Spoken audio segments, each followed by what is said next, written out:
A service of KIBMradio.com, the Internet's home for an all old-time radio.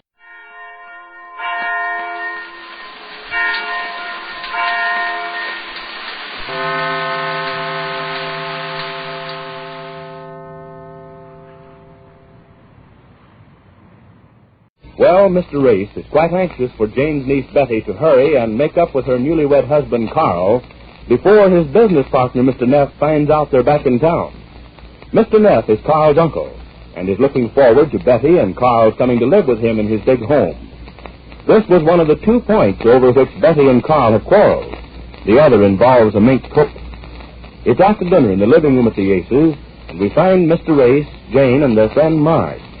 Listen. Now, look, Jane, you're sure Betty said she's willing to compromise? Yes. Why do you keep asking me that over and over? I only want to make sure, Jane, because I'm worried. If Mr. Neff finds out that Betty's been here for 3 days and that Carl's been wandering around town without letting his uncle know about this split-up, well, I just shudder to think what'll happen. You know, maybe this is the solution to the whole thing, this compromise Betty's willing to effect. What did she say, Jane? Well, she said, again? Honestly, you two are... Have you been paying attention to what I've been saying? Yes, but we want to hear it again. Well, this is the last time. I'll explain it in words of one cylinder.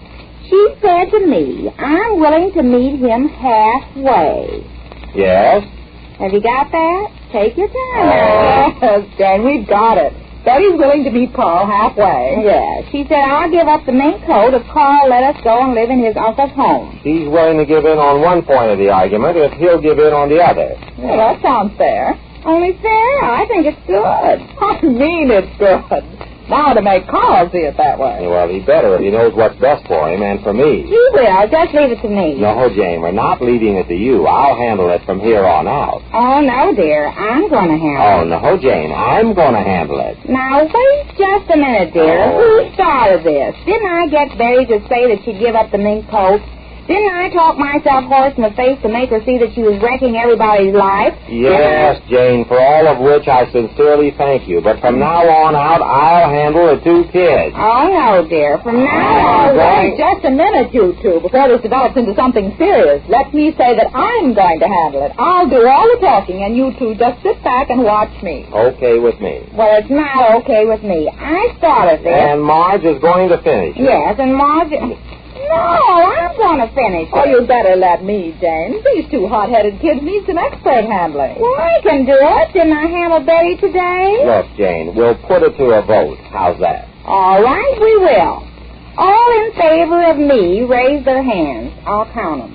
1. Am I the only one? It looks that way, Jane. All right, 1 for me. Now, all in favor of Marge, raise their hands. 1, 2. That's 2 to 1. Now, you go and sit back and relax. Now, Marge, Now, just a minute. That's not Hey, fair. agreed to it, Jane. Now be a good loser. You just let me get these kids together, and I promise you I'll do a good job. You better, Marge, because this is getting serious. I had 1 close shave today. I don't want another. Well, what happened? Well, Mr. Neff came into the office this morning, and he's a changed man. You ought to see him. He actually smiles. He was almost beaming. Oh, I can't believe that. Yeah, says he's decided to start enjoying life. Says he's looking forward to the 2 kids coming back from their honeymoon and moving in with him. Well, after I got over the surprise of the change in him, he sprang the real surprise on me. Said he was having the upper floors of his home repainted, and he wasn't able to sleep there for the smell of paint, and could we take him in here for a day or so?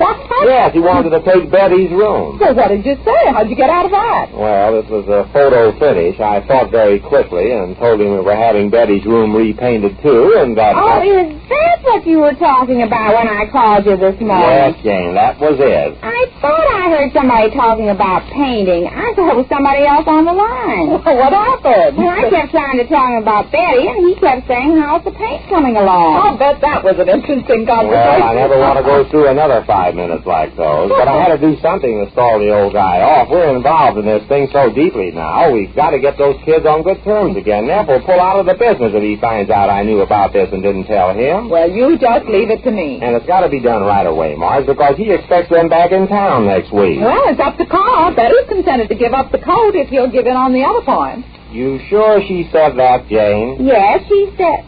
Are you starting that again? Well... just a minute. Now I'll call her. Betty! Now you just wait and see. Yeah, that's an idea. Let's ask Betty. Honestly, the way some people act around here, I must be an echo the way nobody hears what I'm saying. Betty! Betty, come here a minute. I just want to make sure nothing goes wrong. Here she comes. Now, you ask her and I won't say a word. Did you call me? Yes, come in here a minute. Come on, nobody's here yet. Now, ask her. Betty, what did you say to your uncle? Oh, now, just a minute, Mr. Ace. I'm handling this. You remember? All right, go ahead. Betty, are you willing to try for a compromise on this ridiculous quarrel between you and Carl? You can leave out the adjectives, Marge. Oh, I'm sorry. Yes, I'm willing to meet him halfway. Not so much for my own sake as for my aunt and uncle. And Jane showed me that this might have a disastrous effect on my uncle's business. And since all anybody around here thinks about is their own selfish selves... You can leave out the adjectives. I might as well go through with it. I'm willing to give up the coat if my husband... Well, if Carl's willing for us to move in with his uncle. That's what I wanted to hear you say. There, now, what did I tell you? You were right, Jane. Well, I don't like to be one of those I'll say so, but I guess I know what I hear when I hear Yes, it. Jane, and I'm sorry. Well, I should hope you would. Oh, there he is now. Now, wait a minute, Betty. Where are you going? You can call me when you're ready. You stay right here. But you can give him the message, can't you? If he agrees, let me know. If he doesn't, then it'll save me the bother of having to be humiliated any more than I am. I think you'd better be right here, Betty. I'll let him in. Yes, you go ahead, Jane. But I don't see why I have to be dragged through this. I think I've done more than my share by even consenting to a compromise. Oh, now, don't be stubborn. Sit down. Well, Carl, of all people, come in. Hello. Come in. We were just talking about you. How are you, Carl? Awful, thank you. That's good. Come in. Here's Carl, dear. Yeah, hello, Carl. Good evening. Well, hello. Hello, Marge. Betty, this is Mr. Neff. Mr. Neff, this is Mrs. Neff. Hello. Hello. Well, now, that's more like it. Take off your coat, Carl. No, thanks. I can't stay long. You can't stay long. Why, Carl, we're trying to compromise you. You have to. Jane, remember our agreement. What agreement? You know. Well, we didn't say anything about Carl not taking off his coat. Hey, will you stay out of it? Sit down, Carl. Sure, I prefer to stand. Maybe he has something more important to do. We better not take up any of his time. I can spare a few minutes, Mr. Ace. Well, thanks. That's what Of course, this is nothing. Now, just a minute. I'm handling this, and I'm going to take charge right now. You can sit or stand or take off your coat or keep it on. Now, here's the proposition. Your wife has a compromise to offer. Yes? Yes. The two main points of this very, very sad split-up, as I understand it, are first, the fact that Betty took the money your uncle gave her as a wedding present and bought herself a mink coat. You think that as long as you can't afford mink coats, she shouldn't have one, right? Absolutely. Second, your uncle wants you and your wife to come and live with him in the big home where he lives alone. You refuse, right? Absolutely. You're just as emphatic about one as the other. Is that right? Absolutely. Isn't he monotonous? Well, that's fine. Then if Betty is willing to give up one, will you give up the other? How was that again? I say, if Betty's willing to sacrifice one, will you sacrifice the other?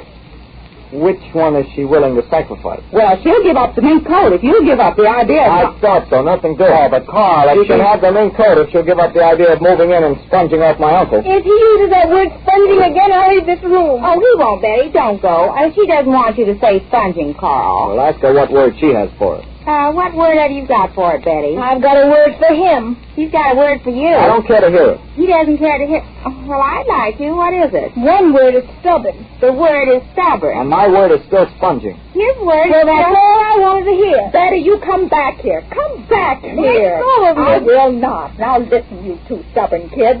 And stubborn goes for you too, Betty. Just as much as it does for Carl. I have nothing more to say. He turned down my offer. Now, if you'll just stand still a minute, we'll get to the bottom of this. Isn't this exciting? Jane, will you please stay out of it? too. I got my hands full as it is. It's Carl. no use, Marge. I will not consent to move in with my uncle. But your uncle's looking forward to it. He told Mr. A so this morning. It's the big thing in his life. She should never have consented to it. She didn't even tell me he wrote her about it. She did the whole thing behind my back. Then she thought she'd wheedle me into it. When she married me, she was willing enough to start in a little apartment somewhere and make a go thing by ourselves. She had me believing it, too.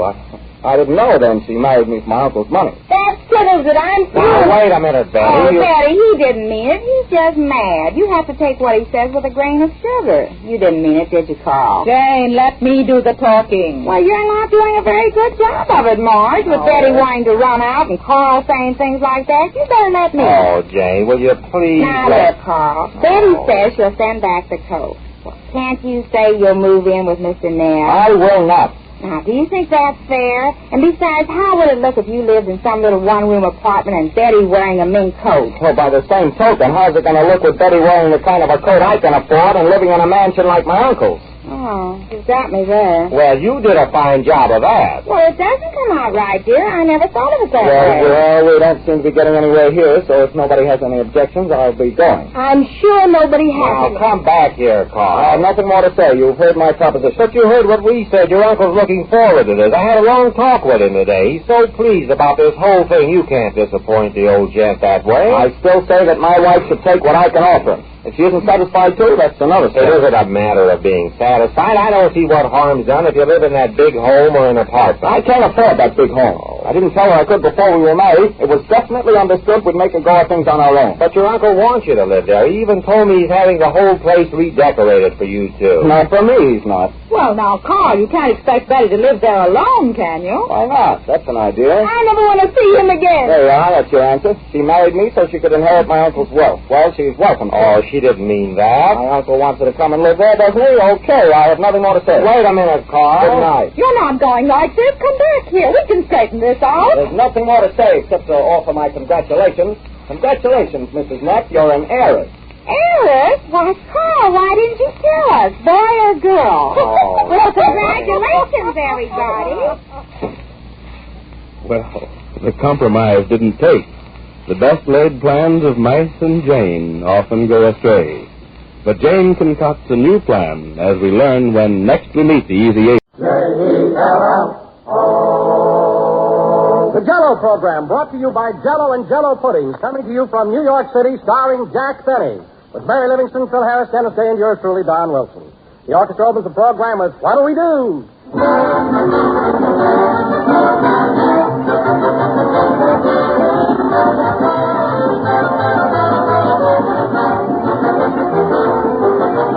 Better and better and better. Yes, sir. Jell-O's been getting better and better all the time, year after year.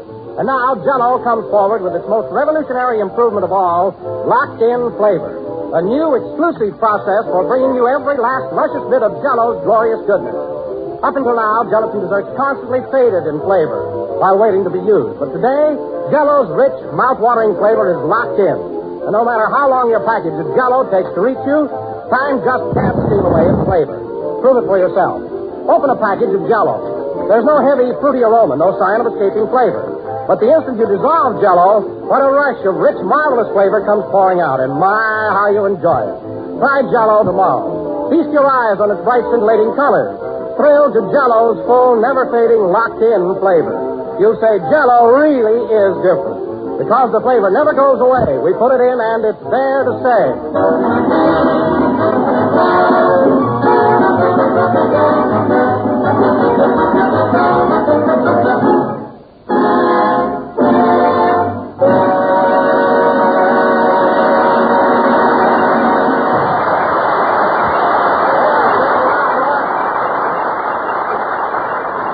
That was What'll We Do, played by the orchestra. Ladies and gentlemen, exactly 449 years ago today, Christopher Columbus first set foot in the New World after a perilous ocean voyage of 40 days and 40 nights. Boy, what a trip. I wish I'd have been there. For weeks and weeks, Columbus and his band of intrepid adventurers were tossed around in the storm-turned Atlantic, little knowing that they'd come through alive. Reef that means so. We'll make it, fellas. So now we bring you a man who gets seasick when the crackers bob about in his oyster stew, Jack Benny.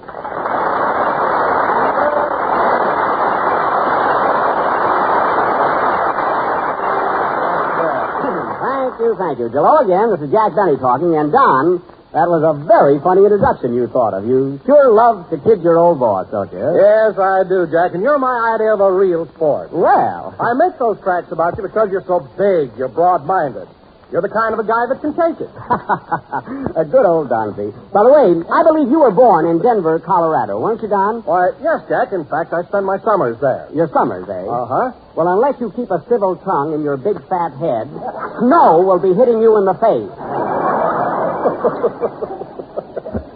But after all, we've been together too long to put a load of fight. Incidentally, have you heard any, oh, hello, Mary. Hello, Jack. How are you? Fine, thanks. Now, Are you kidding? Don, have you heard any reports on our opening program last Sunday? You know, comments, reactions, and so forth? Why, yes, Jack. Some people seem to like it very, very much. Uh-huh. Some people thought it was fairly good. Uh-huh. And some people... Well, yes, sir. Well, Don, I thought the press was exceptionally nice this year. For instance, PM gave us a lovely notice. In fact, you could almost call it a written. Oh, about the Daily News. Yep, PM said our opening program was really a humdinger. Very nice, don't you think? Oh, wonderful. And Radio Guide liked it, and Billboard, the theatrical paper, seemed to think we had a hilarious show. Tell them about the Daily News.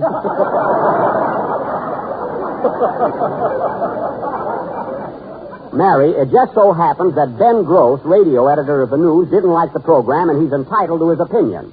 I have no hard feelings toward Ben. You haven't, eh? No. Then why did you try to get Errol Flynn to beat him up?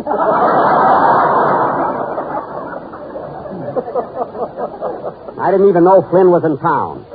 Anyway, most of the notices were very favorable. Did you read the one you got in the Daily Worker? Yes, I read the Daily Worker. What's it say, Mary? Same thing every year. Down with Benny.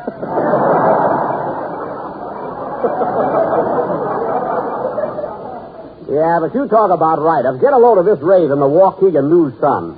Benny wows them again. Here, Mary, read it yourself. Okay. Well, naturally, Jack, your hometown paper would be 100% in your favor. I don't know about that. They're pretty critical, you know.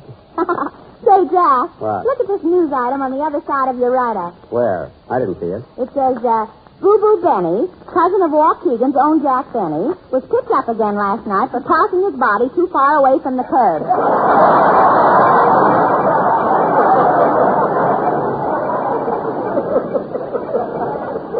What? When interviewed, Boo Boo said, I don't want to set the world on fire, I just want a bromo. Give me that clipping. That boo-boo is always getting into those publicity stunts. Anyway, Don, the consensus seems to be... Hiya, Jackson. Like the washwoman says, what do you hear from the mop? What? M.O.P. I got the gag. You don't have to spell it. I got it. Say, Phil, we were talking about the first program last week. Did you see any reviews on it? Yeah, there was a swell write-up in the Orchestra World. Oh, the musicians' paper, eh? What did it say? It said, due to the length of the dialogue on Benny's first program, Phil Harris had to cut out his usual band number. Oh, they missed it, eh? No, they liked the idea. Oh, well, don't feel bad about it, Phil. It's only one opinion. And that reminds me, Jackson. I hate to bring it up, but Alice thinks that this program is a little too corny for a guy like me.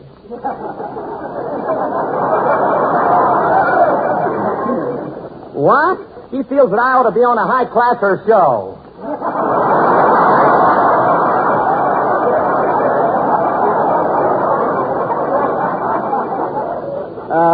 High-classer? Yeah, Alice says I ought to be on information, please.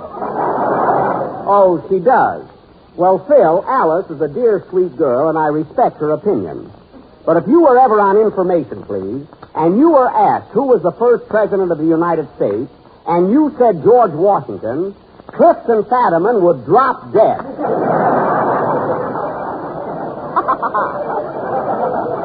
And I might also add that at present, Mr. Fadiman is in perfect health. Luca wants to be on information, please. Why, Phil, even Jack would be afraid to go on that program. Absolutely. And he has a remarkable memory. Certainly. I read something, I never forget it. Especially that write-up in the Daily News. Quiet, will you? You're going to keep talking about... Oh, hello, Dennis. Hello, Mr. Benny. How are you? Fine, thanks. Say, Mr. Benny, did you see the write-up your opening program got in the Brooklyn Eagle? The Brooklyn Eagle? No, what did it say? It said what happened to you and the Dodgers shouldn't happen to a dog.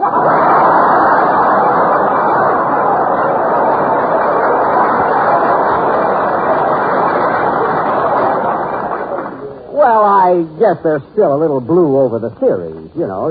Anyway, Dennis, I heard a lot of nice things about your song last week, so now that you're here, let's have another one. Okay, I'm going to sing a very popular number called Time Was. Good. And this being Columbus Day, I dedicate it to my new girl I met last night. What's the connection? I picked her up at Columbus Circle. Oh, how are things around there? I must saunter by. Go ahead and sing, Dennis. Hold it. Come in. Mr. Benny, Yes. may I congratulate you on this, your opening broadcast of the new season. Opening broadcast? Look, Bob, we had a show last Sunday. Good heavens, are you going to count that one? Get out of here. What a guy. His head looks like the ball Mickey Owen dropped. Go ahead, then.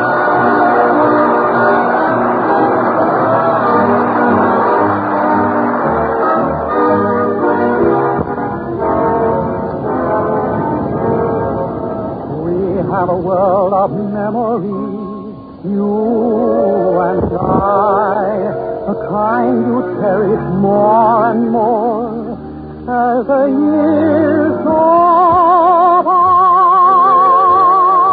Time was when we had fun on the schoolyard swing, when we changed graduation rings. One lovely yesterday. Time was when we wrote love letters in our coffee and dreaming the time away. Picnics and hay rides and midwinter sleigh rides and never apart. Hikes in the country, and there's more than one tree on which I've a place in your heart. Darling, every tomorrow will be complete if all our moments are half as sweet as all our time was then.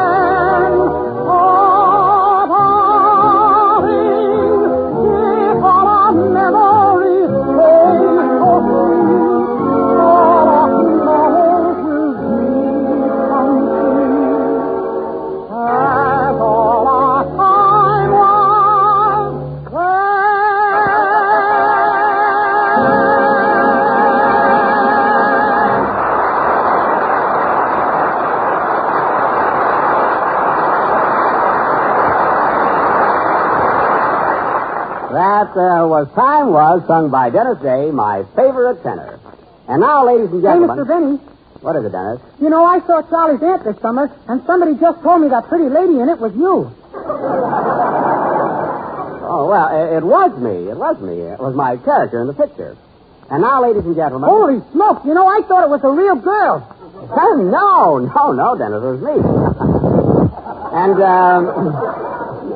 And now, ladies and gentlemen... I sent you a love letter. Forget about it.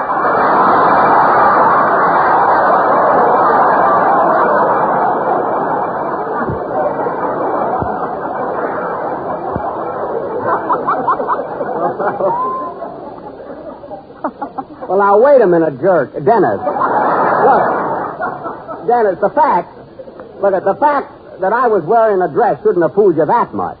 After all, a woman doesn't walk like me. Very few men walk like you. Is that so? Speaking of the way you walk, Jackson, have you seen them penguins over in Radio City? Yes, I've seen them penguins. He wants to be on information, please. All right, then. Jefferson was the first president. Oh, for Pete's sake, Phil, Washington was the first president. I merely said if you knew that, Fadiman couldn't stand the shock. All right, Don.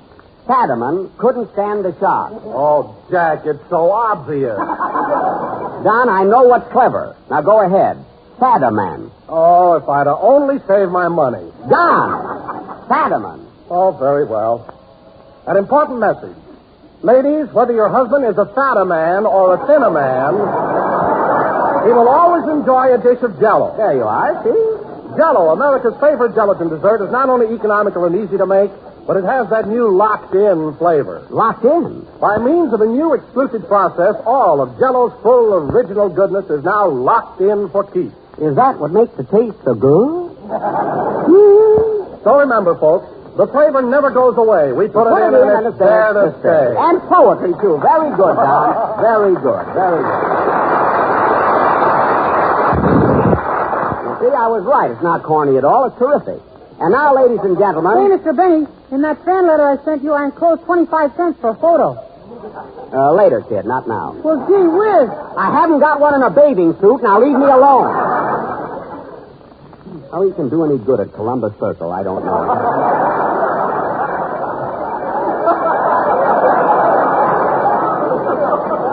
really, I don't. And now, folks, we're having fun tonight. Now, folks, I'd like to announce that beginning next Sunday, October 19th, our broadcast will come to you from Hollywood, California, as we're returning home. Well, we sure had fun in New York, didn't we, fellas? Huh? Yes, it's been grand, Jack. The little woman and I saw nearly every show in town. I saw 3 swell ones. Panama Hattie and Claudia and the Wookey. Wait a minute. What about the one I took you to? Oh, yes. Arsenic took me to see Old Lace. Look, Mary, you don't have to be so bitter. Those were the best seats I could get. Oh, stop, will you? I'm not kidding. I got them from the producers of the show, Lindsay and Krause. They had dinner at my house one night. Well, they're even with you now. Oh, for heaven, don't be silly. What if we were sitting up high? Who could see you? You were wearing a veil. Veil, nothing. I got caught in some cobweb. You got caught in that gag, too, right in the middle.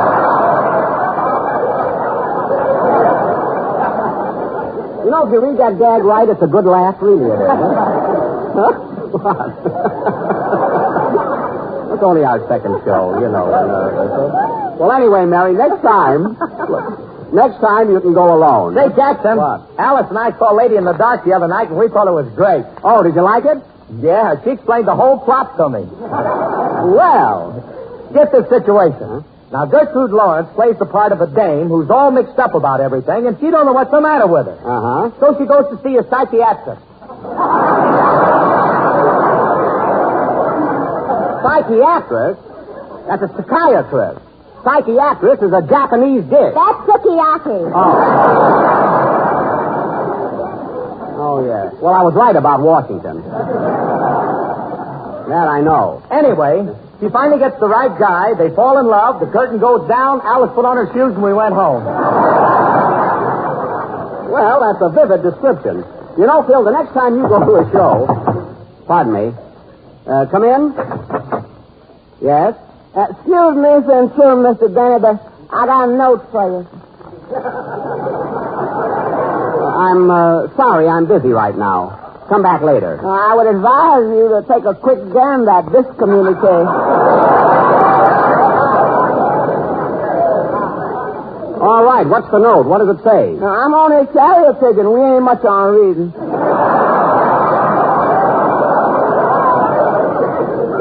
Oh.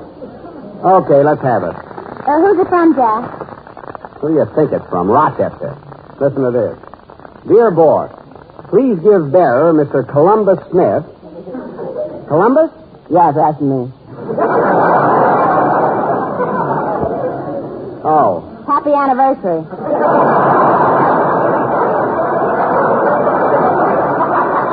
Mary. Let me read this note from Rochester. Please give bearer $50 which you owe me as I owe it to a group of gentlemen who ain't. And I'm being sorely pressed for payment. Well, of all the nerve. I don't care if he is pressed. Mr. Bennett, if you don't come through, that boy's going to be cleaned and pressed. Oh, well, look, Columbus, you tell Rochester I'll call him when I get home tonight. What's his number? Monument to 1700. Monument, eh? Yeah, and do call, lest one be erected to his memory.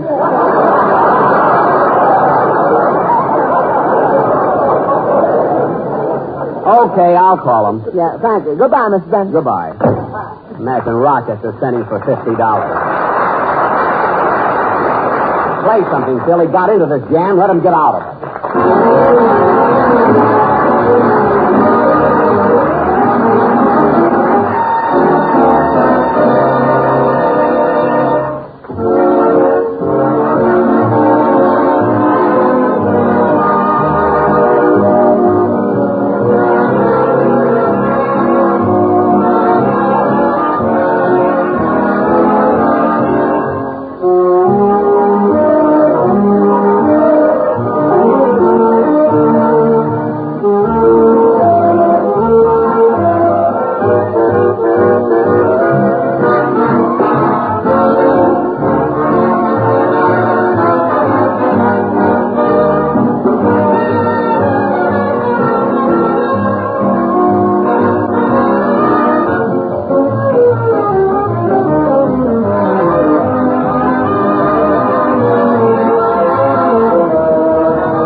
Set the World on Fire, played by Phil Harris and his orchestra, who haven't even got a map.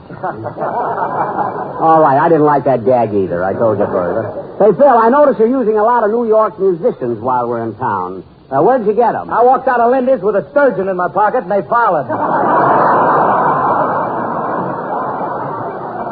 Oh, well, throw it to them. They look hungry.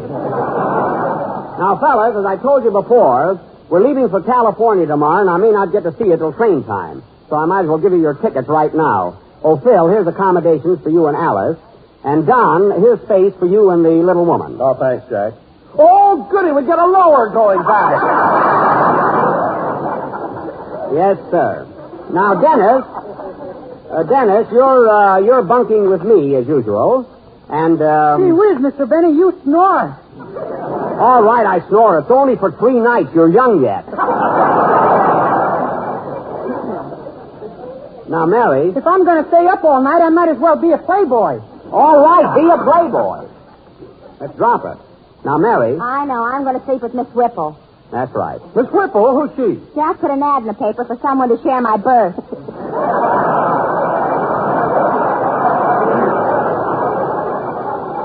Never mind. I meet more darn people that way.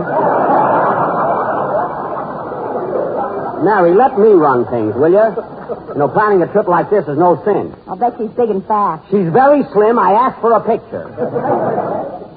Now, fellas, remember, we meet at the station a half hour before the train leaves, and I want you all to be there on time and no more complaints. Hey, Jackson, what's the idea of putting Alice and me in an upper berth? She's a big movie star. Phil, I'm in charge here, and you'll take what you get. Mr. Zanuck won't like it. Nuts to Zanuck. Now, fellas, nuts to Zanuck? What did I say? I've got to make pictures of it.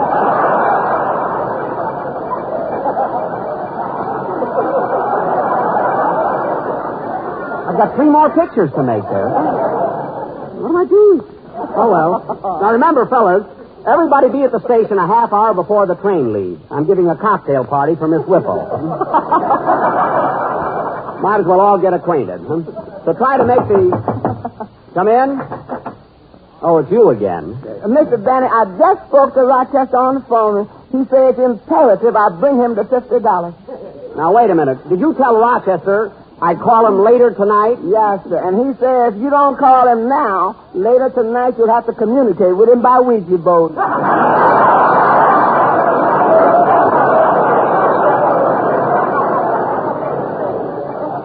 Oh, he's making a mountain out of nothing. Rochester must think money grows on bushes. Well, you owe it to him, don't you? Mary, if you're referring to that bet I made on the Lewis-Nova fight, I have never conceded that Nova was knocked out. Well, Jack, Rochester would never have sent the note unless it was important. Now, I think you ought to call him. Oh, all right. Mary, get me his hotel, will you? Monument 21700. Okay. Well, you've certainly gone to a lot of trouble here, Columbus. Are you a good friend of Rochester's? No, sir. I'm just a member of the syndicate which threw that fatal 7. Oh, I see. Goodbye, Miss Benny. Goodbye. Guess I'd have left Rochester home where he Here's your belongs. number, Jack. Thanks. Hello? Good evening, Teresa Hotel. I'd like to talk to Rochester Van Jones. This is Mr. Benny calling. Oh, hello, Mr. Benny. Are you going to pay him that 50? What? What business is of yours? We're stepping out tonight, and I had hoped for a bottle and a bird. I can't help that. Now, operator, will you please ring Rochester's room? Yes, sir. Oh, by the way, Mr. Benny, has Rochester got a girlfriend in California? Oh, for heck. Yes, he got 4 or 5 girls there. Is it 4 or 5? What's the difference? I'm going to carve him up and pass him around. Operator, will you please get Rochester? I want to talk to him. Yes, sir. I'll ring his suite. Imagine living in a suite yet.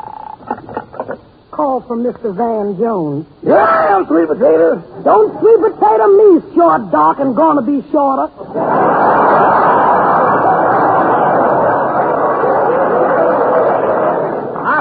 Operator, get off the line. Oh, hello, boss. Did Columbus get there? Yes, he landed twice today. I got your note, Rochester, and I'm not sending you any 50s. But, boss, I owe it to some gentlemen, one of whom is mechanized.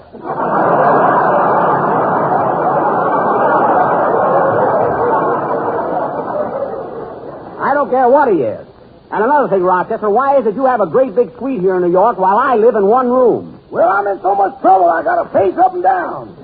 Oh, you do? Yeah. You better get a racetrack, son, because I'm going to run you. Operator, will you please stop cutting in? Now, Rochester, you promised me you wouldn't shoot dice while we were here in New York. And yet you lost $50. Explain that. Well, boss, it just happened that I was down on one knee tying my shoe. Uh-huh. And several of my lodge members got down on their knees to see what I was doing. Uh-huh. And while we were all in that position, Ivory reared its ugly head.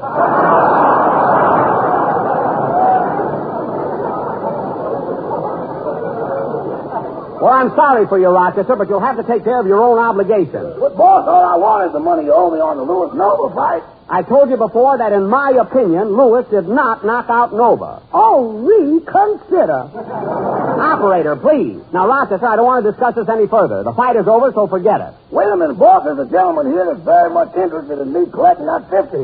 Would you mind talking to him? Oh, all right. Put him on. Hello, Mr. Benny. This is Metropolitan M. Spears talking. Yes? Rochester tells me you question the outcome of the recent Lewis-Nova fight. I certainly do. The bet was that Lewis would win by a knockout. When the fight was over, Nova was on his feet. Yeah, but he wasn't going no place. Look, all I'm trying to say is Nova was not unconscious when the fight ended. Mr. Lewis thought he was. That's what he thinks, but I'd like to get Mr. Nova's opinion. Well, when he comes to, let's check with him. Now listen, Metropolitan. You say Rochester owes you $50. That's right. And it was my understanding. Come back here, boy. I ain't got my hat on.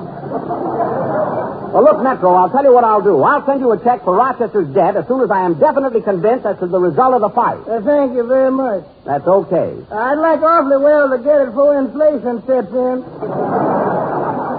You'll get it. Now put Rochester on the phone. Yes, sir. Oh, Rochester, Mr. Benny's going to take care of that 50. You want to make it 100 or nothing? Rochester! Now listen, Rochester, we're leaving for California tomorrow, and you haven't even started to pack my trunk yet. So you better meet me bright and early.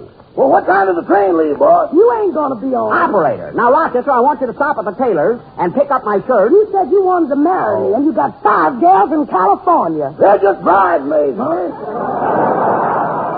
Rochester, pay attention. Now stop at the tailor and tell him that all my cleaning must be ready by noon. And see that you don't miss the train. And here's another thing. The next time you're in New York and you bend over to tie your shoe, you better have something to back it up with. Because I'm getting sick and tired. Be sure to go out into an orchard and eat cherries right off the tree. Remember how good they tasted, what a grand, tantalizing flavor they had. Well, you'll remember all over again, friends, the moment you taste red cherry mold. A luscious blend of rich crimson cherries and cherry jello. It's one of Jack Benny's own favorite treats and one of the easiest desserts to make you ever saw. Simply dissolve one package of jello, imitation cherry flavor, in hot water as you usually do. Chill it until slightly thickened and fold in 2 cups of the cherries themselves. Then finish chilling it and serve with a garnishing of orange sections and mint. You'll never tasted a more attractive, more delicious dessert. Ask your grocer for a can of ripe, juicy cherries and a package of cherry jello tomorrow. And be sure you say jello, because only jello's new process of locked-in flavor gives you all the flavor, always. We're a little late, folks. Good night, Johnny.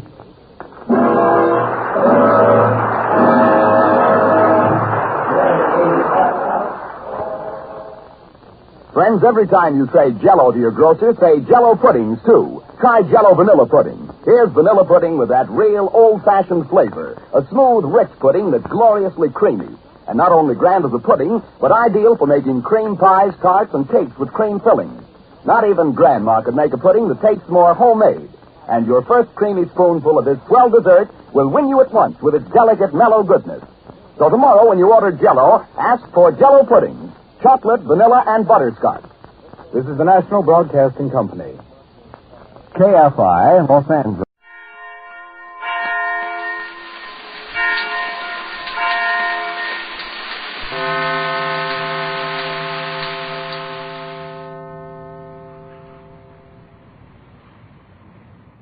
Phil Harris, understand yours truly, Don Wilson. The orchestra opens the program with The Romantic Guy I.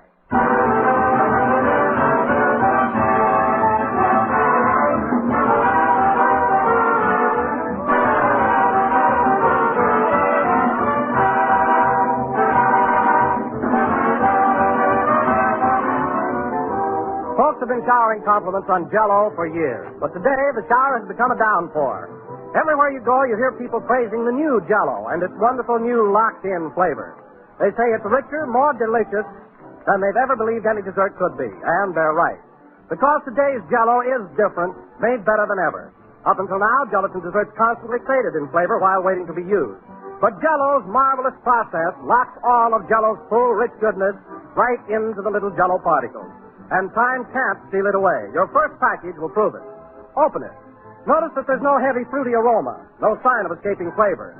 But the instant you dissolve the Jell-O, you unlock its vivid, thrilling flavor, and out it pours for your pleasure. So order Jell-O, J-E-L-L-O, tomorrow. Look for the big red letters on the box, and be sure to get Jell-O. The flavor never goes away. We put it in, and it's there to stay.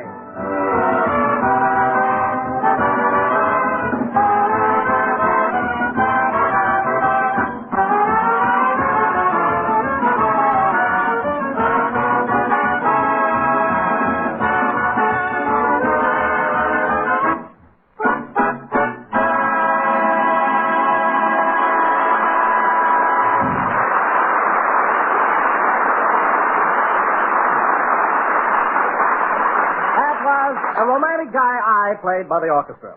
And now, ladies and gentlemen, this evening we would like to reenact for you the events which occurred on our recent trip from New York to Hollywood. As you all know, we did our last show from New York City, and the following day the whole Jell-O gang left for the coast. Jack had to check out of his hotel, the Swank Hampshire House on Central Park South, so he said he might be just a little late getting to the station. This way, Rochester. I got to stop at the desk for my bill. I'm moving as fast as I can, boss. This stuff's heavy. What do you mean, heavy? Those two suitcases are half empty. Yeah, but this trunk on my back is loaded. Oh, stop complaining. That trunk isn't so heavy. I wasn't bow-legged when I picked it up.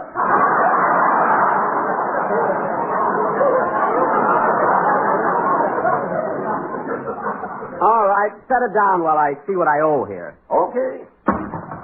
Easy now. Let's see, I've been at this hotel 3 weeks. Gee, it's such a ritzy place. I'll bet my bill is terrific.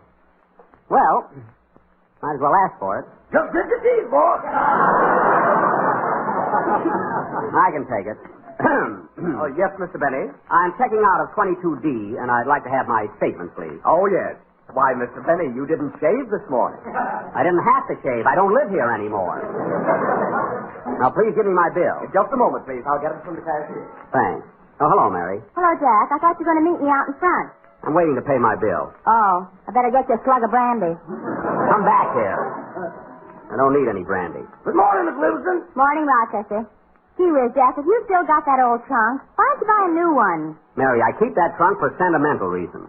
My father gave it to me on my 16th birthday. Well, if that had held together better than you did.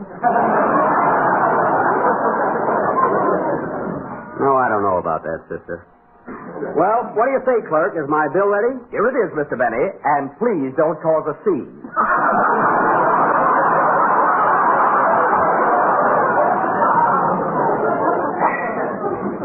Don't worry, I'm just going to go over it. Now, let's see. Room, $12.50 a day for 21 days. That's, Rochester, where's my adding machine? Where is it? I couldn't find it, boss. You must have left it at the store closed.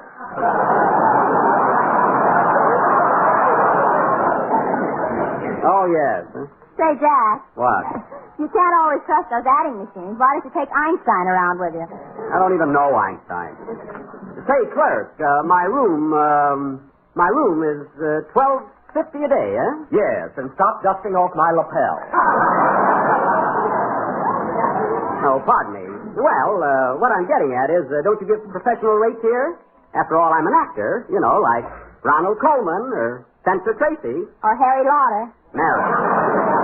I'm sorry, Mr. Benny, but $12.50 is minimum on that room. All right. Let's see. Restaurant, $34.50.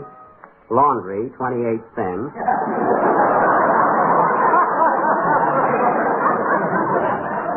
The newsstand. Hey, wait a minute. What's this item here? Newsstand, $15. That was the day you got that good write-up in PM. Oh, yes. Now, let's see. Oh, look what time it is, Jack. Word is right up. It would have helped the gag a little bit, doesn't it? What is... See, what? Look what time it is. Pay your bill. Let's get going. No, I'm not through checking off. Hey, what's this? $68 for phone calls to Birmingham, Alabama. I never called Birmingham. They're waiting for us at the station, boss.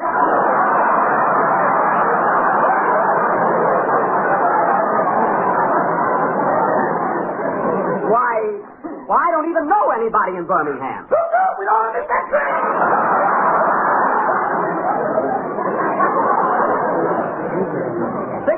$68? What is this? Come on, let's go. Let's go.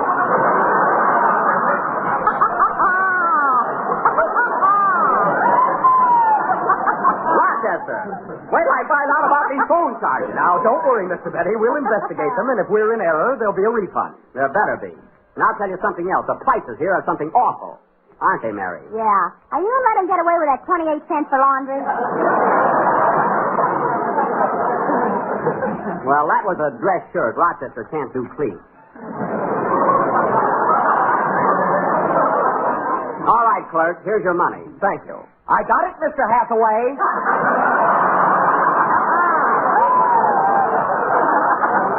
All right, you got it. You got it. I can't figure it out. $68 for telephone calls to Birmingham, Alabama. Let's go. Let's go.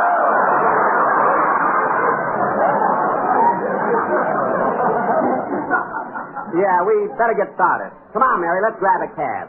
I'm not going to get in a cab with you. You always want a neck. Not in the morning. Come on, let's get out of here. Goodbye, clerk. Goodbye, jerk. Fine, I've been in this hotel 3 weeks. You can't even pronounce my name right.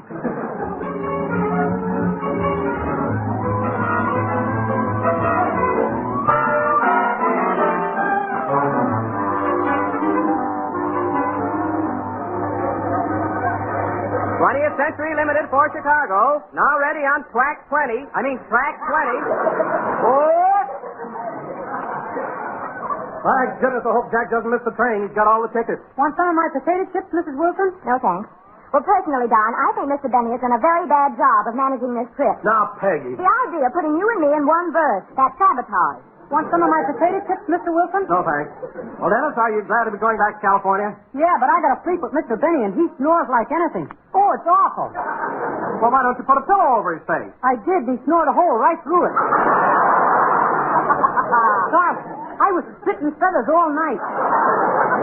Well, here we are. Oh, hello, Jack, Mary. Hello, everybody. Hello, Don. Well, Mrs. Wilson, are you thrilled that you're going home? I'll be thrilled if I make it. Good, good. By the way, Mrs. Wilson, you notice I got you and Don a lower berth on the trip back. Hooray. I thought you'd be more comfortable that way. You see, a lower is wider than an upper. Well, Don is wider than a lower. What are you going to do about that?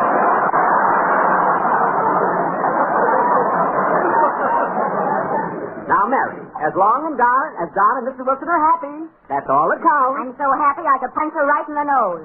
What? Now, Peggy, dear. Peggy, darling, control yourself. Oh, let her alone, Don. She has a wonderful sense of humor. If she ever hit me, I'd fire Wilson so fast it'd make her head swim. Well, where's the rest of the gang? Where's Phil? Phil and Alice are on the train. She was just mobbed by autograph hunters. Oh, she was. Well, I can sympathize with her. I go through that all the time. Autographs. I'm sorry I forgot today, Mr. Benny. That's all right, kid. Well, I'll be darned. Here comes Jack Benny. And not now, Dennis. We got to catch the train.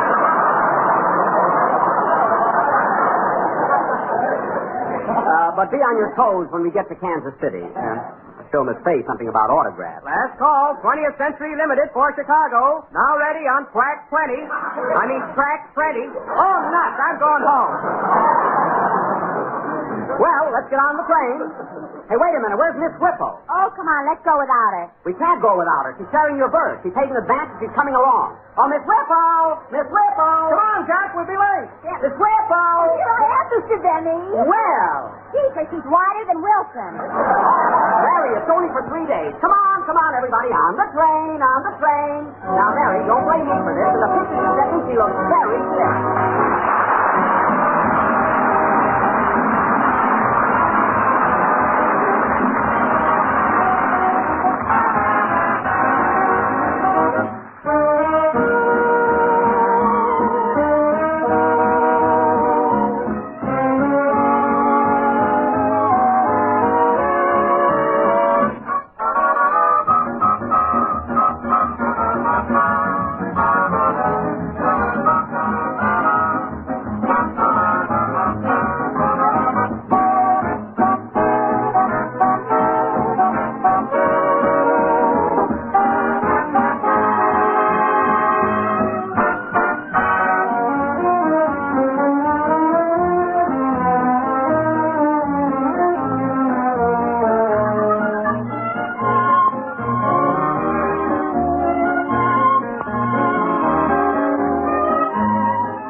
look at that scenery. Just think, Mary. Here we are only 2 days out of New York, and we're in New Mexico. Want an orange, Mary? What, again? No, thanks. Gee, look at those mountains. You know, Mary, that's where I'd like to live. Right in those mountains. Close to nature. Yeah. Away from all the hustle and bustle of the city. That's the life for me, Mary. Yeah. The simple life. See, well, I'd live on beans. Beans and deer meat. Probably shoot the deer myself.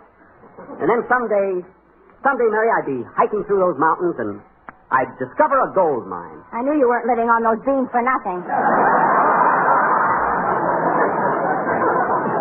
No, there's no use talking to you. Look at the scenery, Dennis. Isn't it gorgeous? Oh, it's beautiful.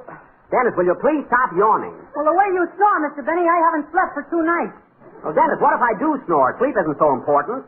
Thomas Edison never slept more than 5 hours a night. Yeah, but he was inventing something. I just gotta lay there and listen.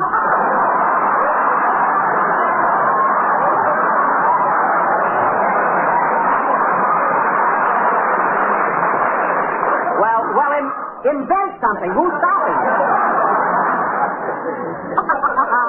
What a kid.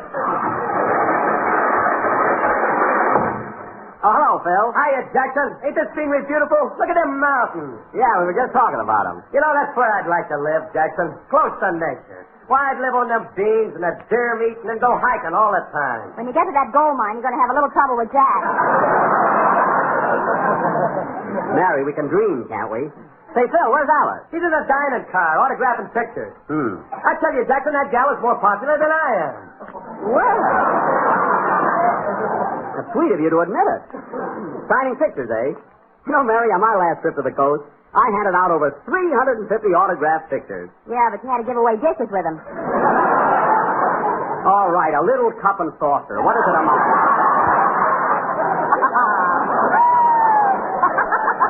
So inexpensive. Well, Phil, wake up, Dennis. Well, Phil, by this time tomorrow we'll be in sunny California. Are you glad? Yes, sir. I've had my vacation, and next Monday I'll be back in night school improving myself. Oh, you signed up again, eh? Yeah, I'm taking all new subjects this year, Jackson. Got geometry, chemistry, and etiquette. Etiquette? You know, no peas on the knife. I'll always give you a seat to a broad.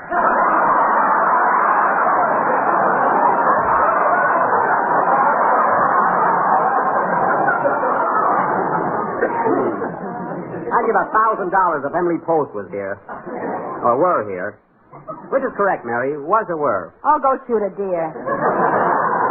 Well, Phil, etiquette is one subject you can use. Yeah, etiquette. Dennis, pull yourself together. All you do is yawn, yawn, yawn. And sit up straight. People will think you're drunk.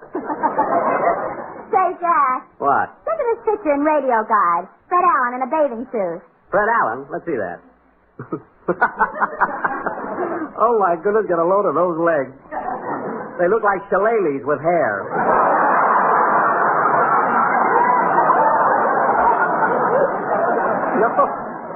No kidding. Well, at that, Jackson, he don't look no worse than you do. What are you talking about? Look at me when I straighten up. Look, I got a very good figure. Well, you should have. You're still wearing that corset from Charlie's aunt. Well, Zanuck said I could keep it. Anyway, I don't even need it. You know, Jackson, I'm getting hungry. Me too. Dennis, peel me an orange. I can't. I'm too weak. All right, I'll do it myself. You want a nice, sweet, juicy California orange, Mary? Don't build them up. I want meat. Okay, let's go up the diner. Say, Phil, have you seen Don? Yeah, he's up in the other car ahead with Peggy. All right, come on, Mary. See you later, fellas. You know, Mary, I could kick myself for not bringing any pictures with me. Maybe I can... Whoop! Oh, hello, little boy. Oh. Say, mister, are you Jack Benny? Yep, that's me. Gee whiz. You know, Mr. Benny, I listen to your program all the time. Well, isn't he a cute little rascal, Larry? Yeah. Well, Sonny, what did you think of our first 2 broadcasts? Don't worry, you'll get rolling.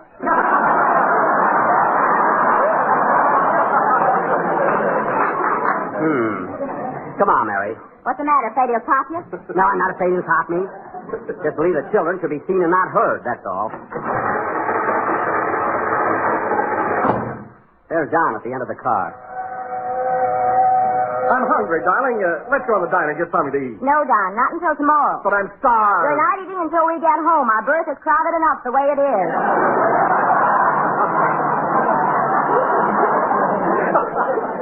Well, there you are. Oh, Jack. Jack, I've been working on my commercial for Sunday's show. Now, how does this strike you? Ladies and gentlemen. That's fine, Don. And don't forget to mention the new locked-in flavor. By the way, Don, have you seen Rochester? He's up in the next car talking to the porter. They're in drawing room D, I believe. They were Don and Peg. Okay, see you later. Bum bing bum bum ba bing ba bum something some something some. What did that kid mean? I'll get rolling. Talking to the porter, eh? I warned Rochester about shooting dice. Let's see. Here's drawing room A. Here's B. C. I tell you, Sylvester, I had the most wonderful time in New York I ever had in my life. Is there much excitement in Harlem right now? Brother, there's been excitement in Harlem ever since the Dutch moved out. No wonder he couldn't do any work.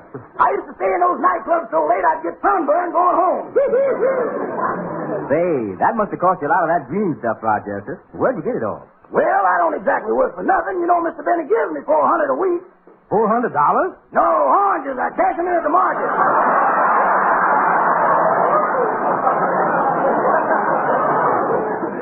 He does all right. I grow the juiciest ones in Beverly Hills.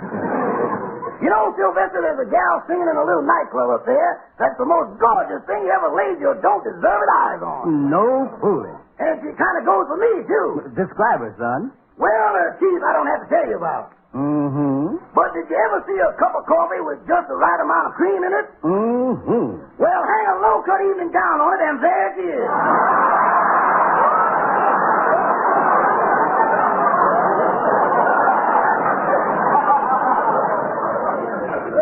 That's all he thinks about. Say, Rochester, what about that gal you used to go with? What's her name again? Oh, you mean Susan Brown? Yeah. Where is she now? Oh, I get in touch with her once in a while. She's living down in Birmingham, Alabama. Rochester! Hello, boss.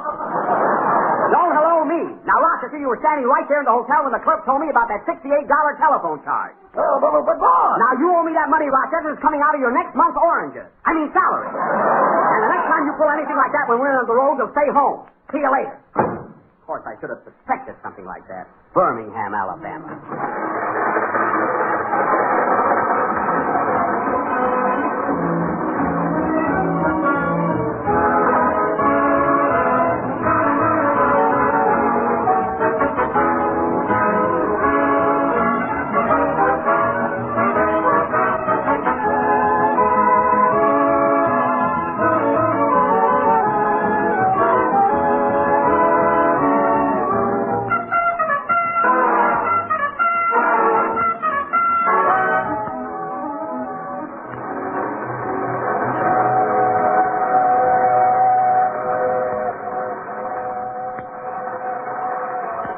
Boy, it's sure crowded in here tonight. Everybody uses the washroom at the same time. Hand me a towel, will you, Phil? Here you are. Where's my toothbrush? Say, look at the lights outside. We must be passing through a town. I wonder where we are. Hey, Dennis, look at that sign on the station. What town is this? Waiting room.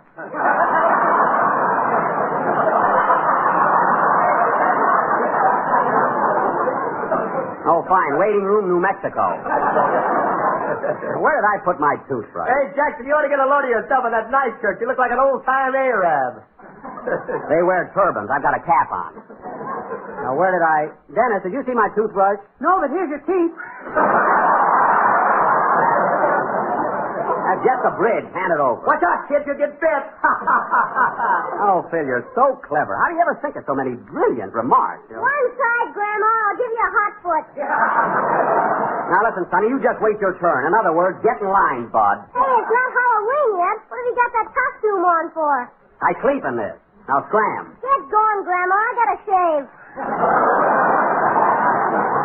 Say, what are you going to shave, a coconut? I can't top them, eh? The little brat. Boy, am I tired. Me too. Well, I guess we're all set. Get moving, Grandma. I want to get some sleep before I get to Hollywood. What are you going to Hollywood for, anyway? I'm going to be a gag man for Bob Hope. Oh, he's getting him young now, isn't he? Hand me my robe, Don. It's that green one with 7-Up on the back.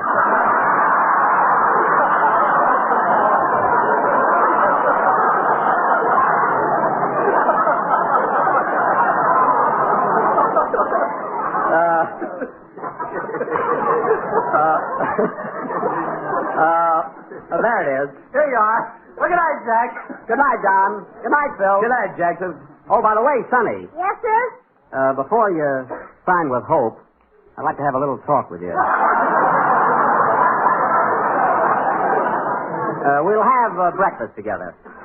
Come on, Dennis. Let's go to bed. Okay. Hey, Dennis, did you buy a Navajo blanket when we stopped in Albuquerque? I haven't slept in 2 nights, and he wants me to buy a blanket. Oh, that's right. You know, Dennis, that little kid has something on the ball. That grandma gag he pulled on me was pretty good. Huh? Yeah. I hope he hasn't got an agent. They always cause trouble. See, I think Mary and Miss Whipple are here in lower 5. Good night, Mary. Good night, Jack. Good night, Miss Whipple. Good night, Mr. Benny. Sleep tight. How else can we sleep? Don't complain. It's the last night. Well, here's our berth, Dennis. Crawl in. Nothing doing. I get the outside tonight. You had the outside last night. Don't you remember? You fell out 4 times. Now get in there. Quiet. We're trying to sleep. Oh, pardon me. Now, get in there, kid, and stop making trouble. Okay. Gee whiz, Mr. Benny, there's no room here. Put the oranges in the hammock.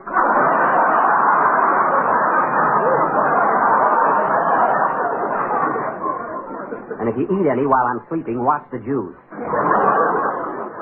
Now get in there. Okay. Boy, I hope I can sleep tonight. Oh, you'll sleep. I know I will.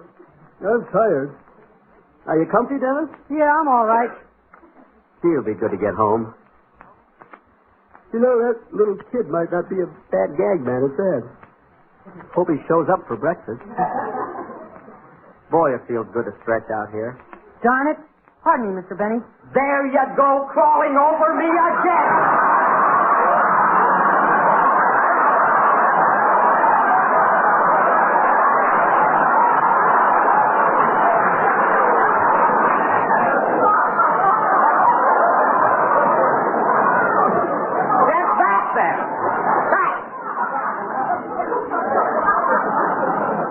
Now, look, Janet.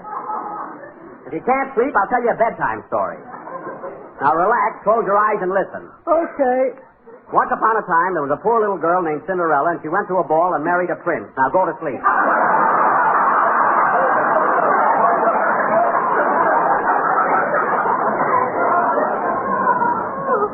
Oh, boy, I'm exhausted. Say, what if that kid wants a lot of dough? Of course, they're crazy about oranges at that age. Imagine Rochester calling up Birmingham, Alabama. You'd think that $68.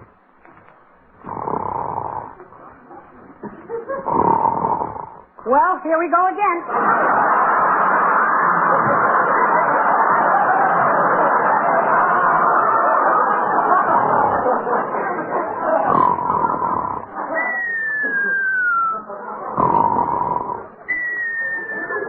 Oh, boy, whistles tonight.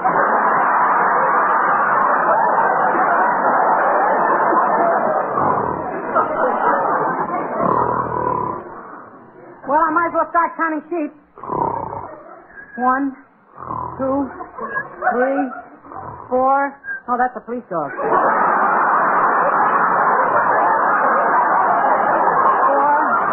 5, 6, 7, 8, 9.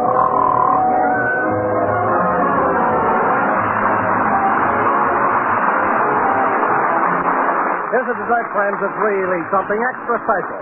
It's one of Jack's own favorites, a luscious combination of canned halves, peaches, and orange Jell-O. Just dissolve the orange Jell-O in hot water, as you usually do, and then fill 6 wide sherbet glasses about 1/3 full and chill. And when the Jell-O is firm, place a marshmallow in the center of each glass and cover with the peach half, rounded side up. Pour the remaining Jell-O over the peaches and chill until firm.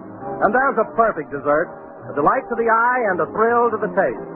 Tomorrow, get a can of peach halves and a package of orange Jell-O and make up this delicious treat. Golden, glistening peach halves embedded in rich orange Jell-O. Remember, Jell-O makes grand desserts like this even grander. Because only Jell-O's new locked-in process gives you all the flavor, always. We're a little late, so good night, folks.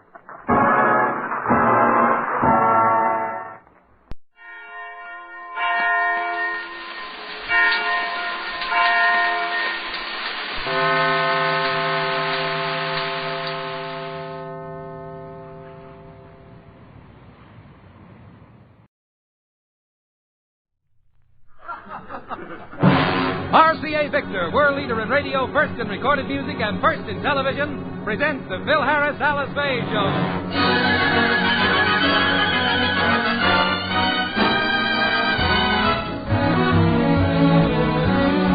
For your enjoyment, here is the Phil Harris Alice Faye Show, written by Ray Singer and Dick Chevrolet, with Elliot Lewis, Walter Tetley, Robert North, Janine Roos, Sam Whitfield, Walter Sharp and his music, and yours truly, Bill Foreman. This week, Bing Crosby is holding his annual National Pro Amateur Golf Tournament at Pebble Beach, California. Phil has been invited and looks on it as a great chance to get away with the boys. But the best-laid plans of mice and husbands often go astray. More about that later. But first, a word from RCA Victor. Clearer, brighter, steadier. Those are words that describe the great television reception you get with RCA Victor supersets. A superset like the Preston, for example. And, of course, the quality of reception you get in your home is the most important thing to consider when buying any television set. That's the reason you'll be sold on the Preston the moment you see the clearer, brighter, steadier pictures on this 17-inch set. The Preston gives you television with picture power, which means you get the best reception possible, even in difficult television areas, city or country. And more than that, this table model is a beauty, with a matching consolette base available at modest extra cost. And when you buy the Preston, ask about a factory service contract. For when you buy RCA Victor television with RCA factory service, you get television's greatest combination. And now the stars of the RCA Victor program, Alice Faye and Phil Harris.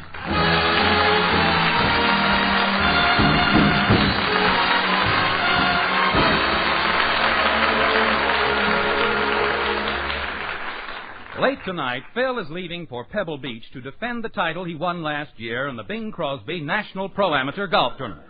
Frankie is going with him, and right now they're discussing the good time they expect to have. Hey, Curly, I can't wait to get to Pebble Beach. Oh, what a time we'll have. Yeah, we'll...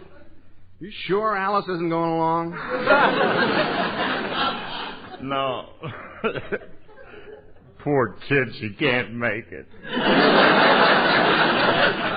What a pity. It's a crying shame. Oh, well, if she can't go, we'll just have to make the best of it. That's the only way we can make the best of it.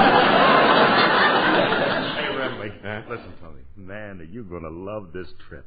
You see, we're staying at the Del Monte Lodge, and you're going to see some very important people. I'm talking about guys like Bing Crosby, Dutch Harrison, Bob Hope, Governor Warren, and Sam Manischewitz, and Byron... Who's Sam Manischewitz? He's the most important one. He's the wine steward. Oh, of course. Old Sauterne Sammy. Yeah. Hey, Curly, we're really going to have a brawl. Wait a minute. Now, don't get carried away with yourself, Remley. You see, I'm going up to play golf. What's the matter, Curly? Alice just sneak into the room? No, she's not here. Then what's with this golf routine? It ain't no routine. I'm the defending champ, and I'm going to try to win again.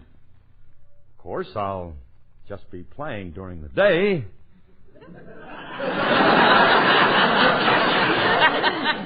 But at night, we can...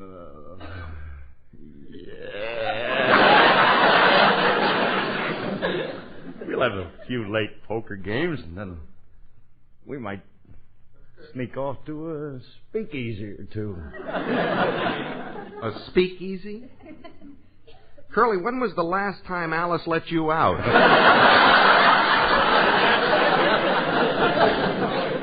They call them nightclubs now. Oh, all right, then we'll go to a nightclub then. Hey, Remley, I hear they have some jazzy ones in Carmel. Yeah. They tell me that there's one place there that they got a great floor show. They say they got a line of them beautiful chorus gals, and they got 12 redheads who come in scanty costumes. And then, as the flamingos wing their way over the coral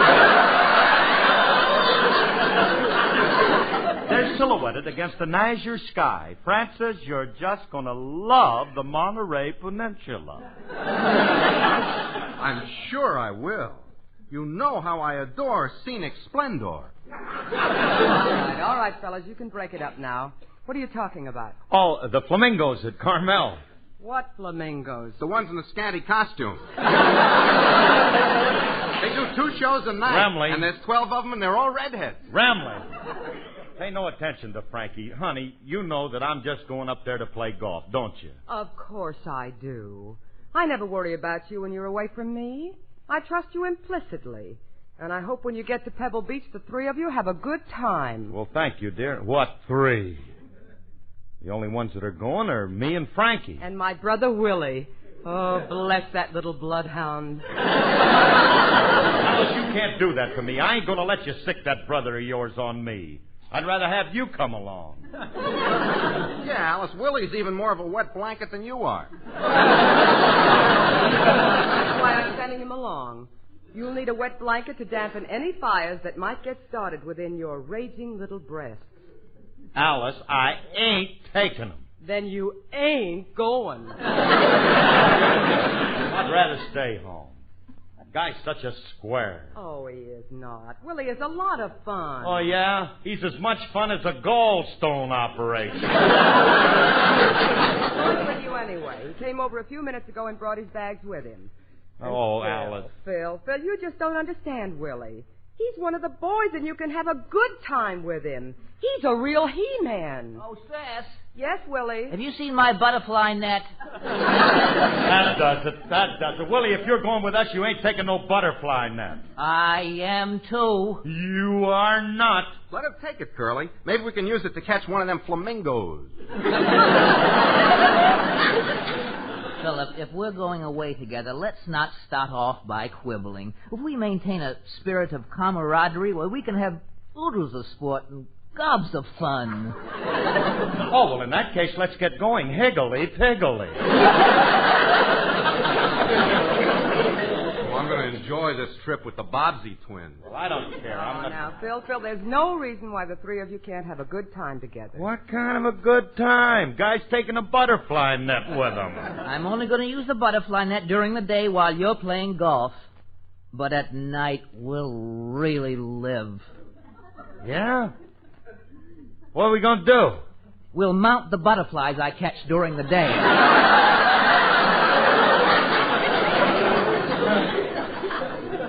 Do you know how to mount a butterfly?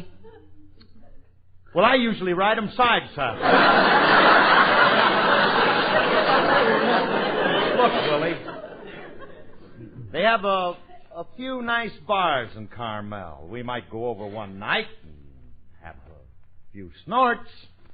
Now, Philip, you know very well I don't imbibe. And on this trip, I don't want you to either. I want you to win the tournament like you did last year. Oh, Mother was really proud that you were her son-in-law. She was?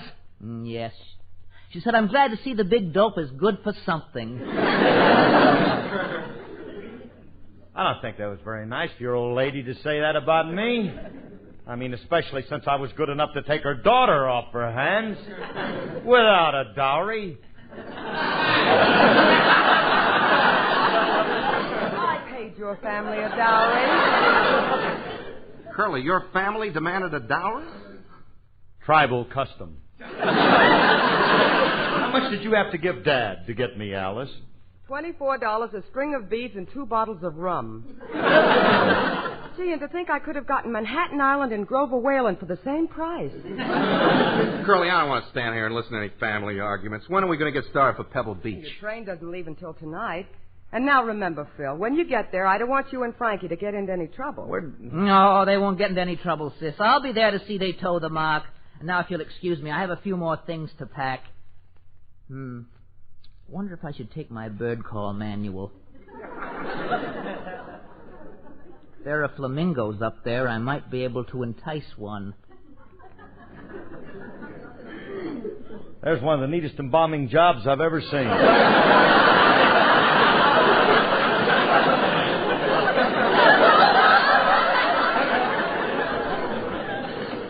Alice, we're not going to take him. Oh, yes, you are. But, honey, I don't... Don't argue. He's going, and that's all there is to it. Why don't you belt her one, Curly? Frank. Alice, I don't want to argue with you. See, then let's not argue. We shouldn't pot angry with each other. Why don't you do what we always do when we have an argument, Phil? Why don't you sing our song? I don't want to. Well, why not? I'm not in the mood to sing Columbia, the gem of the ocean. I don't feel like singing at all. Well, I do.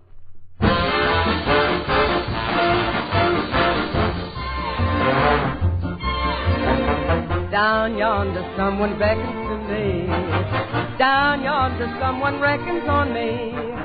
I seem to see a racing memory between the Natchez and the Robert E. Lee. One is sore, I miss you more and more. Every day, my sunny land, you're simply grand. Down yonder, when the folks get the news, don't wonder at the hullabaloo. There's Daddy and Mammy, there's Ephraim and Sammy, waiting down yonder for me. Cupcakes, Mammy bakes, we taste them now. There's lots of kissing and how. Down yonder, someone beckons to me. Down yonder, someone reckons on me. I seem to see a racing memory between the Natchez and the Robert E. Lee. Swanee Shore, I miss you more and more. Every day, my sunny land, you're simply grand. Down yonder, when the folks get the news, don't wonder at the hullabaloo.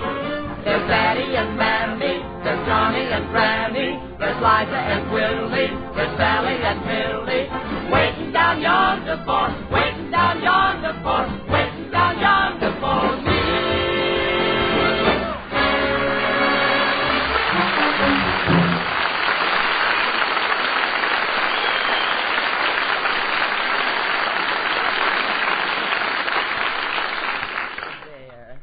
There, I know that you feel better, dear. Now let's kiss and make up, darling. I don't want to. I'm not talking to you. Phil, you're not mad at me, are you? No, I'm not mad at you. I just don't want to take your brother. Oh, you're just saying that. I know you like having Willie around. Now, if you'll excuse me, I have something to do. I have to go and watch Kukla, Fran, and Ollie. See you later. Curly, I thought you only had 2 kids.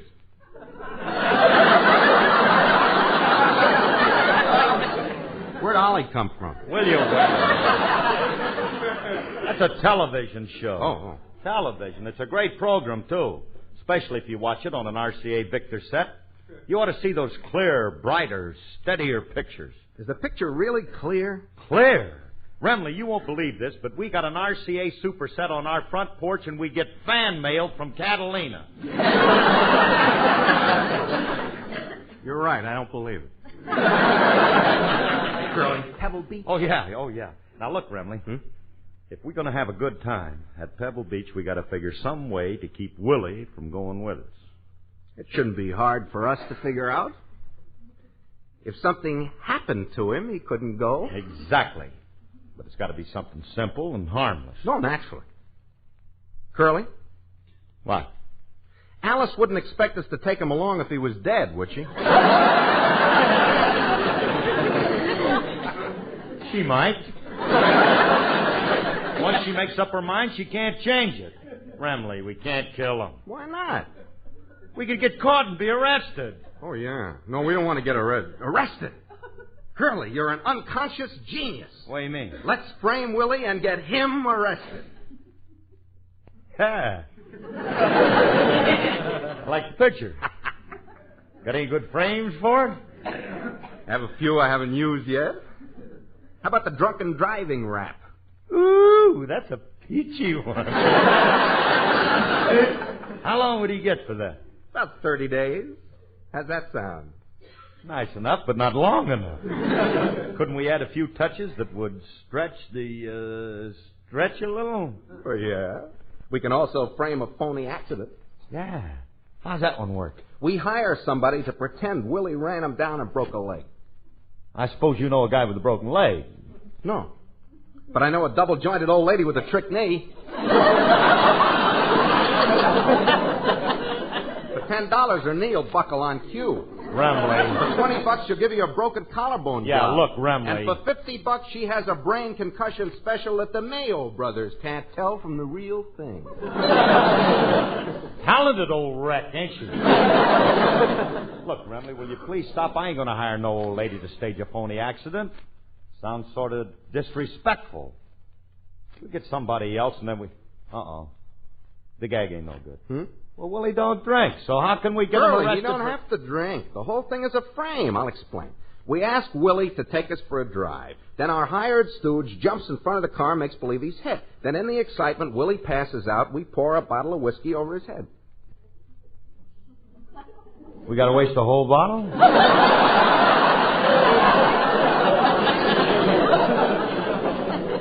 We use cheap stuff. Oh. All we got to do now is get a fake victim.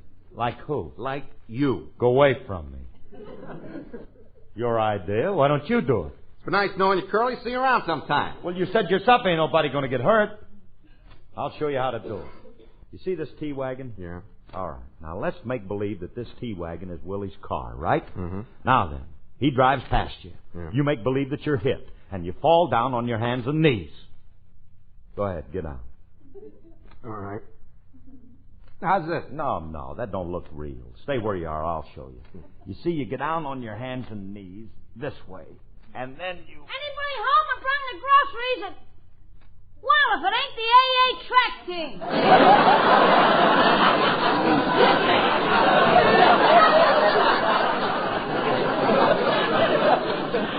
Get up, Remley. I found a better victim. You mean Julius? Yeah. He looks like he's already been hit by an automobile. To me, he looks more like he's been caught between two trolley cars. Well, I couldn't help it. Fellas, I don't want to be inquisitive, but what are you doing down on the floor? Nothing. We're just lying here under this tea table. How do you like that? Even when they drink tea, they end up under the table. Must be force of habit. Never mind. Hey, kid. Hey, listen to me, kid. How'd you like to make $10? What do I have to do? All you got to do is lie down and let us run over you with a car. Oh, the woodpeckers have been at him again.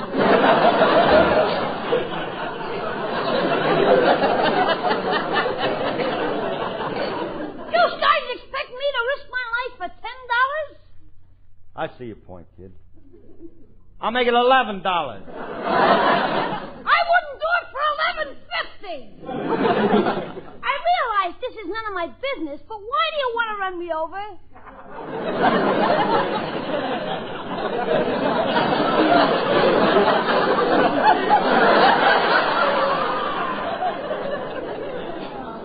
So Frankie and me can go up to Pebble Beach and play golf? That sounds like a good cause to die for. Julius, nobody's going to die. This is just going to be a phony accident. We're framing Willie to get him arrested. You guys lie awake nights thinking of this stuff? How is a phony accident going to get Willie arrested? All right, listen and I'll explain. Now, Mr. Remley and me will get Willie to drive us out to a lonely spot. You'll be waiting there behind a tree. When the car goes by, you yell, throw yourself on the ground, and make believe you're hit. Then I'll pour a bottle of whiskey over Willie's head, call the cops, and when they get there, what do they find? Mr. Remley licking Willie's face.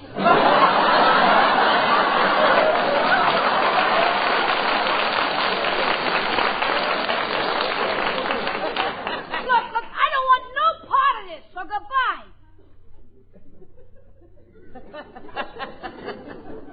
So that's why you want to stage this thing, Remley. What a sneaky way to get a drink. You know, I've been thinking, you can't mess around with car accidents. Somebody's liable to get hurt. There must be a more subtle way to get Willie in the clink. But I can't think of anything. Curly, I got it. I know just the guy who can help you. You know this guy, too. He has the lowest, most conniving mind of any human being. Do you know whom I'm referring to? Yeah. But you just said you couldn't think of anything. Oh, no. Now, this guy's even lower than I am. I'll give you a hint. His name is Rodney J. Grogan. Old Grogan. That's our boy. Uh-huh. Come on, Remley. Let's go see. Right.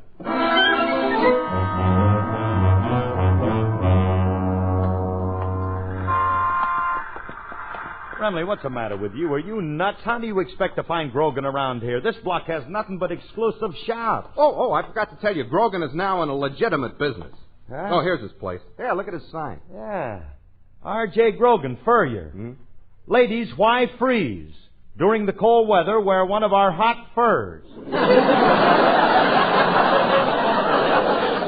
Oh, sounds nice and legitimate. Oh, yeah. Come on, let's go on in. Hey, get a load of this joint. Pretty swanky, huh? Yeah, it is. Grogan carries nothing but expensive merchandise. You said that right.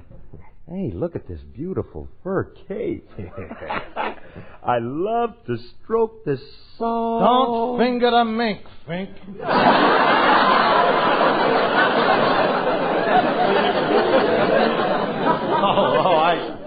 I'm sorry, Grogan. Oh, it's you, Harris. You like that cape, huh? Yeah. Hey, is that good fur? Is that good, he asks. This is a genuine blue mink. Well, then why can't I stroke it? The ink will come off on your fingers. You dye 'em with ink? Well, I used to use blueberry jam, but that was too messy. Customers got stuck to the coats. Grogan, I'm disappointed in you. I told Curly you handled good merchandise. I do. Yeah. All the expensive coats down in that rack over there. Hey, yeah, there they are over there. Oh, man, are they beauties. Woo-hoo. Where do you get these coats? Around town. Do my biggest business with the movie colony. Well, no wonder. The biggest movie stars would be proud to own coats like these. They certainly were. Hey, my pride and joy is this full-length wild mink right here. Now, ain't that luscious looking? Huh? Oh, Grogan, that's beautiful. Yeah. Isn't that a lovely... Hey, Remley, you know something? This looks like Alice's coat. That's possible. Your house was on my November schedule. All right.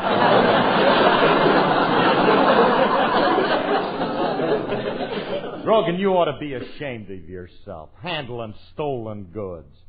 That's against the law, and you're nothing but a criminal. All right, never mind the lecture. What'd you come over here to see me about?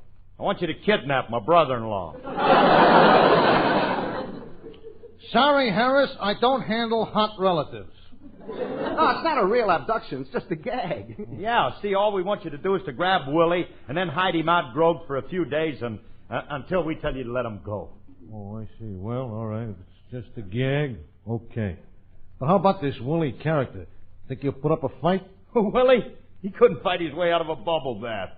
You ain't got no trouble with him. Now, here's what we want you to do, Grove. You go over to the house right now and grab Willie. Then we'll come home in about an hour, but too late to do anything about it. Yeah, okay. Hey, Grogan, we certainly appreciate you doing this for us, don't we, Remley? You bet. Hey, we'll see you when we get back from Pebble Beach. Thanks, Grove. Yeah, all right. Well, better get over to Harris' house and make the snatch. Hey, just remember, can't make that snatch right now. My mother's having the ladies' auxiliary over the house for a bridge game. And I promised to mark the cards for her. Well, I can grab Willie a little later.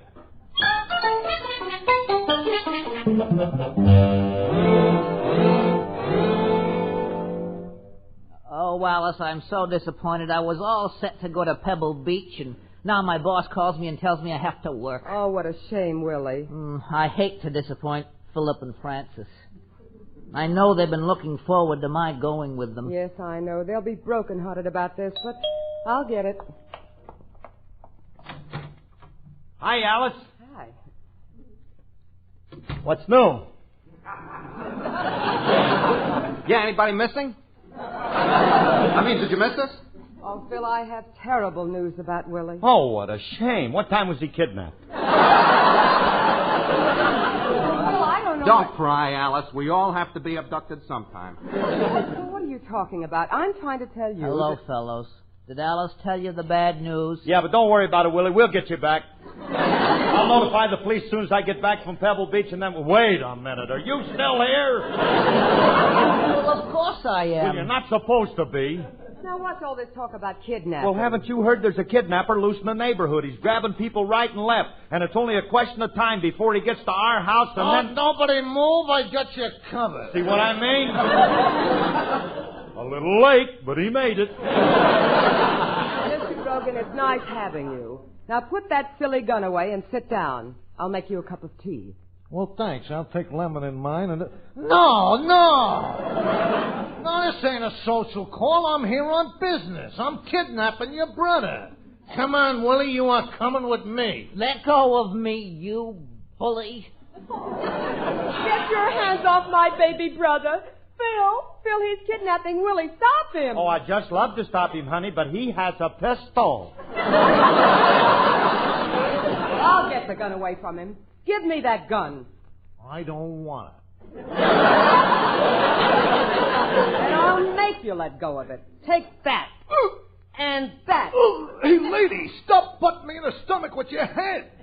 You're not a gentleman. Take that. Lady, please, I got ulcers. Harris, call this blonde goat off of me. Sorry, Grogan. I can't help you. When you hired me to snatch Willie, you didn't tell me his sister was a battering ram. Oh, so you two hired Grogan, just as I thought. Honey, now, we didn't want Willie to go. It was just a gag. Well, he can't go anywhere. I know, but he can't. Hey, Remley, we're on the loose. No, you're not. I'm going with you. Any objections, fellas? Yeah. We're not taking any women along, and you do. Now you did it, Alice. You loosened my little liver. You want me to come, don't you, Wonga? Well, I don't think that you ought to come. Now, Alice, it ain't going to do you any good to lower your head at me. Remember. I'll show you. Take that. Oh! Oh, my head. I warned you, Alice. Curly, I don't get this. Alice butts you in the stomach and she gets hurt. How come? I've been through this before. So for the last 6 months, I've been wearing a Ford hubcap under my...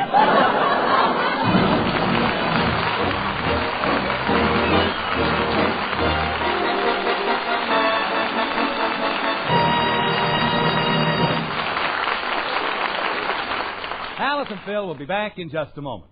They were made for each other. RCA Victor's 45 instruments and RCA Victor's handy 7-inch records were the first ever designed for each other. It's a completely new system of recorded music, the result of not just months, but years of scientific tests. That's why the 45 system sounds better, plays easier, and costs less than any other system of recorded music. You can choose any one of several RCA Victor 45 instruments. They range from the low-cost automatic record changer attachment to luxurious 45 console models. You'll find complete phonographs, like the Victrola 45 table phonograph, for example, or the Victrola 45 personal phonograph. In any event, you'll find the one you want, the automatic 45 record player of your choice to fit your budget. And whichever one you choose, you'll enjoy the world's finest system of recorded music. Brought to you by RCA Victor, cornerstone of home entertainment for 3 generations.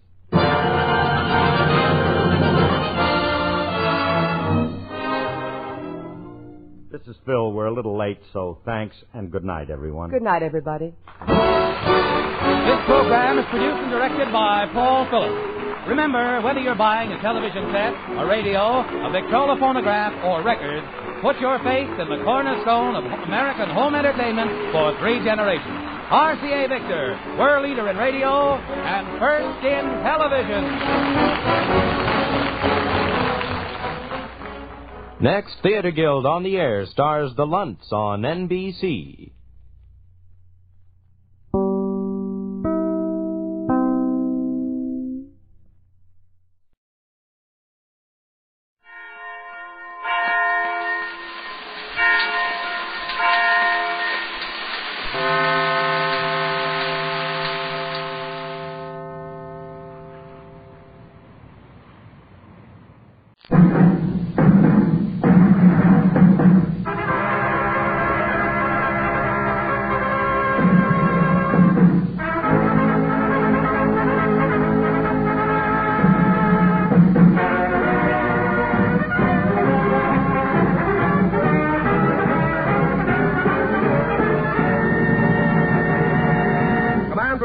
USA, the greatest entertainers in America, as requested by you, the servicemen and women of the United States Armed Forces throughout the world. Command Performance, presented this week and every week till it's over there.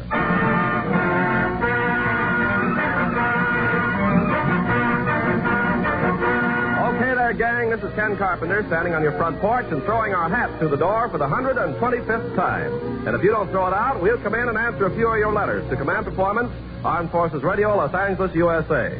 As we hook into the international beams to all APOs and SPOs tonight, clam bake appears to be not only sensational, but positively mediocre. And here's the man who told me to say that. Your master of ceremonies, that famous Hollywood star, that man among men, and that washout among women, Jack Benny.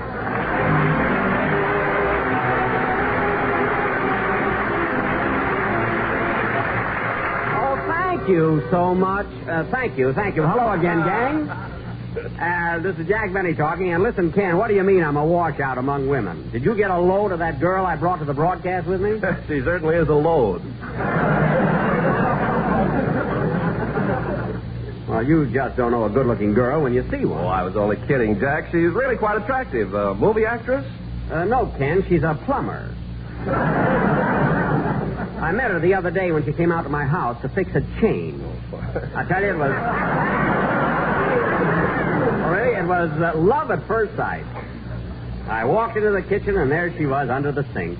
I tripped over her Stilton wrench and joined her.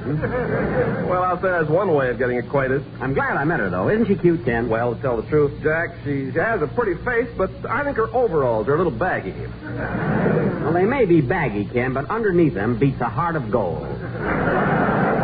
And I'll tell you another thing. She's full of fun. She's got the darndest sense of humor. What do you mean? Well, for instance, she's always sneaking up behind me with a plunger and snatching my toupee.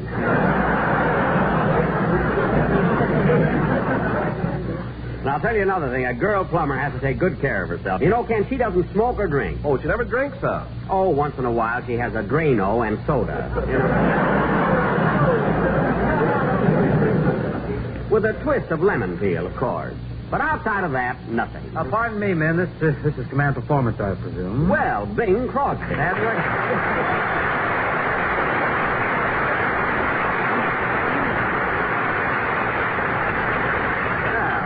A little nervous, without hope? Oh, yes. Nice, isn't it? Well, it's nice seeing you, Bing. Nice to see you, Jackson. What's the big discussion, Ken? Oh, we were just talking about the girl that Jack brought to the broadcast. Oh, you mean Blowtorch Annie? That's her professional name. So you met her, eh, Bing? Oh, indeed I did. As a matter of fact, I autographed her soldering iron on the way. Oh, that was sweet. You know, she gave me one of her business cards, Jack, and it doesn't speak too well for you, really. What do you mean? What does the card say? Well, here it is. Blowtorch Annie. I specialize in drips. And right there. Can't understand it. That means drips from pipe. I'm no drip. Pardon me. Hope would have had a better answer there. Much better. Rochester would give you a better straight line. I know it.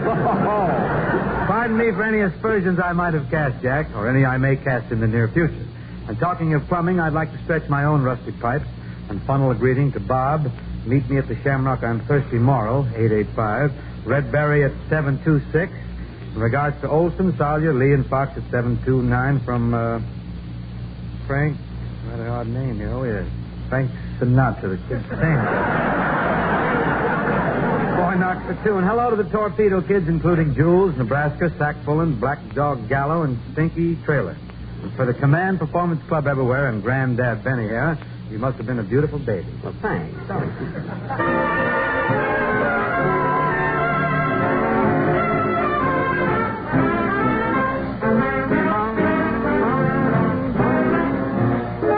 Must have been a beautiful baby. You must have been a wonderful child.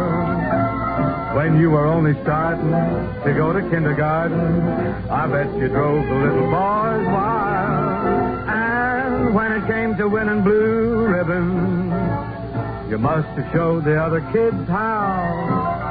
I can see the judge's eyes as they handed you the prize. I bet you made the cutest bow. Oh, you must have been a beautiful baby. 'Cause, baby, look at you now.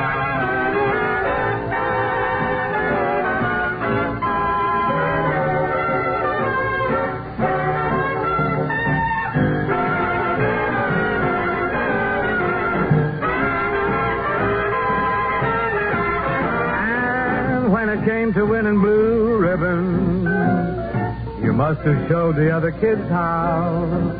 I can see the judge's eyes as they handed you the prize. I'll bet you made the other kids bow. Oh, you must have been a beautiful baby, 'cause baby, oh baby, yes, you must have been a beautiful baby, 'cause baby, look at you now.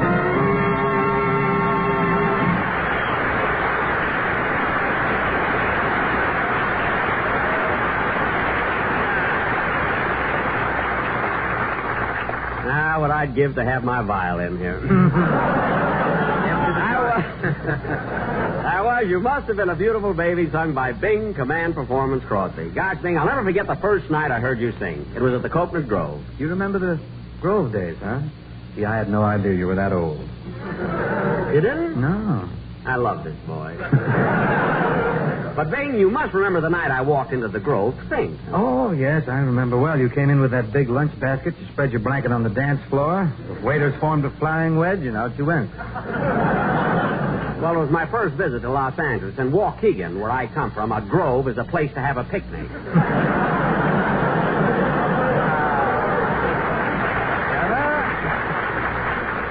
But getting back to what's on my mind, Bing, I lost Dennis Day.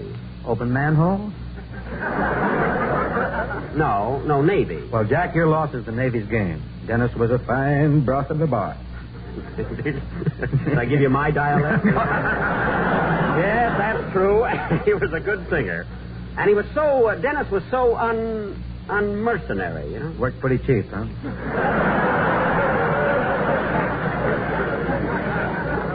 Well, I wouldn't say cheap, but on Saturday night when I used to hand him his pay envelope, my hand very seldom trembled. Anyhow, Bing, there's a great opportunity on my program for the right young fellow. You mean? I mean, snap at it, kid. Well, Jack, if I hear of anybody, I'm going to let you know. What's the matter with this guy? Does he have to have a ton of bricks fall on him or something? Bing, I wish you'd pay attention. I need a singer, and I'll take you just as you are. No audition or anything. I don't. Very nice of you. Really sweet. You're sweet. I mean, just what I heard tonight was enough for me, you know? Of course, you won't have to do much. You see, I mean, you'll start at the bottom, but you'll work up fast. I mean, think of the chance this is. 5 years ago, nobody knew Dennis Day. Today, he's scrubbing a deck.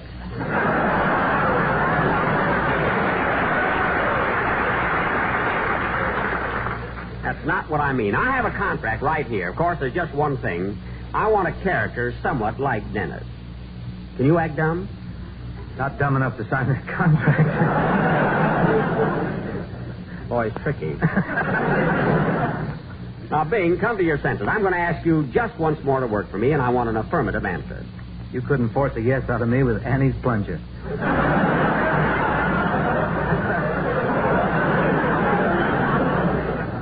Now, Bing, I wouldn't be too hasty if I were you. Think of your future. You know, there's so little left of it, I'd rather not. Don't be downhearted, son. Stick with Uncle Jack, and everything will be all right. But, Jack, I have my own radio show. The Dozer, but we have it, yes.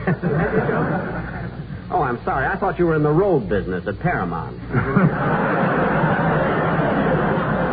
Well, you hit on something there, Dad. Hope and I have made so many road pictures, really. L'amour is getting soft shoulders.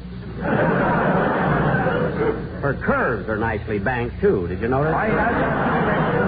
But, Bing, I was wondering, just for curiosity's sake, if you didn't have your own show, how much would you charge me a week to sing on my program? Well, I don't like to make my business public, Jack. I'll tell you what I'll do. I'll whisper it to you. Use my left ear. That's the better one. Okay, how much would you charge me to sing one song a week? Holy smoke, I wouldn't pay that to Sinatra. Now, just a minute. Wait a minute now. Heavens to Betsy. $35 a week, that's not robbing you. You never said that. You said 45. That left ear of mine never misses, brother. Gentlemen, if you'll pardon me, this, after all, is command performance. It's about time for a little glamour. Glamour? What's wrong with us? That's what I say. Well, don't nobody answer that either. Well, it seems the gentlemen of the AEF have written bales of letters requesting Miss Georgia Gibbs, whom they seem to love. Georgia Gibbs, is that her standing there? Mm-hmm. Say, she's cute. I must see what she's doing later. Listen, you stick to your plumber. I came in here empty. Oh. Brushing aside this romantic dialogue and clearing a couple of tired wolves away from the microphone, let me say it's all yours, Georgia Gibbs.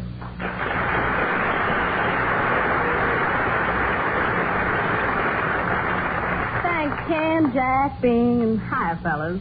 Love to the Snapseed gang at 726, AR Sessions, Navy 230, that B-17 named Beanie. The 76 Ward at 952, Lieutenant Colonel Hearn at 709, and also at 709, Silent Bill, Zoot Nilsson, Hogjaw Myers, Stumblebum, and Fireball Lee. Also, the Broadway Glom somewhere between New York and the English Channel. The Glom, according to Sal Scamaccia, keeper of the Glom, is a little turtle on the USS, mustn't give the name. So, fellas, here's the song you've asked me to do on Command Performance.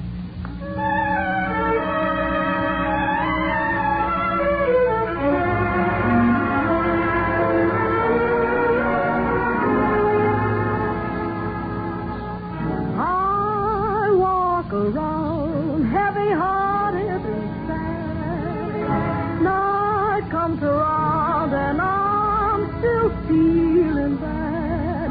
The rain's pouring down, blinding every hope I have. It's bittering, pattering, beating and spattering. It drives me mad. I don't know why. There's no sun up in the sky, only weather. Since my man and I together, raining all the time. Life is big, gloom and misery everywhere, stormy weather. I just can't get my poor self together. Weary all the time, oh, weary all the time. Now when he went away, the blues walked in and met me. If he stays away, old rocking chair will get me. Do is pray the Lord above will let me walk in the sun once more. I cannot go on. Everything in life is gone, only weather. Since my man and I together, raining all the time, keeps on raining all the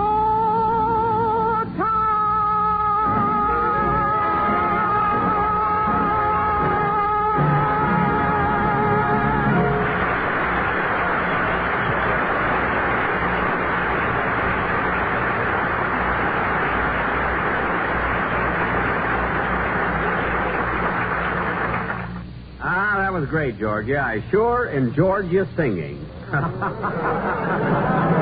knew you'd love that one. Enjoyed your number. Get it? He wants me to go on his program this morning. Don't be so critical. I like to see you think of something witty that fast. Listen, when Georgia was singing, I was looking and listening. I wasn't thinking. And now, wait a minute. You'll have to pardon me again, gentlemen. Carpenter's always butting in here. Very rude, boys. Well, it's an absolute necessity. Whenever things get dull around Command Performance, it's my duty to break in and introduce the next guest.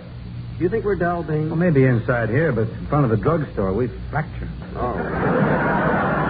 Our next next guest is a man who, well, on the other hand, I don't like to exactly say that without qualifying my statement by saying he's also very well known in the field of, well, one thing I'm sure of, here he is, that musical genius, that man of no words, Harpo Marx.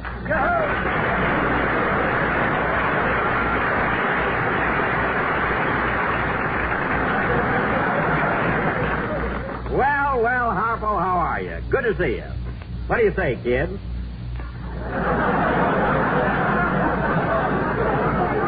Yeah, hello, Harp. What's cooking? For a minute, I didn't think he was going to speak to her. Yeah, Harpo looks hungry, Jack. He does at that. Want something to eat, Harpo? What would you like? Get him a glass of milk.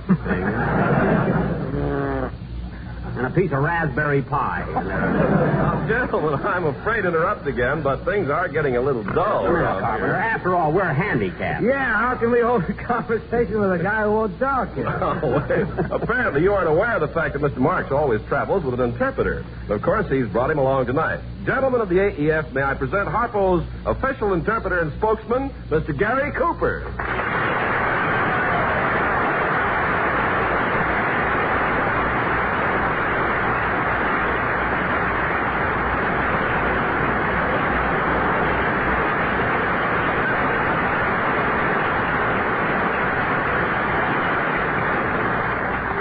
Hey, Bing, he got more applause than we did. Get my things. I'm leaving. Well, Gary, this is really a surprise. Doggone, I didn't know that you were Harpo's spokesman. So you travel around and do all his talking for him. Is that right? Yep.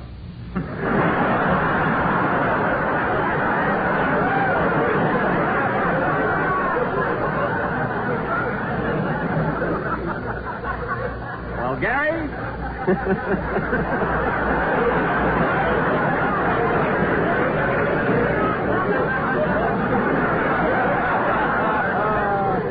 Gary, I'm glad you're here because we're beginning to have a little trouble with Harpo. Do you ever have any trouble with him? Nope. Well, I guess that's because you've known him so long. I mean, you're very close to him. You understand him. Yep. And he won the Academy Award.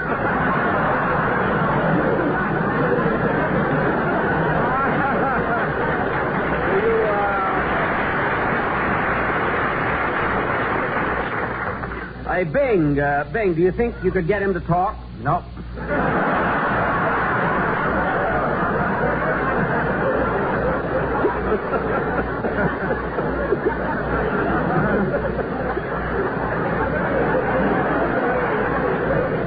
Well, try. Okay, say, Gary, we had a lot of fun when you were working at Paramount on For Whom the Bell Tolls, didn't we? Yep. What do you do?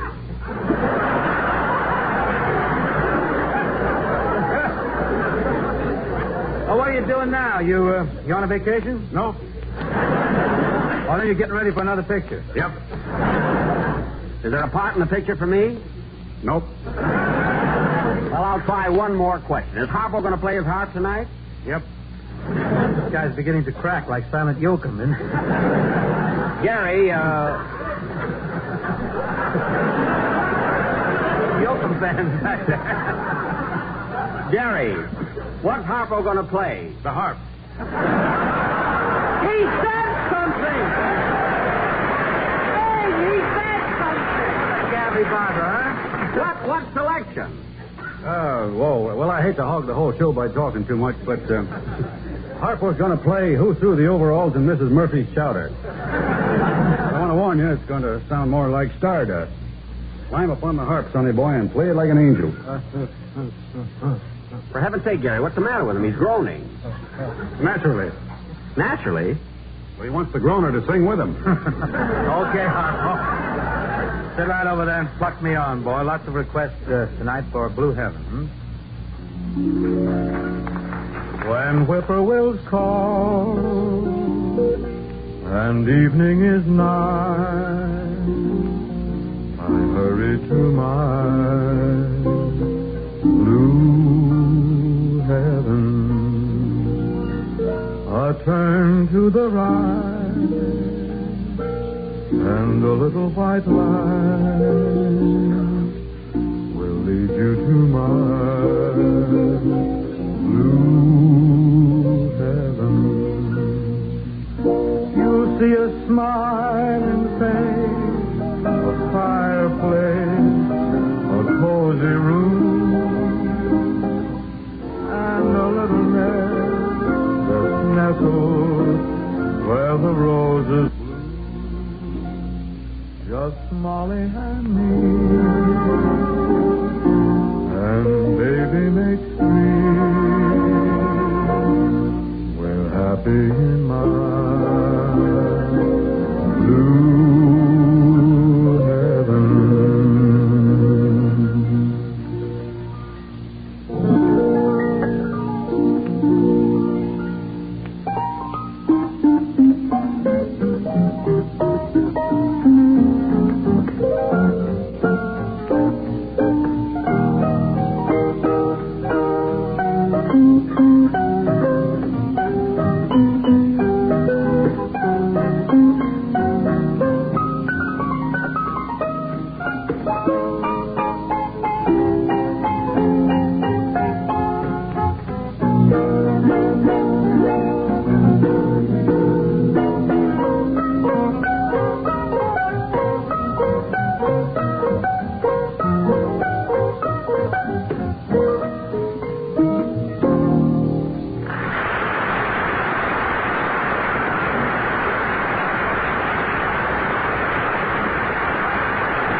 Thanks, Harpo, Marx, and Gary Cooper. And say, bingo. Yeah, Jack? Command Performance gets a lot of crazy requests. You know that, of course. Remember one night you had to mix up a bourbon and soda? Hope drank it, remembered it well. What's for tonight, a Cuba Libre, Jack? What are we going to do? Now, a letter from Private Phil Stearns, formerly of Sausalito, California. Hmm? Dear Command Performance, these GI shoes we wear get heavy at times, but I've thought up a way to make them seem lighter. Please have Ann Miller do a tap dance wearing a pair of our 10-pound brogans. Fellas, Ann Miller.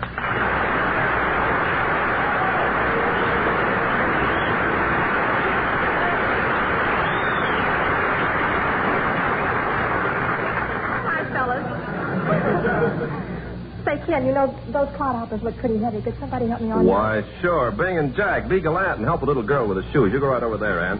This is Ken Carpenter, ladies and gentlemen. I have a microphone here and will report this amazing spectacle as I see it. Mr. Benny has a monstrous GI shoe in his hand and is about to place it on Miss Miller's tiny left foot. Mr. Benny is bending down. Now Mr. Crosby bends down. Now they're preparing to lace up the brogans. Miss Miller is wearing a beautiful ensemble this evening. Mr. Crosby is wearing, well, we'll skip that. It's a beautiful day out here today, folks. We can see the purple mountains in the background.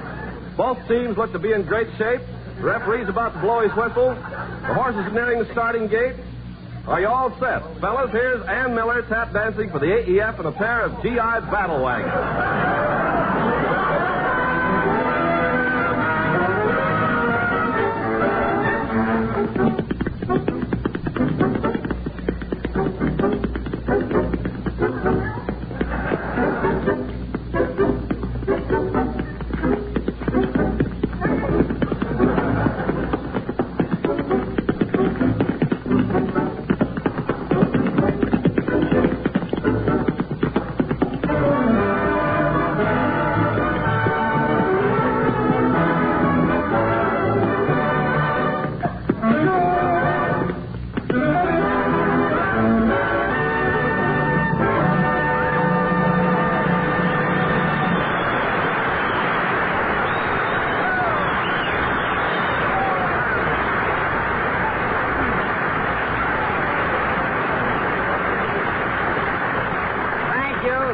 Miller, now you know what it's like in the infantry. One of those shoes looks like my Maxwell. Hey, Bing, will you kill a little more time here? I got to go help Annie with her shoes. So long, fellas. Stay right. So long, Bing. We'll see you later.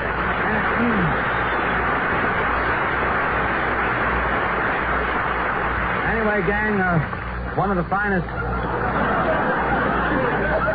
Can I join you, boys? They're now removing Miss Ann Miller's brogans. This makes go far into the night. One of the finest letters that ever pulled into Old Command Performance asked us to sing the song One Alone. And I'd like to bounce it off for the guys who wrote that letter. My hunch is that they're somewhere north of Rome tonight, still paving the long road to Berlin. But wherever they are, they'll know that this one is for them.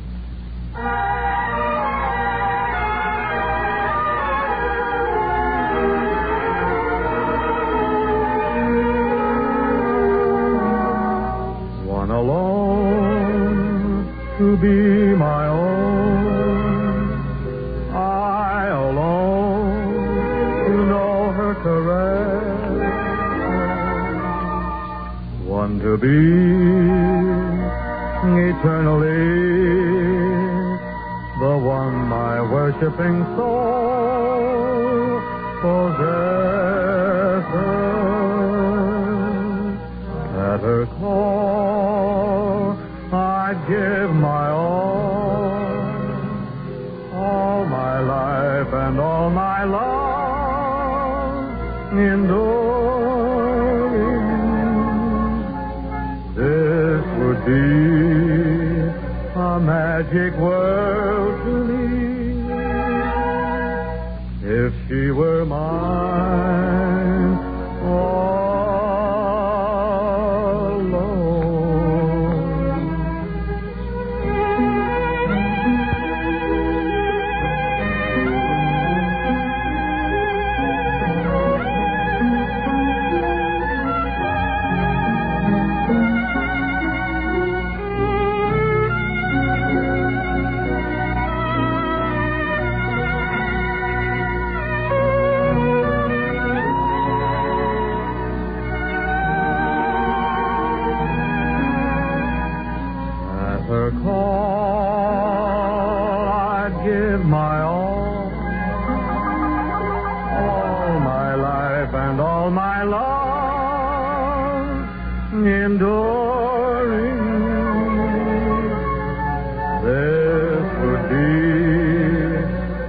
Magic world to me if she were mine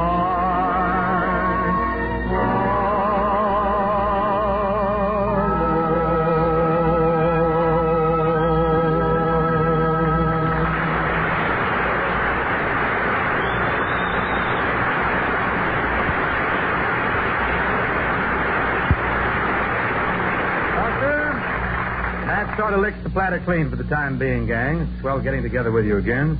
The best of the best from the mob here on Command Performance. And I'm saying goodnight for each one of them. Oh, just a minute. Harpo, Marx wants to say goodnight for himself here. Harpo? So long from over here to over there.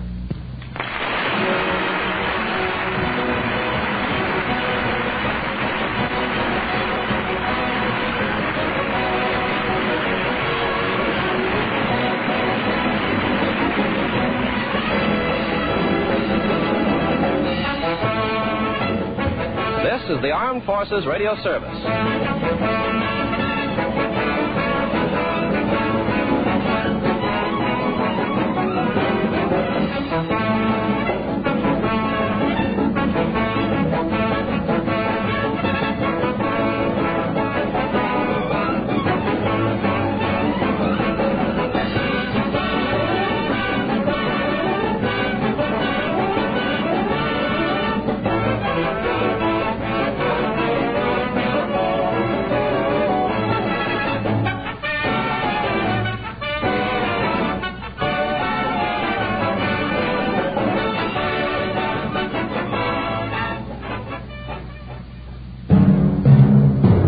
This is KERA-FM Dallas.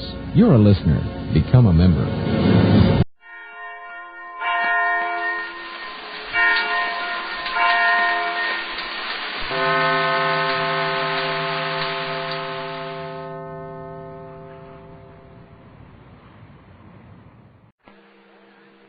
Operator, this is Eddie Cantor. Connect me with Fink's Drugstore. I'm dreaming of a white Christmas. Fink's Drugstore. Hello. would you please run across the street and call Jack Benny to the phone? Well, Mr. Benny happens to be here now, but you'll have to wait a minute. He's talking to the manager at the pinball machine. That was a lucky one. 2 nickels, please. We don't pay off on tills.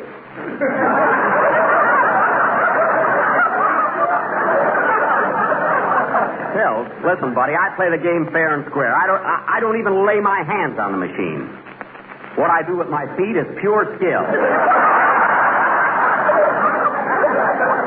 Sorry, we have rules. We do not pay off on a pinball game unless the machine remains inside the store at all times. But, Mr. Fink, you shoved it so close to the soda fountain, you shot the last 3 balls into the malted milkshake. Look, if that's the way you want to run your drugstore, I'll go elsewhere. Please try to understand, Mr. Benny. I don't mind you shoving the machine a little, but you're not supposed to break the glass and put the balls where you want them.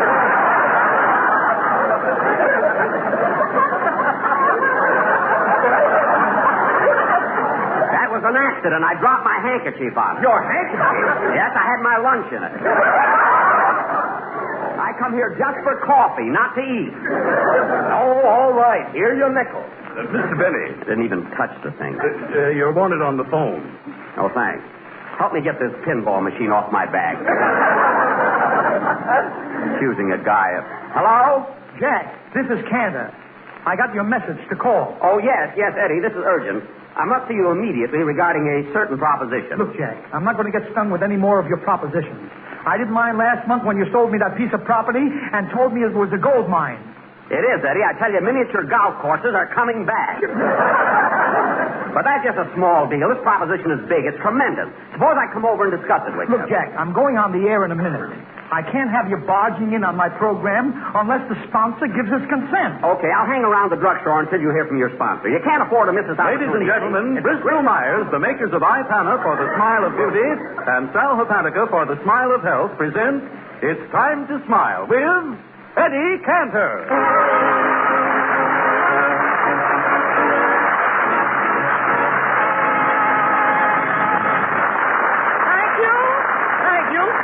Everybody. How are you, Harry? Say, Eddie, I overheard your conversation with Jack Benny. You know you don't need the sponsor's consent. Now, why don't you let him come on the program? Harry, we've got a good thing here, haven't we? Yes. We're both eating regularly? Yeah. We get paid every week? Well, what's all that got to do with Jack coming on our program? Listen, if our sponsor finds out people are supposed to laugh, we're through, you know. Besides, Harry, I don't like to have him around. He's such a cheap guy. Oh, no, Eddie, that's just a rumor. No, really, it's a rumor. I happen to know that for Mary's last birthday, Jack gave her a beautiful silver fox muff. Silver fox muff? Yes. That was Benny's toupee with a zipper on it.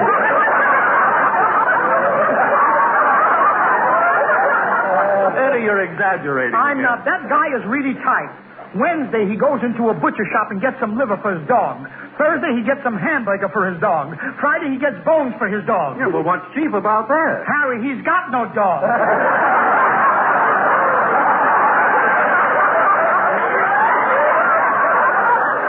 Really, Eddie, I never thought Jack was that stingy. He's always been that way. When Benny was a baby, he was weaned on a piggy bank. Believe me, Harry. Oh, I have the phone there, Eddie. Hello? Anything new?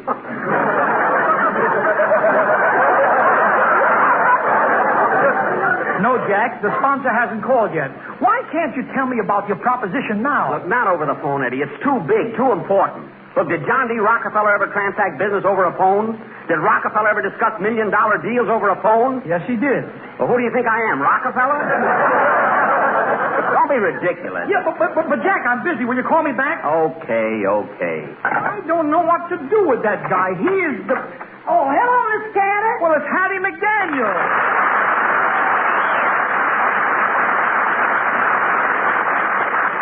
Hattie, I've been looking for you all day. Where have you been? I've been substituting for Rochester over at Mr. Bennett's house. Yes, they put poor Rochester in jail last night. In jail? What for? He smiled during a blackout. You say he smiled? Yes, sir. And the gold in his teeth lit up Hollywood Boulevard, Clara Glendale. Now, Tell me, Hattie, I'm anxious to know. You've been to Mr. Benny's house. Has he really got a piggy bank? Oh, no, sir. He hasn't? No, sir. But he's the only man I know who's got a mattress that jingle, jangle, jingle.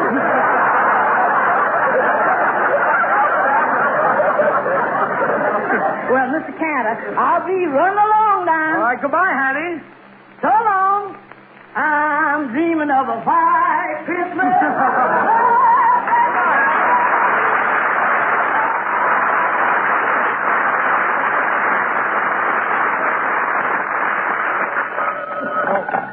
Hello? Cantor speaking. Oh, is this you, Eddie? I must have dialed your number by mistake.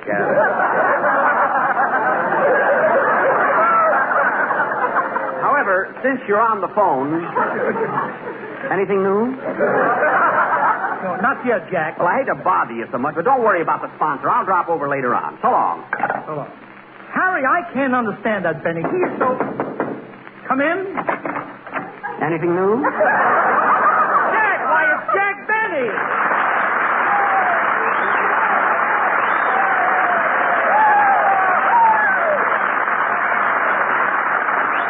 Well, Jack, this is really a surprise.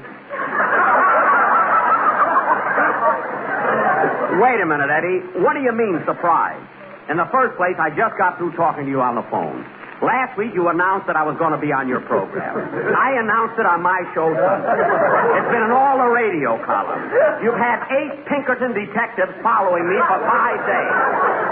When I walked in here, why did you get so excited? Well, look, Jack, let's not fool ourselves. If I didn't get so excited when you walked in, if I didn't say, why, it's Jack Benny, do you think you'd get such a big reception? Yes, I do. Oh, yeah? Well, Jack, I'm going to show you the difference. Walk out and come in again. All right, I will. Come in. Why, it's Jack Benny.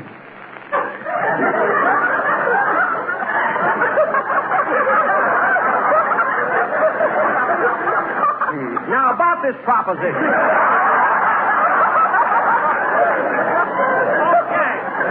Jack, will you forget business? Forget business for a while. Business. I haven't seen you for so long, Jack. Let's just have a friendly chat. All right. Is it a money-making proposition? Well, no, not exactly, no. So how are you feeling, Jack? How are you? Gosh, it's good to see you. You know, I never see you, Jack. Of course, I listen to you every Sunday.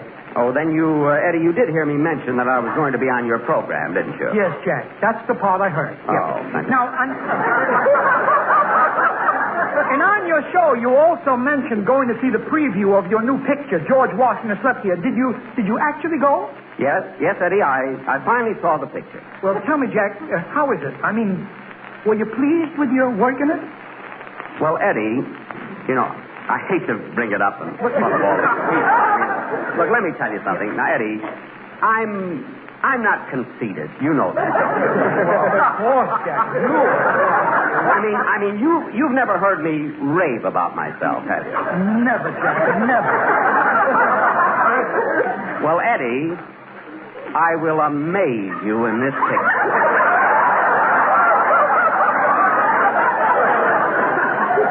Now, look. No kidding. I really will. Really? I honestly believe that for the first time, the screen has captured the real me. Well, I'm glad to hear it, Jack. And you know I'm not egotistical. No.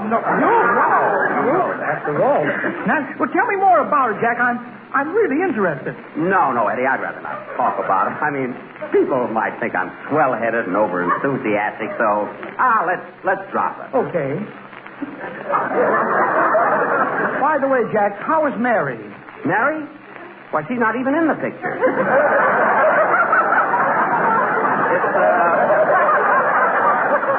You see, it's Ann Sheridan. Oh, yes. And, Eddie, I must tell you about one scene we have together. You see, Ann and I have been married for 3 years. And there's one scene in the garden that'll tear your heart out. Really? Oh, really. It's where I say to her, Connie. See, that's her name in the picture, Connie. My name is Billy Boy. Really? Yeah, look at that. No, but this scene is really beautiful. I say to her, now this is after we've been married, you see, for 3 years, you see. And we're out in the garden, and I say, Connie, this is our 3rd anniversary. Tell me, sweetheart, do you still love me? And as the moonbeams cast their magic spell over us, she looks into my eyes and softly whispers, no.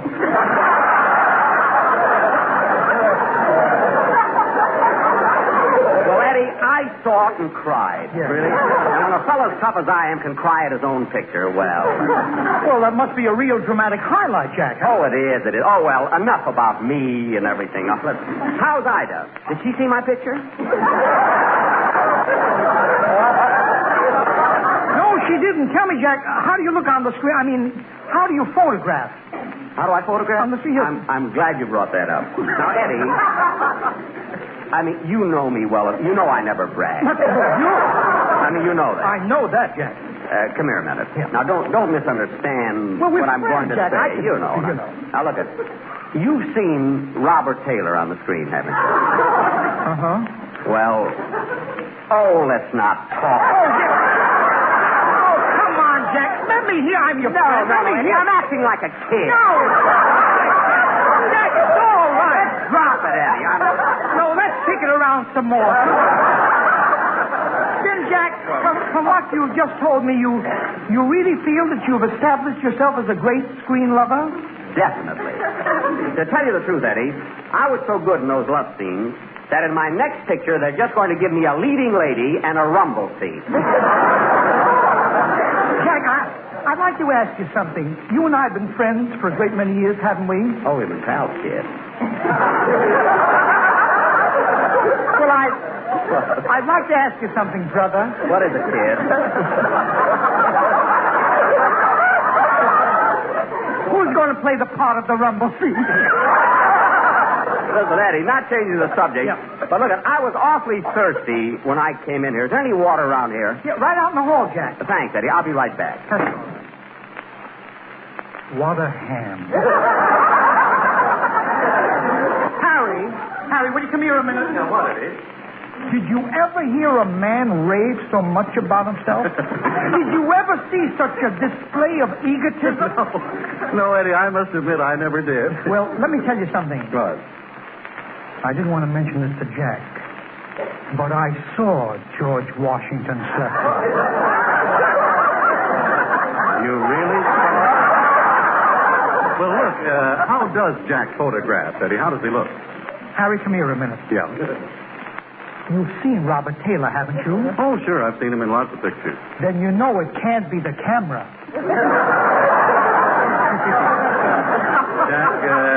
Jack looks pretty bad, huh? He looks...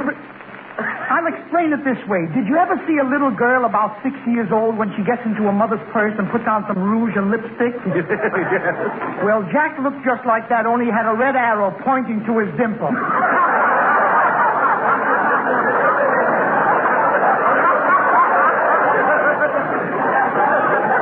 Anyway, Harry... Oh, Jack! Jack, I was just telling Mary how anxious I am. Harry. I was just telling Harry how anxious... Mary is home listening to the program.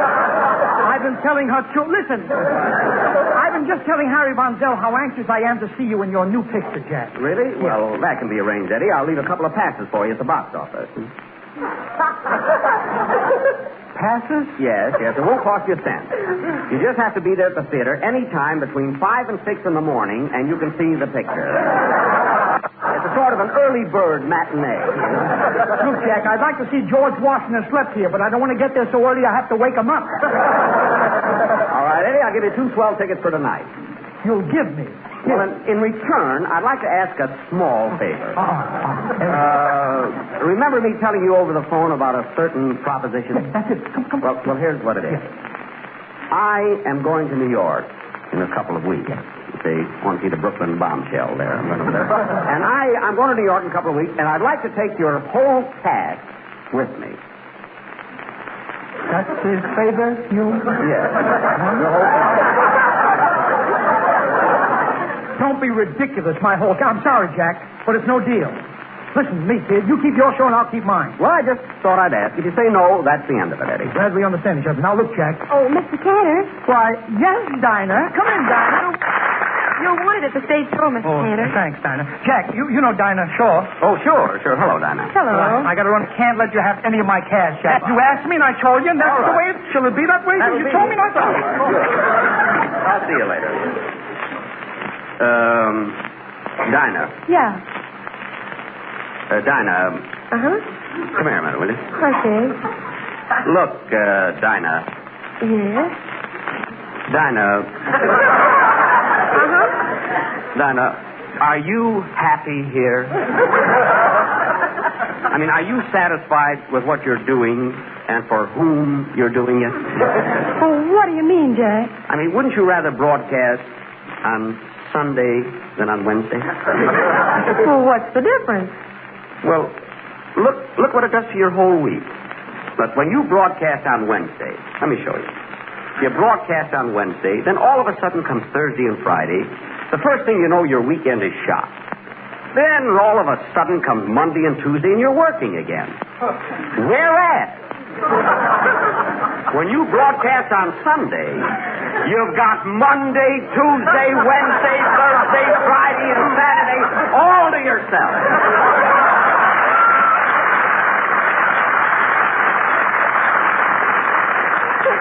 Wonderful. But, Mr. Benny, No buts, Dinah. I'm determined to have you work for me. Now, I'll tell you what. I'll pay you twice as much as you get from Cantor.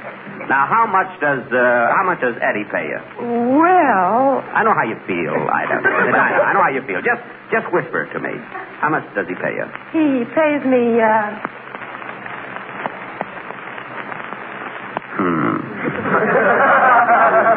Look, Dinah, if you work on Sunday, it'll ruin your whole week.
I wonder what Cantor really pays there. Did you say something, Mr. Benny? Why, no, Harry. I was just...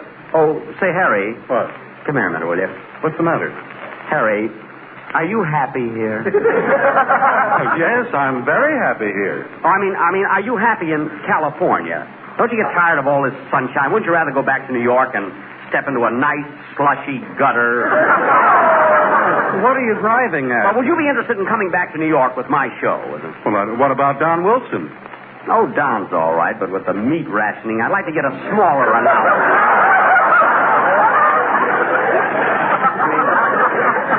so unreasonable? Well, I offer to pay his fare back to New York, but he refuses to sleep in an upper berth. Oh, well, that is unreasonable. Of course it is. After all, how much room does Dennis Day take up? What do you say, Harry? Well... That tells me we'll get 1 million laughs. Well, to tell the truth, Jack, I'd rather stay here and get 1 million smiles. You rather get smiles? Yes, I would. How do you go about it? It's very simple. Do it like this.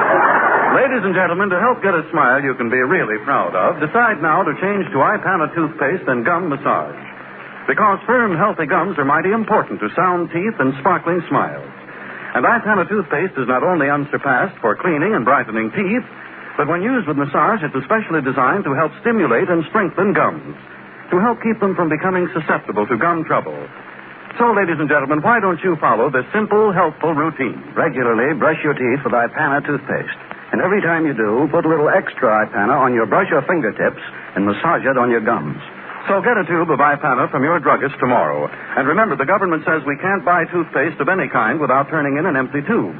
So don't forget to take an empty metal tube of some kind with you when you ask for your Ipana toothpaste.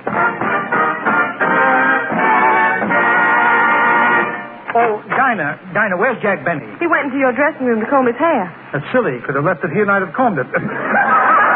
Mr. Cantor, maybe I shouldn't mention this, but, well, Jack Benny's been trying to hire me for his program. What? And Harry, too. No. Yeah. After I won, I'll fix him and I'll fix him good. What are you doing, Mr. Cantor? You said he's in my dressing room? Yeah. I'm going to phone in there and pretend that I'm Rochester.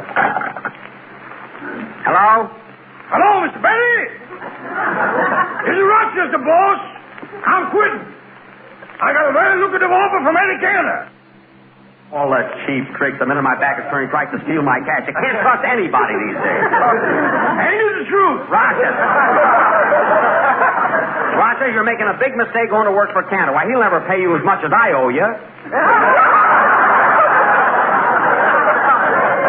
Rochester, working for me, you got a future. Why do you want to leave? Frankly, boss, I'd rather work for a younger man. Younger? Why, Cantor's old enough to be my father. And if I was a girl, he probably would be. Rochester, your mind's made up. I mean, you finally decided to leave me? That's right. Goodbye, Mr. Benny. Goodbye, Cantor.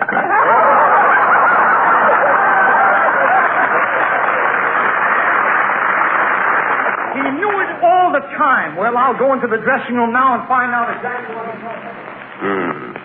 Now, if I could only find someone here who isn't loyal, a guy that would stoop to anything, a complete stinker. How do you do? First Gordon, the Mad Russia.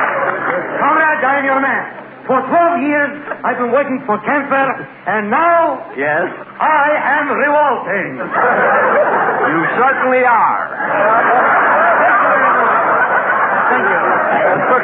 Russian? Yes? I'll give you a contract if you're sure you want to quit Cantor. Why shouldn't I quit him? He's no good. He's a crook. He's a heel. Aha! And I love him. He's like my own brother. Russian, don't let him tempt you with money. Even if you do work for Benny, you can't get above the $25,000 ceiling. Working for you, I can't even get off the floor. My ceiling is zero. Oh, stop, will you? Mr. Benny, I've decided to work for you at my very lowest figure. What's that? Nothing. Russian, I don't understand. You've been with me so long. Why do you want to leave me to go to work for Jack Benny? Because I like him. I like him. I owe him a debt of gratitude. You see, many years ago, back in Moscow, I am sitting with my girl. We are tuning in on the radio, and we are hearing Love in Blooming. I am holding her hand. I can smell the chrysanthemums right in the air. And then, my dear friend, I propose. Mr. Benny, that's why I am grateful to you. You mean your girl said yes? No, the music was so bad she killed herself. Thank you.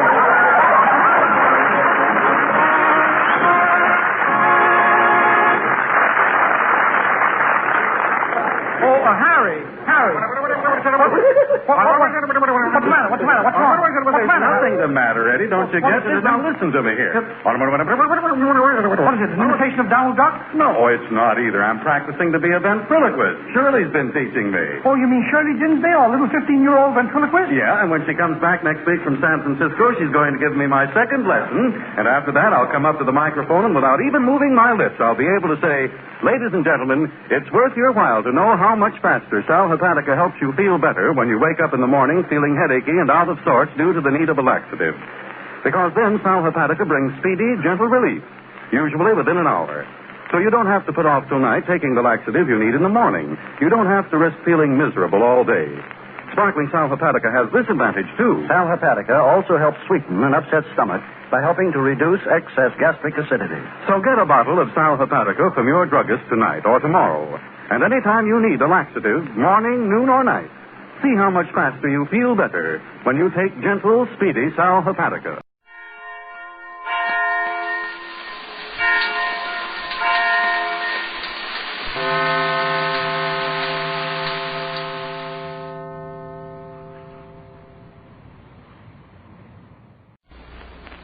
Doctors prove the Palmolive plan brings 2 out of 3 women lovelier complexions in 14 days. For the Palmolive plan was tested on women with all types of skin. Dry, oily, even skin that was not clear. Yes, regardless of age, type of skin, or previous doctors proved the 14-day Palmolive plan brings fresher, brighter, younger-looking complexions. So get Palmolive soap and start your 14-day Palmolive plan now.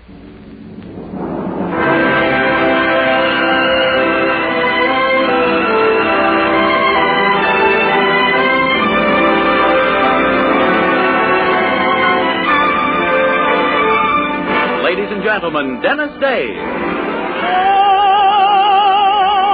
that make life seem worthwhile dwells in your eyes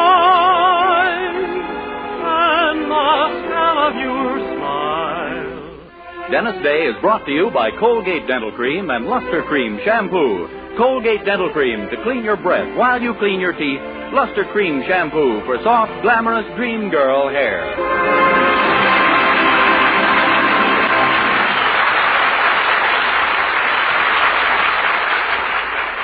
The Dennis Day Show with Barbara Eiler, B-Band Orchestra, and yours truly, Vern Smith, is written by Frank Galen and stars our popular young singer in A Day in the Life of Dennis Day.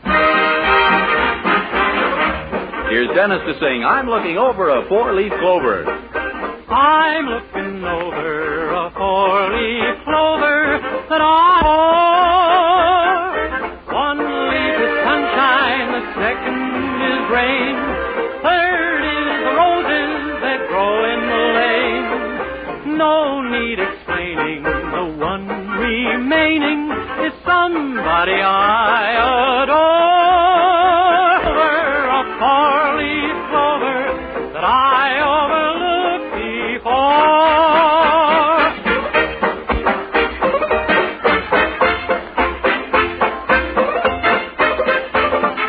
One leaf is sunshine, the second is rain, third in the lane, remaining, the one remaining is somebody I adore.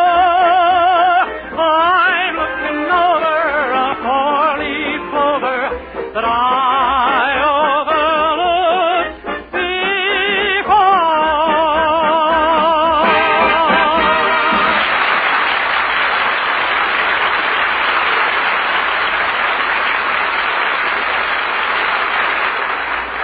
Colgate Dental Cream cleans your breath while it cleans your teeth. No other toothpaste does a better job of cleaning teeth than our Colgate Dental Cream has a safe polishing agent that cleans your teeth both gently and thoroughly, brings out their natural sparkle and beauty. You can actually see and feel the difference. And scientific tests prove that Colgate Dental Cream cleans your breath while it cleans your teeth. Yes, actual scientific tests prove conclusively that in 7 out of 10 cases, Colgate instantly stops unpleasing breath that originates in the mouth. Colgate Dental Cream is famous for its wonderful wake-up flavor, too. Nationwide tests of leading toothpastes prove that Colgate's is preferred for flavor over every other brand tested. Yes, preferred over every other brand tested. And no wonder. For constant effort to produce the finest toothpaste in the world today. For cleaning teeth, for flavor, for sweetening breath. So see if you don't agree with the millions who have made Colgate Dental Cream America's favorite toothpaste. Try Colgate Dental Cream to bring out the natural sparkle and beauty of your teeth. For a wake-up flavor you'll thoroughly enjoy. And always use Colgate Dental Cream after you eat and before every date to clean your breath while you clean your teeth.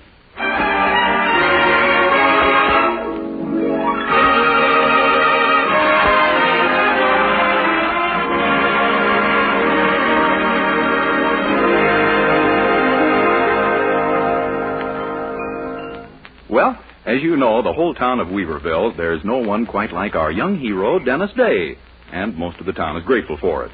But Dennis can be happy or sad just like the rest of us, and today it's distinctly the latter. It seems that the local radio station is moving to another city, and with it will go all of our hero's favorite programs.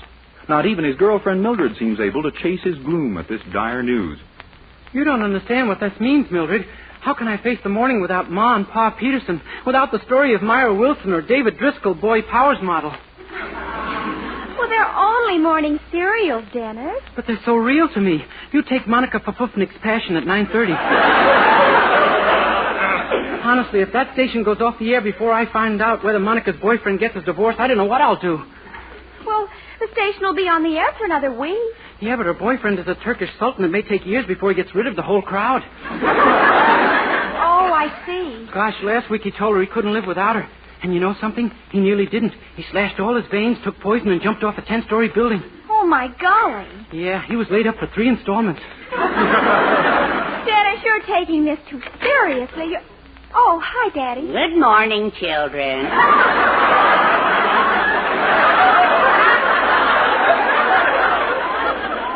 Good morning, Mr. Anderson. Well, what's the matter? Trouble again, Dennis? Yes, sir. There's an item in this morning's paper that says that WEAZ is going off the air. WEAZ? No, don't say that. Oh, do you like to sob your way to work every morning, too? Well, it isn't that, Dennis. It's something far more important. In fact, it may be a matter of my life or death. Your death? Oh, now, Mr. Anderson, it couldn't be. Well, wait till you hear. You see, my wife... Oh, she's involved. I guess I was wrong. I'm afraid so. A few years ago, I bought $100 worth of stock in WEAZ without telling Poopsie about it. You acted without orders from the bridge? Yes, the salesman told me it was a great opportunity for a fearless man. And I, for a moment, forgot who he was talking to. Golly. And now when this radio station goes broke, she'll find out you lost the whole 100. Exactly. Well, farewell, children. Well, Daddy, you're not going away. Not far. Only about 6 feet straight down. Now, wait a minute. There might be a way to keep WEAZ on the air at that. Huh? Suppose we got up a petition and had everyone in town sign it, pledging their support to the station. Then the advertisers would be glad to keep their programs going and even buy more. Say, Mildred, that's wonderful. And I think it'll work, too. A petition. The very thing. Then let's get busy. Dennis, you take the south side of town, and I'll take the north. And remember, get those signatures. Boy, I'll say I will. Do you think I want to miss hearing just plain old Sam being committed to an institution or Mary McCord's children die off slowly one by one? I'm entitled to some happiness out of life.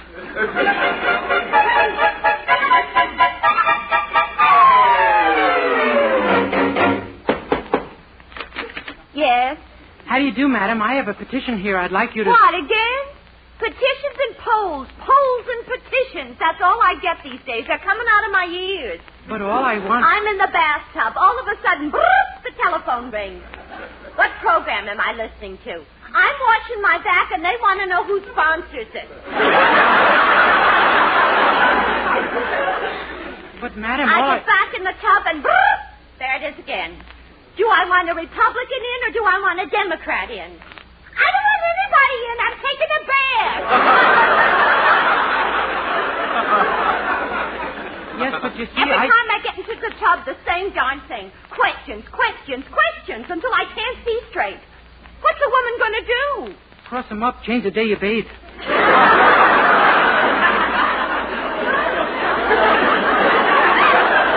Ain't in the tub. What do I think of business? How would I combat inflation? Who knows from from combating inflation. But I just... And now you come along to ask me some more questions. What is it this time? Why does my husband drink, I suppose? Oh, no, ma'am. I can see why he... Wait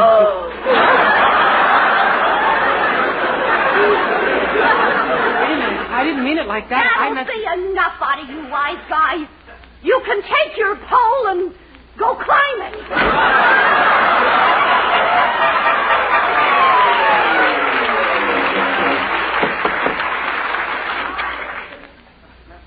Yes? Well, hello there, my little man. My dear chap, I'm not a man, and I'm most certainly not yours. Let's not be patronizing, shall we? Oh. Yes, sir. I'm sorry, sir. Well, come, fellow. Speak up. What is it? Well, do you ever listen to the radio? Oh, I might tune in one of those comedy programs occasionally, like Town Meeting of the Year or Chicago Roundtable. How about the Quiz Kids? Good heavens, no. I can't stand those 3-second pauses while they're thinking. Oh, I beg your pardon. Well, anyway, there's a move on foot to deprive Weaverville of radio. Good. I consider most of it unutterable garbage.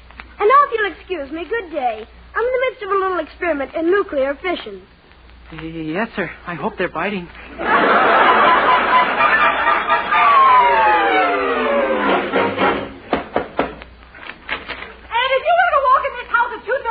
Again, George Simpson. It's my house. I'll come home anytime I please. Just try it, that's all. Yeah, and what'll you do? You'll see what I'll do. Oh, if I had known what you were like when I married you. Ah, shut up! What do you want?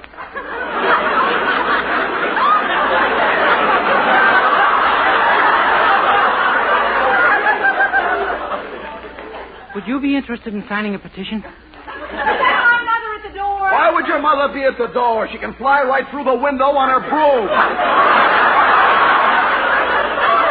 one more crack about my mother, George Simpson, and you'll regret it the rest of your life. Oh, yeah? You heard me. The radio station might close down. I suppose your mother is a rose. Every time she sticks her big nose in this house, there's trouble. At least she don't lie around in bed till noon every day like yours. Oh, is that so? You're darn right it's so. Permanently.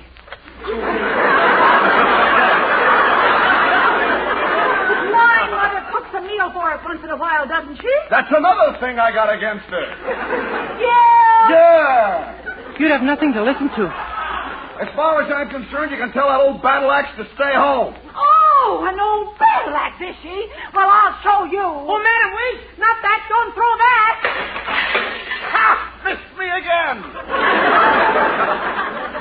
Now, what was it you wanted, Bud?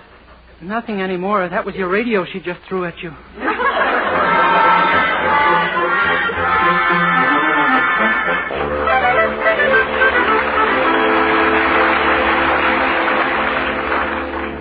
Oh, Dennis, this is wonderful. Over 400 names on your petition. Must have taken you hours. No, I got them all in a few minutes. The whole 400? Sure, it was a cinch once I got to the cemetery.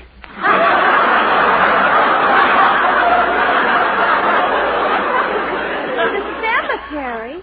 You mean you copied them off the tombstone? Why not? I figure if our mayor lets them vote every year, they can sign a petition. But didn't you get any living people to sign it? No, that's the one type of person I was unsuccessful with. Oh, my golly, and I only got 2 names myself. Well, what are we going to do? Well, your father just told me it's too late to do anything now anyway. All the actors have quit the station. They couldn't go on the air if they wanted to. All right. Then we'll be actors. Huh? We'll work for nothing just so the station can stay on and maybe attract some business. Us? You and me? Sure. You're talented. Why, you can talk in dozens of languages. I've heard you. Yeah, but there's one slight drawback. What? I never know what I'm saying. What of it? Yeah, who can tell? In radio, that might even help.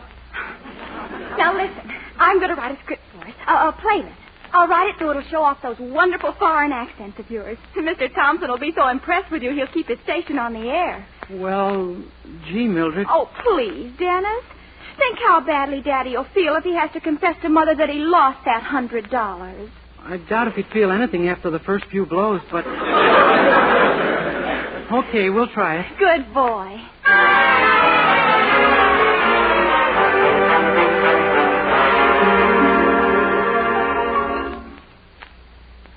Gosh, Mildred, shouldn't we have rehearsed? I haven't even seen the script yet. Well, there wasn't time, Dennis. Besides, they often do it this way in radio. Oh, yeah? It does sound like it sometimes, but I don't know. Come on, we haven't much time. Mr. Thompson? Yes? I'm Mildred Anderson. I just phoned you for an appointment. And this is Dennis Day here. Where? Oh, behind your skirts. Well, what is this all about, Miss Anderson? Mr. Thompson, we think we can help you. I've written a script and we're going to play it together.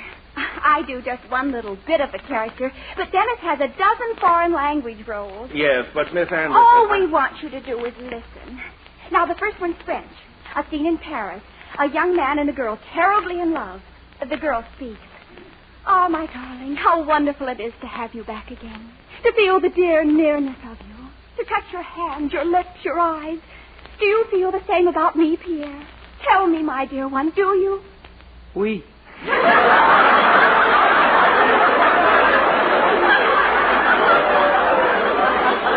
Now, the next one's in Russia. Commissar Dubrovnik has just been asked to take over the Red Army in Siberia. It will be cold, bitter cold. And the duty will be arduous. Still, it's the Premier himself who has asked him to do it. There's a hush as Commissar Dubrovnik makes his...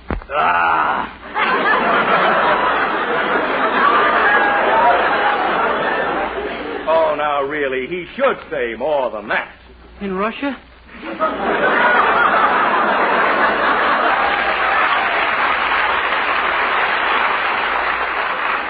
That's right.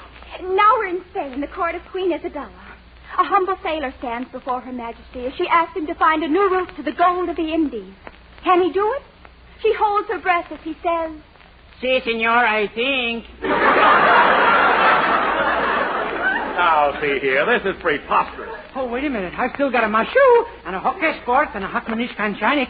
I don't care to hear them. Oh, but Mr. Thompson... Miss Anderson, I'm not interested in actors and plays. All my dramatic shows were sustaining anyway. The only thing that kept me in business here was my disc jockey program. Your disc jockey program? Yes. Chuck Stewart and his make-believe bedlam. He had all our sponsors, and he's left us. Oh, then find another disc jockey. Where? How do? Him? Impossible. Besides, the record library belonged to Chuck Stewart, and he took it with him. Oh, we have a whole cabinet full of records home. And if you have requests for some singer we haven't got, Dennis can imitate him. Imitate him? Sure. We'll just use a record without a vocal for background. You mean he could actually... Oh, but that's ridiculous. Preposterous. Still, No, that's crazy. Why? What harm can it do now? By George, that's true. All right, young man, report to me the first thing in the morning. Yes, sir. Gee, you sure are putty in your hands, aren't you?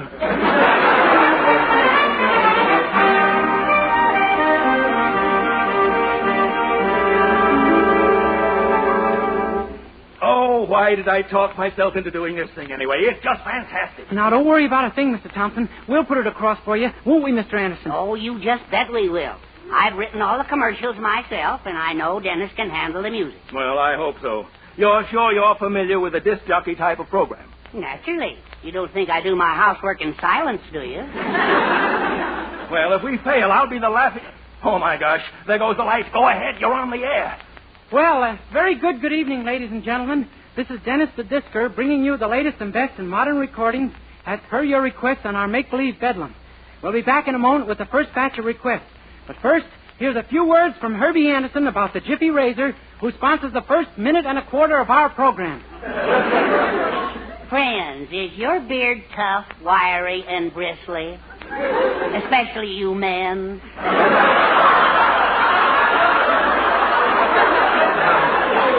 A tender skin is almost always the cause of your shaving difficulty. The Jiffy Razor will remove it instantly. Remember that the next time you buy a razor. Thank you, Herbert's request. Here is Blaine in Middletown, the Weaverville Hockey Side High, and the Girdle Girls of Moose Rapid and Red Eagle doing Temptation. Haven't got any of them, but here we go anyway. Here we go. Oh, tell me, will you, darling, why you look so bad tonight? Big bags around your eyeballs, which is red instead of white. The way you came, just I should have known that you were temptation. You smile, luring me on. Cause you temptation. It'll be thrilling if you're willing. But if it never can be, then pity for me. Cause you was too poor to be kissed. I couldn't resist cause you temptation. And I was yours. Here's my heart. You take it away. You take it away and say that we will never, never, never part. I'm just a slave. Just a dead burn slave. I'm going with you. I'm a red hot slave.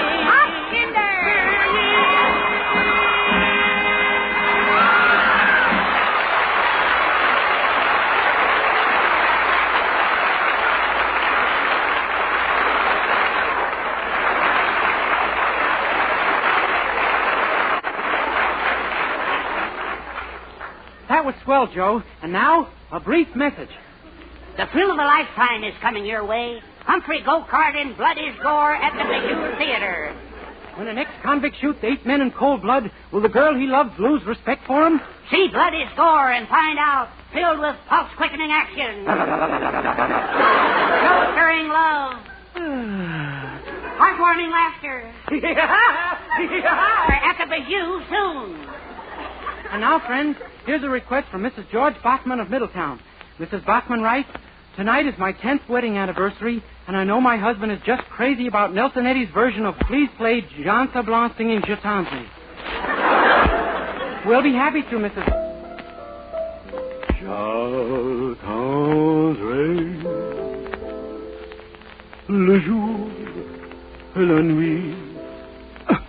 J'attendrai toujours ton retour. J'attendrai qu'à l'oiseau qui s'enfuit vient chercher l'oubli dans son nid. Le temps passe et que, en battant dans ma cœur, des jours.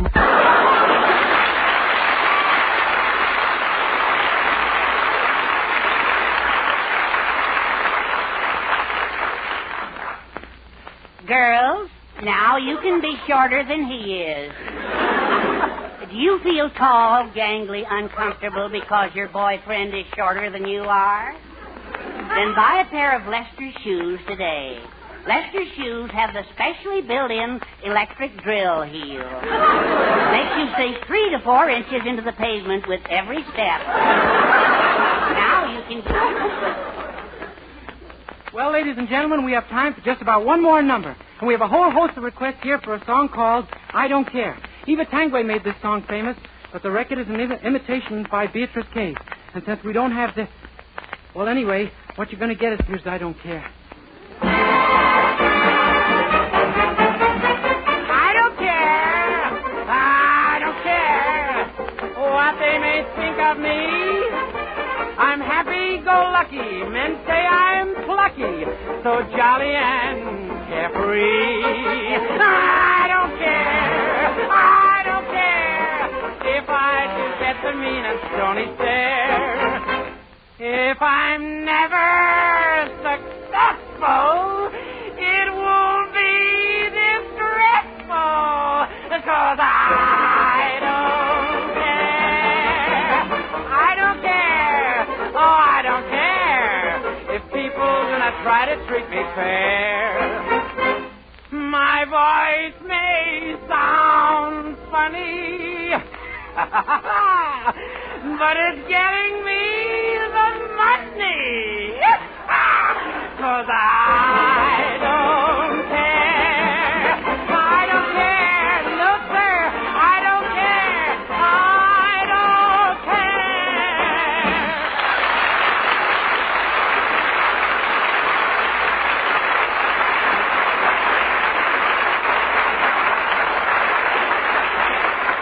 And that, ladies and gentlemen, winds up Make-Believe Bedlam until the same time tomorrow night. Good night, everybody.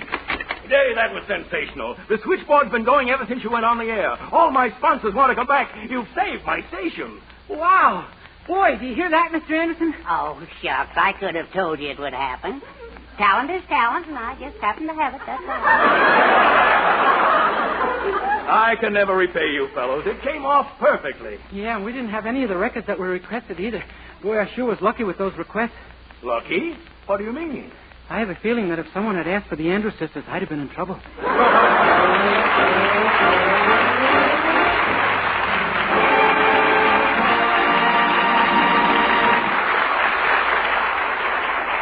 Dennis Day will be back in just 1 minute to sing Passing Fancy. But first...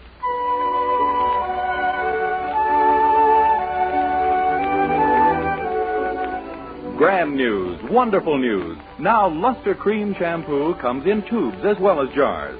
Yes, Luster Cream. The utterly new cream shampoo that gives you soft, glamorous dream girl hair. Try Luster Cream Shampoo. 4-ounce jar, $1. Smaller sizes, tubes or jars, whichever you prefer, 49 and 25 cents. But whether you prefer the tube or the jar, you will prefer Luster Cream Shampoo. Be a dream girl, a lovely Luster Cream girl. Dream girl, beautiful Luster Cream girl, hair that gleams and glistens from a Luster Cream shampoo. Dream girl, beautiful Luster Cream girl, you owe your crowning glory to a Luster Cream shampoo.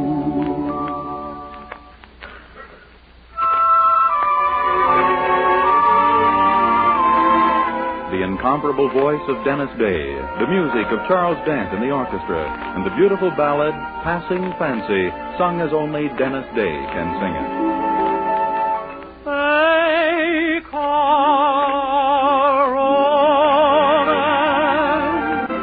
a passing fancy. They say I'll soon be back at the old routine. They tell me you're not the kind to hold, and if I'm on your mind at all, I'm only part of the passing scene.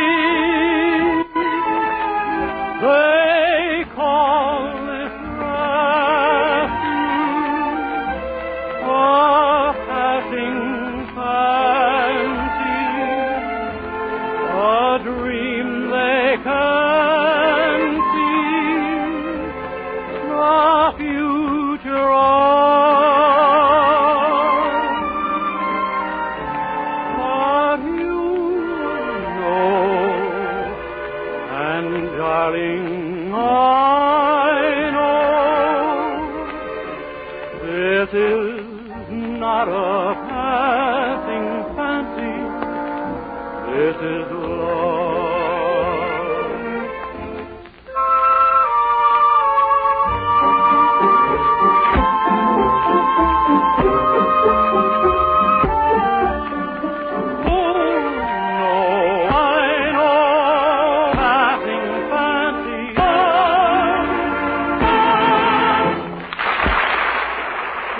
Dennis Day Show, brought to you by Cold to Clean Your Teeth and Luster Cream Shampoo for soft, glamorous dream girl hair.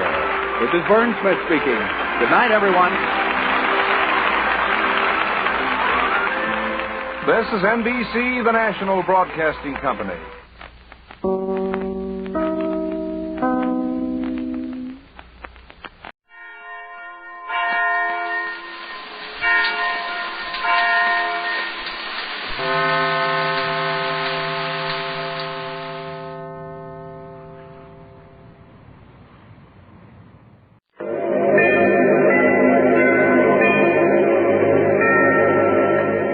Ladies and gentlemen, the Joseph Schlitz Brewing Company of Milwaukee, Wisconsin presents The Halls of Ivy, starring Mr. and Mrs. Ronald Coleman.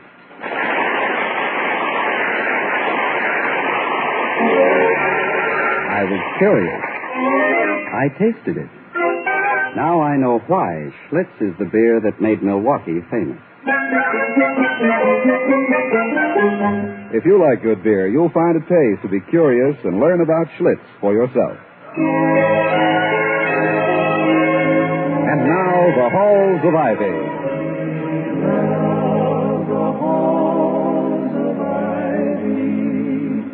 That surround us here today, and we will not forget though we be far away. Welcome again to Ivy. Ivy College, that is, in the town of Ivy, USA. A college president, as some of us may not know, leads a life of quiet desperation. You see, the more money the school needs, the harder he works. The harder he works, the more the school grows. The more it grows, the more it needs. And the more it needs, the harder he works.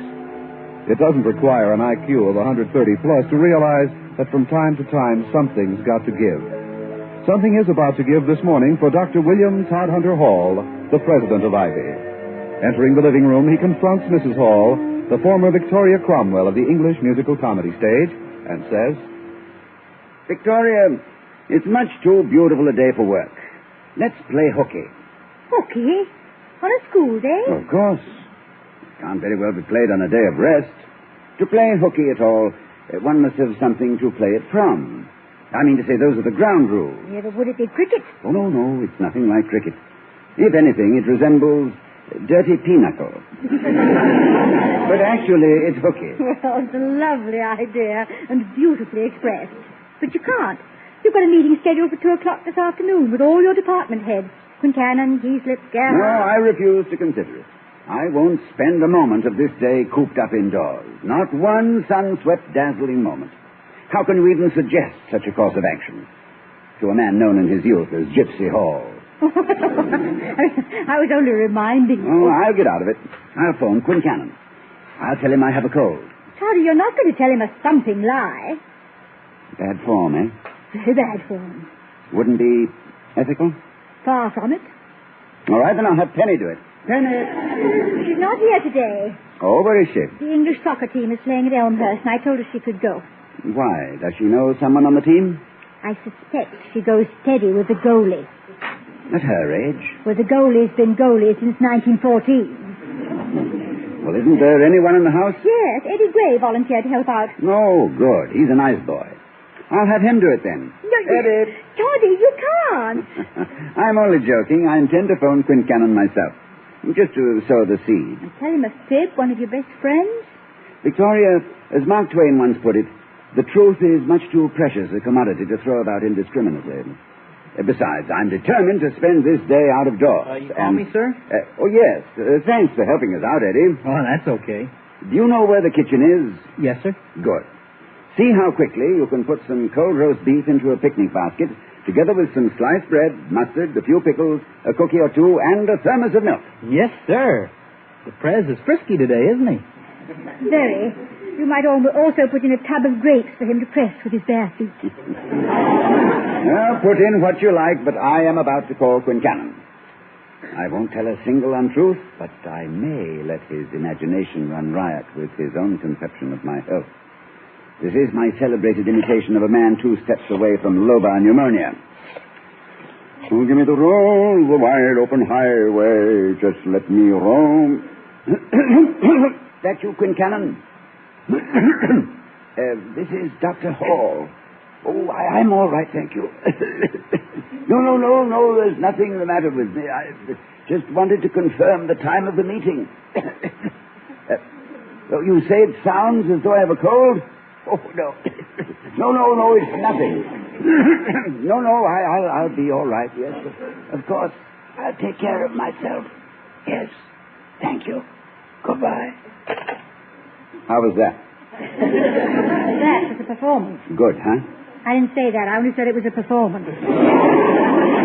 Now, you don't seem to be entering into the spirit of the thing, Victoria. Don't you think we'll have a good time? I always have a good time with you, but at the same time, I don't think you ought. Don't finish that. Doing it this way will give it added zest.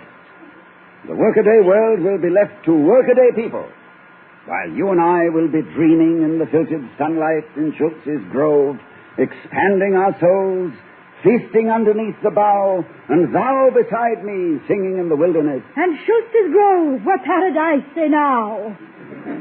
Boy, is that corny. Here's your lunch. Unsolicited criticism, but you made excellent time, Eddie. Thank you. Now, are you ready, Victoria? Yes, sure, I'm ready. Eddie, Mrs. Hall and I are going on a picnic. But if anyone comes or telephones, you're to say you don't know where I am and that you've been instructed not to look for me. Until you're back from the picnic. Yes. No. You're just not to look for me. Understand? Oh, yes, sir. Good. Here we go, Victoria. Oh, good heavens. What is it? Quincannon. He's in his yard across the street playing with the children. Oh, did he see you? No. You'd think, wouldn't you, that a man in his position would have something better to do? He should be working. Well, I'm sure he's finished at least one class this morning. I wonder how long he'll stay out there. I hate to lose a moment of this sunlight. I know. We'll sneak out the back way. Sneak is a rather shabby term, Victoria. Surely we are privileged to leave our own house by the rear entrance if the whim seizes us. I beg your pardon. I accept your apology. Now let's sneak out the back way. Oh, give me the road, the wide open highway. Just let me roam. I tell you what we'll do. We'll take the car to the edge of town and walk the rest of the way. In which direction? As the impulse moves us, the whole wide world lies before us. This is fun, isn't it, Victoria? Fun? Going from the front door to the back door? Fun? No. I mean, there's a sense of excitement about leaving the house on the spur of the moment. For a journey that might take us anywhere. There's no telling what we'll find beyond this door. No, there's one way of telling. I'll open it and see. Look, close it, quick. What's the matter? Professor Heaslip. In our back garden? What's he doing? Setting up an easel and a canvas. I did give him permission to paint our old sycamore whenever he wished. Well, what the devil does he mean by frittering away his time in this manner? He should be working. Well, sorry to be reasonable when he's not in class. His time is his own. Quincannon to the right of me, Heaslip to the left of me. What are we going to do? Well, let's see if Quincannon has stopped wasting our time with his children. Suppose he hasn't. Well, then we'll spend the rest of the day shuttling back and forth. You shouldn't mind. Chap as keen on walking as you are. You know, the Quincannon really goes overboard where those youngsters of his are concerned. I know it's admirable for a father to spend so much time with his children, but in this case, I'm beginning to suspect there's something a little neurotic about it. Those poor little bodies, they need quiet and rest, not this constant burning of energy. Those poor little bodies, as you call them, could push over a truck, and last week they very nearly did. If anything, they weigh too much. Oh, well then, why aren't they indoors dieting? Victoria, just look out of the window and see if he's gone, will you? I'm afraid he might notice it if I did. He probably thinks I'm ill enough to be in bed by this time. All right. Is he still there? No, he's about... Good. We can leave by the front, then. If you do, you'll run right into him. He's coming up the front walk. Coming here? Don't let him in. I think it's very odd. I don't see why he should. He thinks I'm ill. Yeah, but only with a cold, not with the bubonic plague. I'll answer it. No, I don't trust you to keep a straight face. Eddie. Yes, sir? You answer it. But not until Mrs. Hall and I are upstairs out of sight. I'll whistle when we're ready. Yes, sir. What song will you whistle?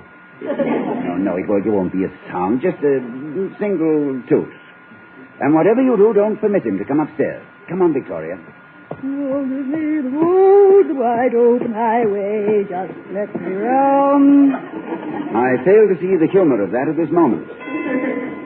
Quincannon seems to be impatient. Well, we just have to wait. Does he expect everyone to have nothing to do but answer doorbells when there's a sick man in the house? He should be working. Now, don't make a sound now. Why, hello, Eddie. What are you doing here? Oh, good morning, Professor Quincannon. I'm just helping out the halls today. Oh, haven't you any classes? Yes, sir, but the halls have always been pretty nice to me, and I've still got some cuts coming. Well, I've no complaints about your grades. How is Dr. Hall? Well, he's seen better days, sir. Yes, I know. He didn't sound at all well when he phoned me a few minutes ago. I wonder what brought it on. I think the weather had a great deal to do with it. Well, if you should get a chance to speak to him, will you give him a message for me? Sure. Tell him to take a day off now and then. Cut loose, play a little, do him good. I'd rather you told him that, sir. Well, I may see him before you do it that. I'd like to use his study for a few hours this morning. Oh, no. Do you think you'd mind? My wife's spring cleaning, and it's impossible to concentrate in our house. I hope he has the good sense to tell him no. Tell him no, Eddie. Tell him no. Well, I can't disturb him, of course. Good boy. We're lucky it was Eddie who showed up. A little disturbance might send his temperature way up. Oh, bright boy. Thinks fast. But so long as you don't go upstairs, I suppose it'll be all right. The boy's an idiot. How do you ever get in here? Well, thank you, Eddie. Thank you very much. What's our next move, Gypsy? This is ridiculous. Surely we're not fated to spend the rest of the day up here talking in whispers. Well, you might stage a miraculous recovery. No, I've too much respect for Quincannon's intelligence even to try. Why the devil does he allow his wife to spring clean when he has work to do? Doesn't he know his work's the most important factor in his life? Is it? I've always thought it subordinate to weightier matters, such as picnics. Oh, Victoria, I think that we... Yeah, you. But let's close this door at any rate. There, that's better. You know, this need not be too bad. We've the whole second floor to roam about in. In any direction, as the impulse moves us. After all, the important thing when one plays hooky is the change in routine, not the environment. We have a picnic basket, our choice of 2 bedrooms and a sitting room, and several free hours. Each overbrimming with sun-swept, dazzling moments. Now, which room shall we choose? It's hard to decide when there's such an endless variety. You answer. What are they doing up here? I don't know. What are we doing up here? These things happen. Tell him to go away. I can do that easily enough, but supplying him with a reason is another matter. It's me, Eddie. Has Professor Quincannon gone? No, sir. He's working in your study. But Mrs. Easlip is here. Oh, Toddy, I forgot. She's always asking me if she could make sketches of the Chippendale pieces in our sitting room. Oh, no. Yes, she's writing a book on furniture. Well, she can't come up here now. Not now. Couldn't possibly refuse her again. It would be open rudeness. But you'll see me. Well, not if you stay in the bedroom. She's interested only in the sitting room. Now, show her up, Eddie. Yes, ma'am. Come on, Toddy. It's time for help. Into the bedroom with you. It's your own fault, you know. Everybody on the campus must be sure you're sick by this time. Everybody on the campus is right, Victoria. I am at the moment far from well.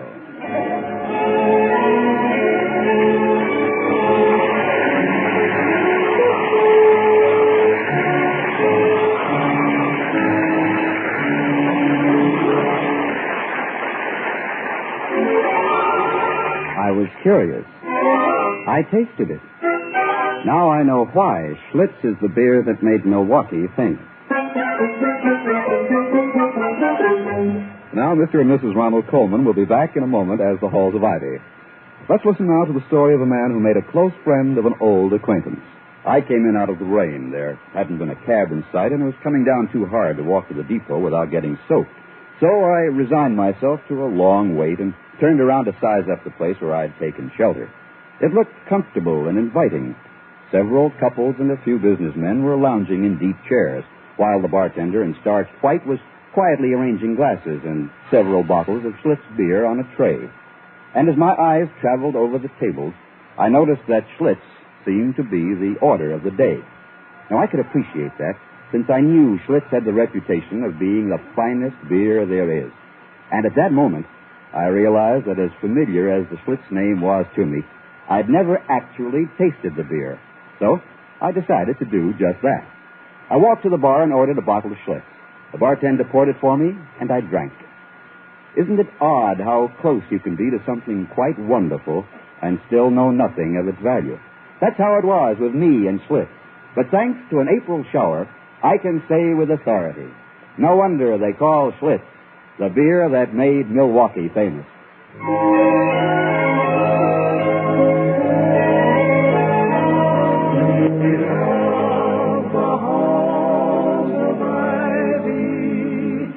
That surround us here today.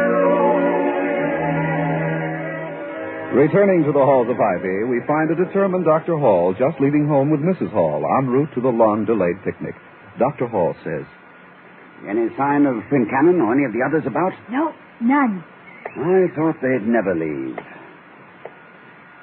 What a beautiful day. That sunshine feels good, doesn't it?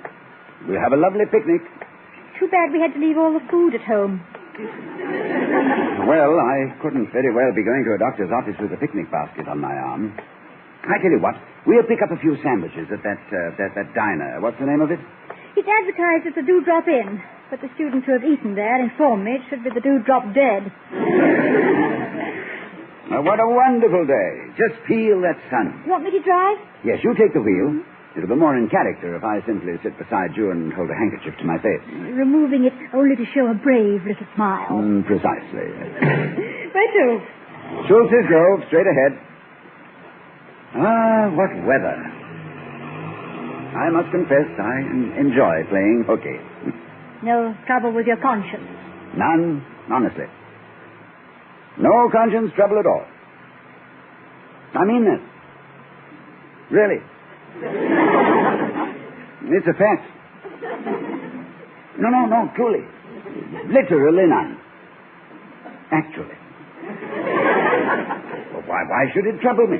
Well, I nearly asked. Well, it's no great crime I'm committing. Surely a man is entitled to a day in the sun. It's not as though the meeting won't go just as well without me. Quincannon will be chairman. He's fully acquainted with the general tenor of my thoughts regarding the new curriculum. Matters will proceed just as though I was there in person. Don't you think? Of course. No, really, I mean it. Don't you? Well, of course. Look, turn left here. Well, it's not the way to Schultz's Grove. Well, Schultz's Grove is pretty far away for such a late start, and the river is much nearer and a nicer place for a picnic. Even sunnier, in fact. All right. Now tell me, exactly why do you think the meeting won't go just as well without me? Well, I didn't say that. You mean you merely thought it? No, not at all. Well, Toddy. I disagree with you. I think it will go just as well without me. Well, I know what's on your mind, of course. You're thinking that although Quincannon knows my views regarding the new program, he doesn't feel as strongly about it as I do and is therefore apt to be lax in presenting my thoughts. Well, I know Quincannon better than you do, and I trust him. Look, turn left here. Turn left, but that won't take us to the river. Yeah, I know, dear, but if we spend a day at the river, I'm certain to be sunburned, and everyone will know I wasn't ill. Besides, Burroughs Corners is nearer, and we can sit at tables in the shade. All right. No, I can't agree with you. I trust Quincannon. Of course, you're thinking, but can you trust Heaslip, aren't you? Am I? You see, I can read your mind like a book. Well, the answer is no. One cannot trust Heaslip in these matters. He'll try to increase the number of courses in his department and, in spite of Quincannon, throw the whole balance between the sciences and the humanities out of kilter. What's a kilter? A kilter?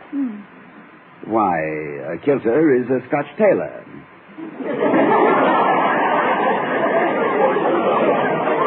Thank you. And Heaslip sews a tight seam. But don't forget Professor Warren. His 40 years as a physics professor will certainly equalize Heaslip's effort. Turn left here. Your Burroughs Corners are straight ahead. I know, darling, but Hudlow's Landing is much nicer. Aye, sir. Yes, I know exactly what you're thinking. Warren is old and feeble and likely to fall asleep, letting Heaslip carry the day. It's devilishly clever of you to have thought of that. These things just come to me. What a dreary day. Look at that sun. It just keeps on shining. You'll enjoy it once we come to Hudlow's Landing. Oh, it's not a very nice place, really. I don't know what made me suggest it. Look, turn left here.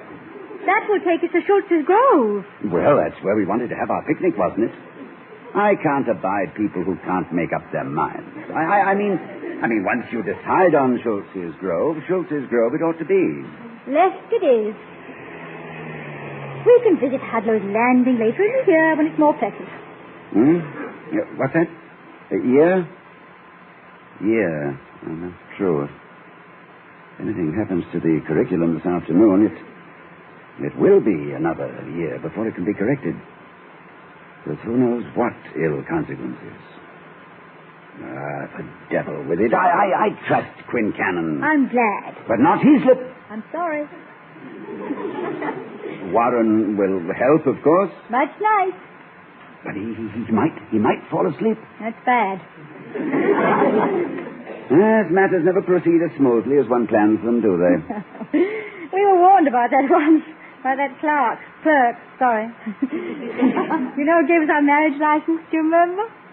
I'm afraid I remember very little about that period. Shortly before proposing to you, I went numb. And I remained numb until my best man clapped me on the back and said congratulations. Oh, yes, I know you did. I remember you were so completely engrossed in your own thoughts when I met you in front of the license bureau that you tipped your hat politely and walked past without any sign of recognition whatsoever. That's right, I did. I remember now. I tipped my hat and walked right past you. I walked right past. Hello, Toddy. I beg your pardon, miss, but were you addressed...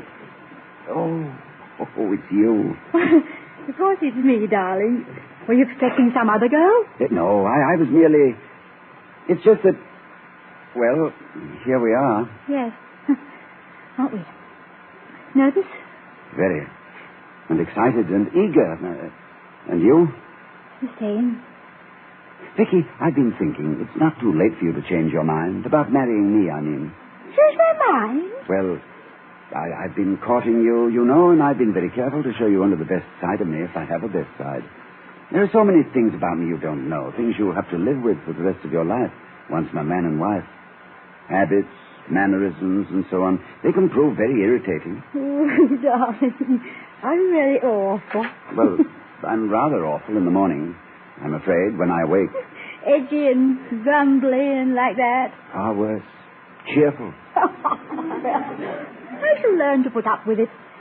Well, how about you? You're on the last smile, too. Any misgivings about your imminent loss of freedom? What freedom? Freedom to walk alone? To come home to empty rooms? To have no one with whom to share your deepest emotions, sad or happy? That isn't freedom, Vicky. That's solitary confinement, and I've had it. No, darling, no misgivings. No misgivings. No misgivings at all. Good. Come on, Vicky. Let's go in. Oh, these roses. They're for you. Oh, that'd be lovely. Thank you, Toddy. Here's one for your buttonhole. Let me fix it for you. There. Now you look really dashing. What are you staring at? You. The color in your cheeks and that saucy feather in your hat. I'm photographing it for my collection of Victorian portraits to be taken out and looked at on rainy days. If there weren't so many people about, I'd ask you to kiss me. Darling, in return for what England is about to give me, this is the least I can do for the British public. Hey! Take a look at Romeo! Why don't you give her another? Thanks, pal. As a grateful visitor, I can't refuse you. That was nice. Wasn't it? I get the oddest sensation when I kiss you. As though we were suspended in eternity. As though we'd stopped. We have stopped. I'm going to park here till you've made up your mind. Oh, you can't. I have made up my mind. We're to be married. Toddy, what are you talking about? I simply said we'll park here until you've made up your mind. What? What park? Park the car. Of course. Where were you this time, Toddy? On a sidewalk in London, my dear, entertaining the passers-by. But look where I am now, in front of the administration building. But why? Well, because it's rather obvious to me you don't want to go on a picnic. You've made me drive you on a grand tour of the campus. And all the while you've talked of nothing else but your meeting. Oh, Vicky, I'm a weakling, slave to routine. I haven't even the courage to play hooky. On the contrary, you're a man with a strong sense of duty. We can go on a picnic some other time. Yes, I suppose so. On our day off like ordinary mortals. Well, never mind. It's just 2 o'clock, darling. You're right on time for the meeting. Yes, walk in with me, will you? I'm sorry I've messed up our whole day. Oh, you haven't. Come on. Where is it? The great hall? Yes, and oh, good heavens, the doors are closed already. Unless I'm mistaken, there's a notice posted with a cartoon on it. What in the world? Oh, it's a lovely one. It's amazing like you. Me? In bathing trunks with a fishing pole? Listen to this. Dear Prez, we tried to reach you at home, but could get no information from your house. Oh, good heavens. Let me read that. Our wives have mutinied due to an excess of hot sun and fleecy clouds during the morning. Please meet us if you can. We've called off the meeting. We're picnicking at Schultz's Grove. Having wonderful time. Wish you were here. Signed, the boy.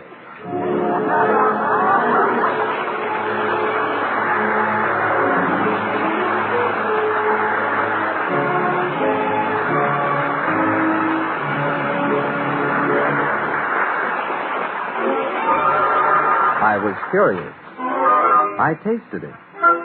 Now I know why Schlitz is the beer that made Milwaukee famous. And here again are Mr. and Mrs. Ronald Coleman. What are you doing, Toddy? Composing, my dear. In a hushed voice, may I ask what? My answer to the faculty. Oh, read it to me. To the boys. With blue skies above and the good earth below, the most learned of teachers to picnics will go. The students neglected, the school gone to pot. So you think I'll be left here? Well, boys, I will not. Good night, everyone. Good night.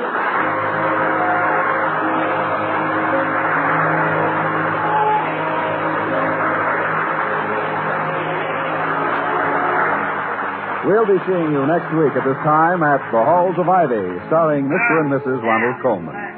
The other players were Frank Martin and Gil Stratton, Jr. Tonight's script was written by Walter Brown Newman and Don Quinn. Music was composed and conducted by Henry Russell.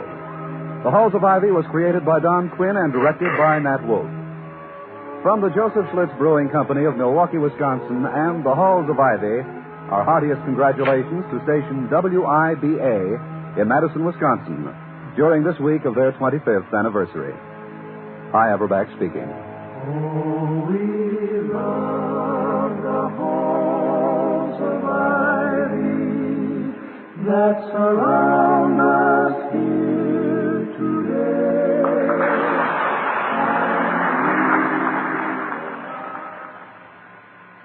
Next, it's We the People at the Circus over most NBC's.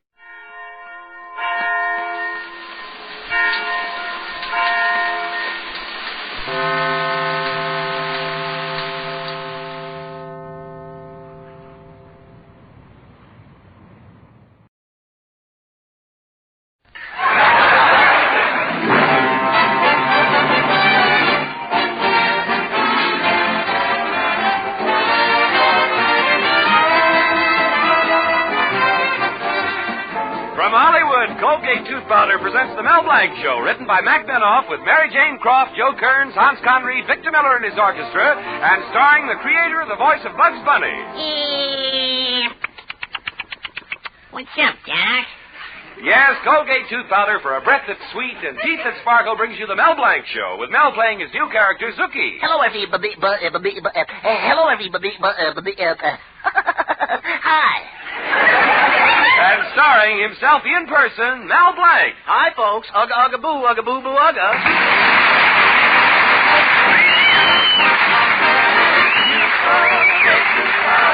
Keep smiling just right. Use it each morning and use it each night. It cleans your teeth, makes breath so sweet. Use Colgate tooth powder. Want teeth that sparkle and dazzle, a breath that's fresh and sweet? Then try Colgate Tooth Powder, for the new all-purpose Colgate Tooth Powder cleans your teeth and sweetens your breath. Yes, this new all-purpose tooth powder produces an amazingly rich active foam that's marvelously effective. Every time you brush your teeth with this new all-purpose Colgate Tooth Powder, your whole mouth feels clean, sweet, fresh. Your teeth regain their natural sparkle. It's been proved in 7 cases out of 10 that Colgate Tooth Powder instantly stops unpleasing breath. And as for cleaning, you can depend on Colgate Tooth Powder revealing the natural brilliance of your teeth. Yes, Colgate Tooth Powder, the new all-purpose tooth powder, does everything you can expect or ask of a dentifrice. Try Colgate Tooth Powder today for teeth that sparkle and a breath that's sweet. Use Colgate Tooth Powder. Well, here it is, the month of June. For those who are single, it's the month for marriage. For those who are married and know better, it's the month for vacation. Anyway, in Mel Blanc's little town, everyone is looking through travel folders, and we hear Shirley Davis saying to her boyfriend, Gee, the places in this travel folder are beautiful, Roy. Shirley, I'll go right down to the travel agency and arrange a trip for us. And Mary Smendrick is saying to her boyfriend, Tom, Gee, the places in this travel folder are beautiful, Tom. Mary, I'll go right down to the travel agency and arrange a trip for us. And in Mel Blanc's Fix-It shop, Betty Colby says to her boyfriend, Mel Blanc, Gee, Mel, the places in this travel folder are beautiful. Betty, I'll go right down to the travel agency and get you some more folders.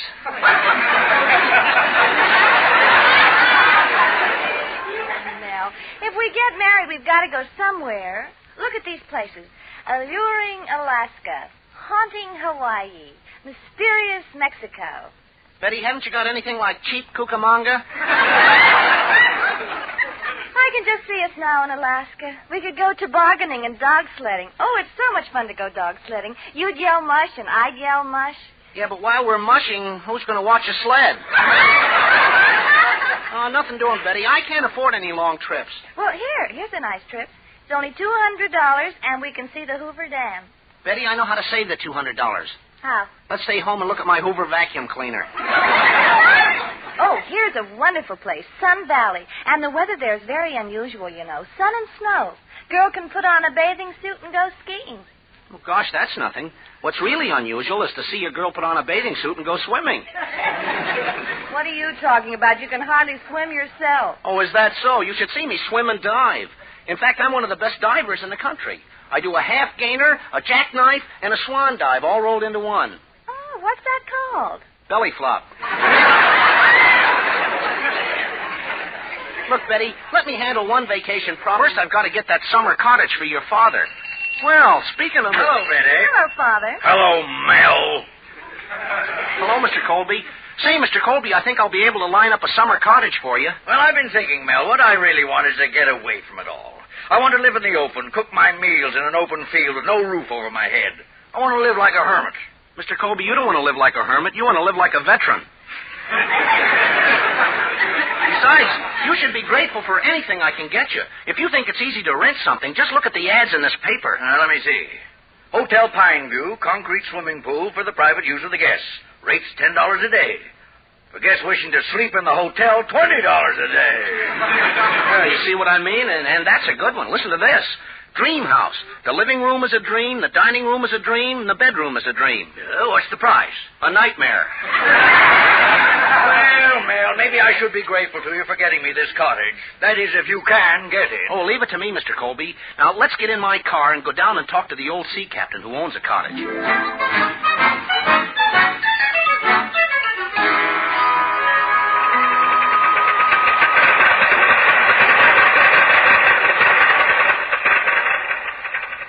Gosh, Mr. Colby, listen to that motor purr. Sounds like a new 47.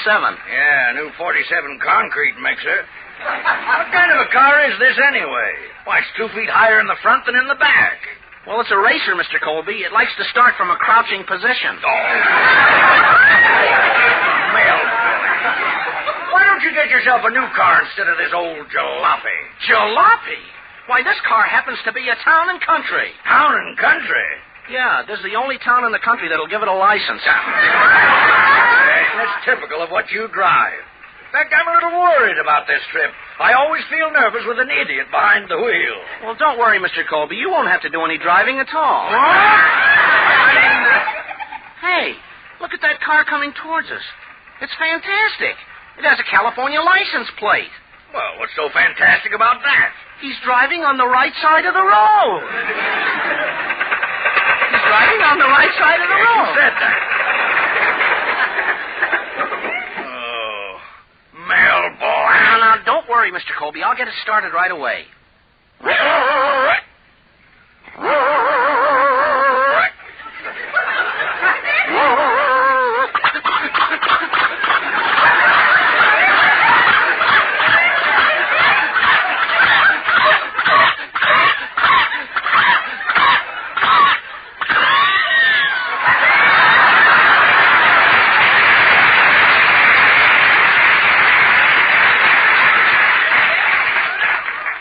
Colby? What is it this time?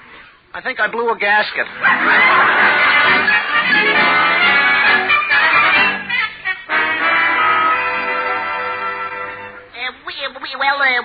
What happened, Mel? Well, the car's in the garage, and they're fixing it now. I phoned the sea captain, and Mr. Colby and I are going to meet him at 5 o'clock. Now, be sure to be back here in time to mind the fix-it shop, Zuki. Oh, okay, Mel. Say, here comes that bragging Beau Brummel, Hartley, Benson. I'm getting out of here. Hello, Hartley. Was that the screeching of your brakes I heard just outside? No, Mel, old boy. It was merely the squeal of hundreds of women looking at great, big, adorable me.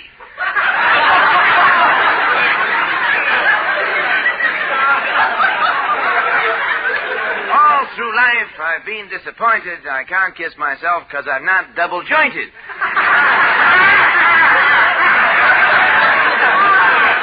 Oh, Hartley, you're not such a big shot with the women. Oh, no, Mel. In a recent survey, it was shown that men of distinction prefer to hold a highball glass in their hands, but women of distinction prefer to hold me. Look, Hartley, you don't bother me at all today. I'm renting a summer cottage for Mr. Colby, and if I can get in good with him, everything will be milk and honey. Mel, old boy, your milk has just curdled. I've just talked to the sea captain myself, and he has promised to rent the cottage to me. What? Yes. In fact, I'm signing the lease tonight. Hartley, were you out at the seashore today? Yes, Mel, and as usual, I was the center of attraction. Some of the girls wore one-piece satin bathing suits, other girls wore polka-dot midriffs, but all eyes were upon me. Well, what were you wearing? My rhinestone evening trunks.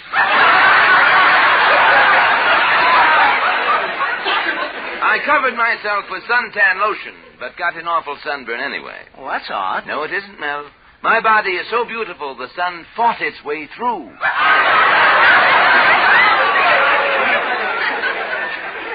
There was a beautiful lady lifeguard, and she rescued me 18 times. 18 times she grabbed me and pulled me to her. Well, Hartley, can't you swim? I wasn't even in the water.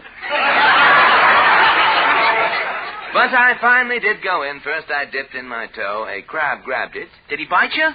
No, just kissed.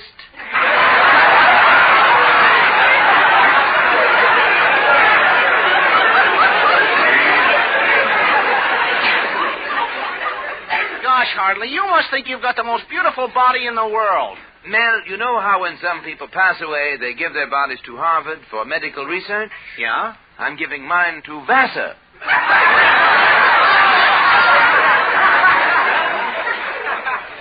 Oh, Hartley, you're not so hot with the women. Oh, no. Mel, once I was traveling through the country. It was a very warm day, so I jumped into a little stream for a swim.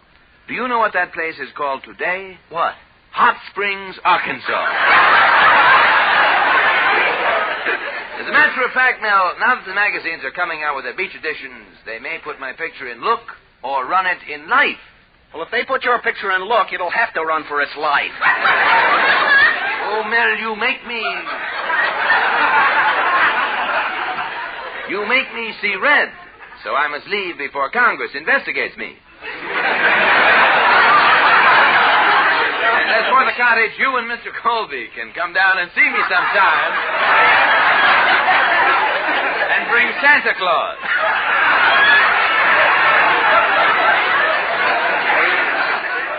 Meanwhile, remember this, I'm as lovely as can be, I'm so sweet, perfume smells me. So long, Mel, nice seeing me.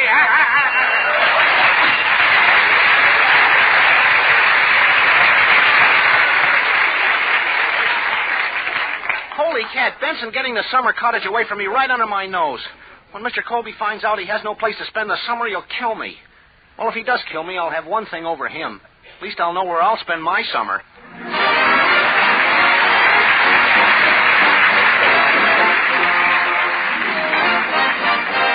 Use Colgate tooth powder, keep smiling just right.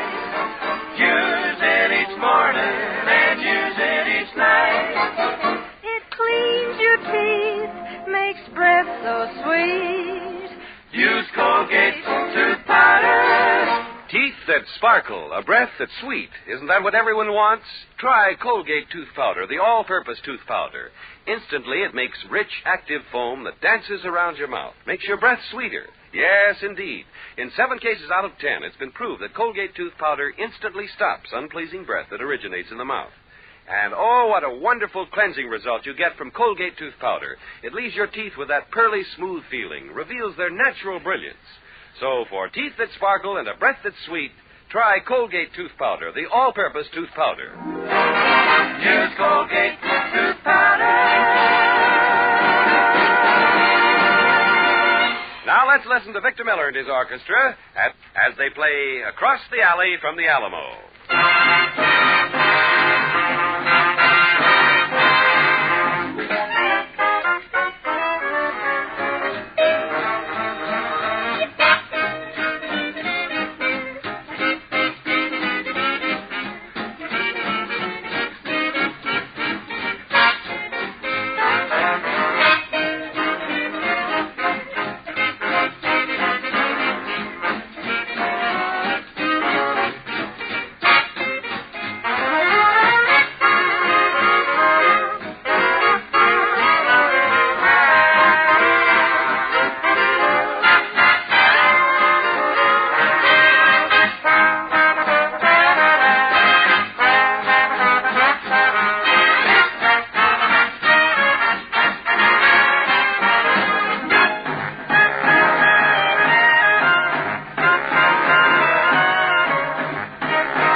To make a very good impression on Mr. Colby by renting a summer cottage for him from an old sea captain, but Hartley Benson beat him to it and is signing a lease for the rental of the same cottage tonight. Now we find Mel in his fix-it shop, worrying as usual. Hello, Mel Blanc's Fix-It Shop. You bend it, we mend it. Yes? Oh, the garage. You fixed my car? Well, what was wrong with it? Uh-huh. Uh-huh. Uh-huh. Mm-hmm. Uh-huh. Uh-huh. Uh-huh. Uh-huh. Out of gas, huh? Well, I'll be over to pick it up. Goodbye. A lot of good it does me to have the car now. What can I do to beat Hartley Benson out with the old sea captain? Oh, here comes my lodge president, Mr. Cushing. He always has some ideas. Maybe he can help me now. Greetings, mighty potentate. Hello, Mel. Mighty potentate. How's your little geranium? Mel, if you mean my wife, she's gone to pot. Last night she got up in the middle of the night and said, John, I can't breathe. It's too hot. If it gets any hotter, I'll die. Well, what'd you do? Threw another log on the fire.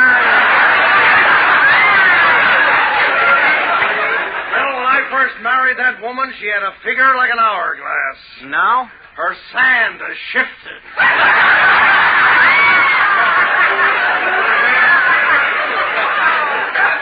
What a face. Why, the other day we went to the beach. I covered her almost completely with sand. The only thing uncovered was her face. What happened? The cops arrested her for indecent exposure. Oh, her face isn't that bad. Oh, no? When she went into the water, the tide went out. So what? The tide always goes out. This one never came back. Well, finally she got out into the water and the fish saw her. Mel, that's the first time in history anybody ever heard a barracuda scream. But she went out too far. There was a fishing boat there, and they caught her in a salmon net. Oh, that must have been terrible. No. At the cannery, they rejected her. Oh, come now. You're just making things up. Can you blame me? What a woman. Last week we were on a hunting trip. I'll never forget it. I'd loaded the rifle. I was aiming it when my wife said, "Oh, John, I want to use the rifle. Let me have it. Come on, John, let me have it." God, what a temptation.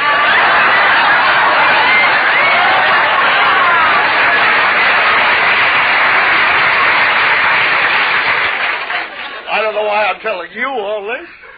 It's just that I don't know what to talk to.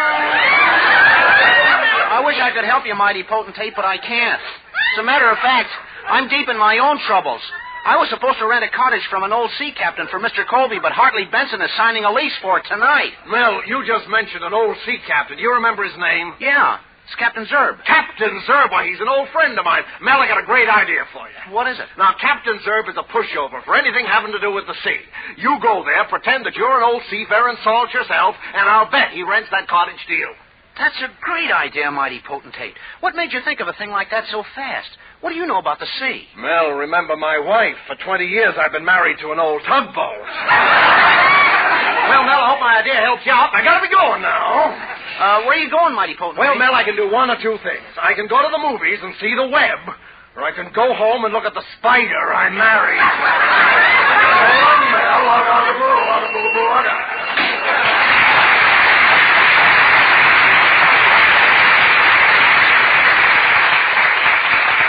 I can always depend on the mighty potentate to help me. Gosh, it's getting late. I'd better rush down to Mr. Colby and tell him the idea.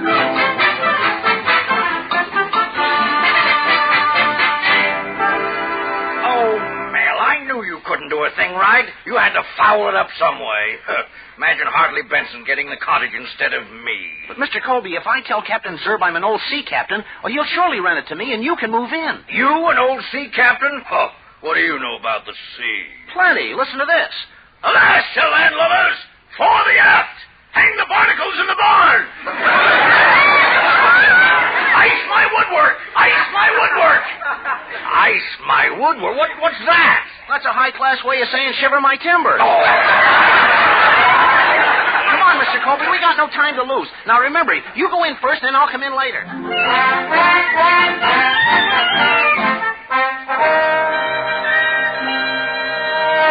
I'm sorry, matey, but my course is set.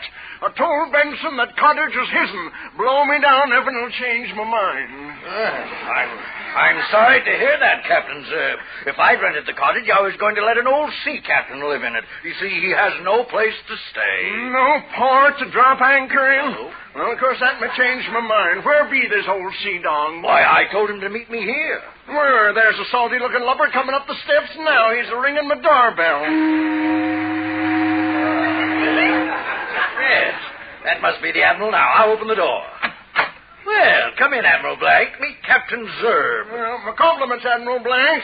Mr. Colby here tells me that you be an old sea dog. Is that right? Sure is. Just listen to this. Well,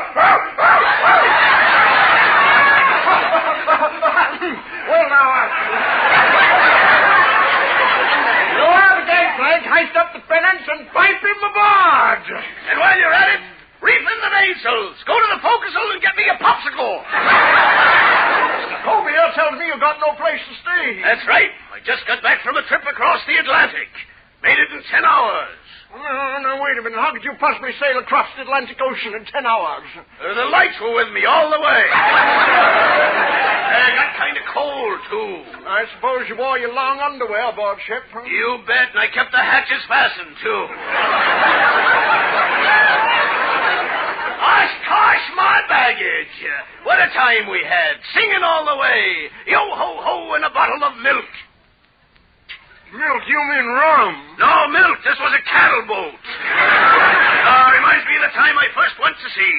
The captain giving me orders all the time. Was you his first mate? No, his second mate. His first wife died. What a skipper. Captain, sir, now, about renting the cottage. Mr. Colby, sir, it appears to me like everything's shipshape. Admiral Blanc here sold it up for me. When this Benson landlubber comes along, I'm going to get everything squared away. You got the cottage. Captain, as we men of the sea always say, you're a salt after my own shaker.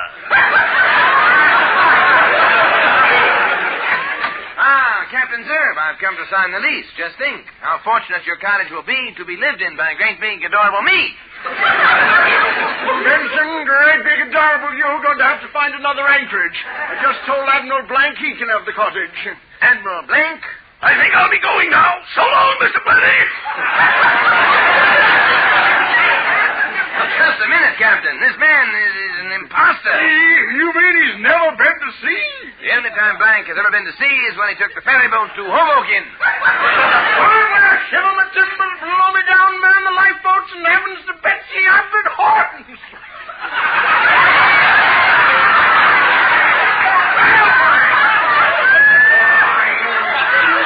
I knew it would turn out this way. I'm going to scuttle every bone in your body.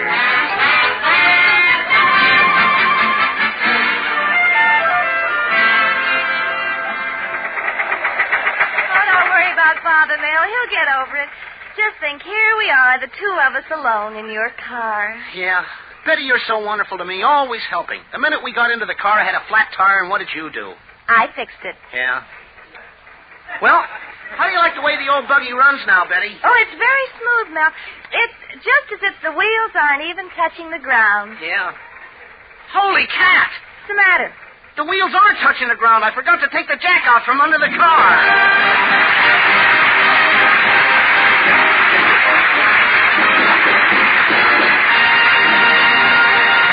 This is Mel Blanc saying thanks for listening. Good night, Eddie. That's all, folks.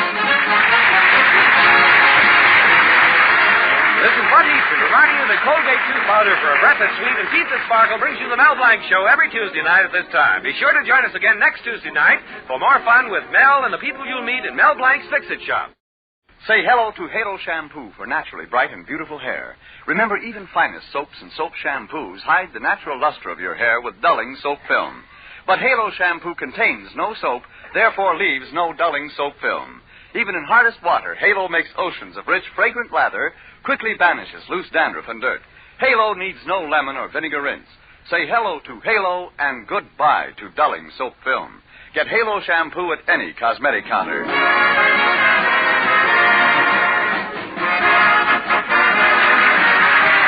Mel Blanc every Tuesday night at this time. This is CBS, the Columbia Broadcasting System.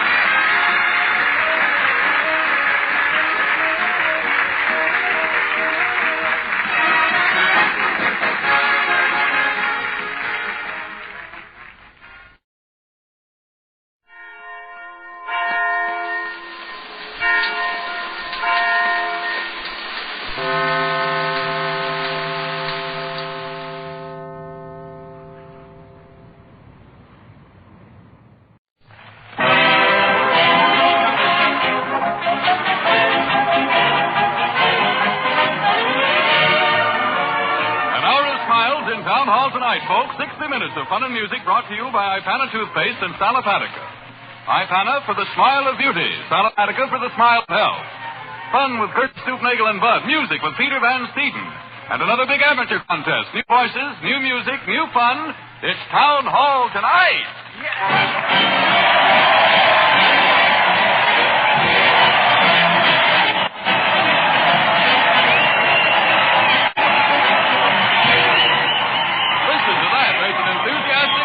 Following the parade to the old town hall tonight, folks.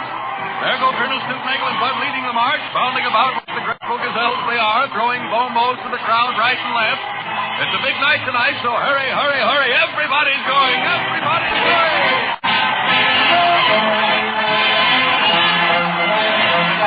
Here's Price Big Up, Upjump, the famous journalist. Where are you going, Mr. Upjump? I'm covering the Colonel's interview tonight, Bonzel. I want a seat down in front.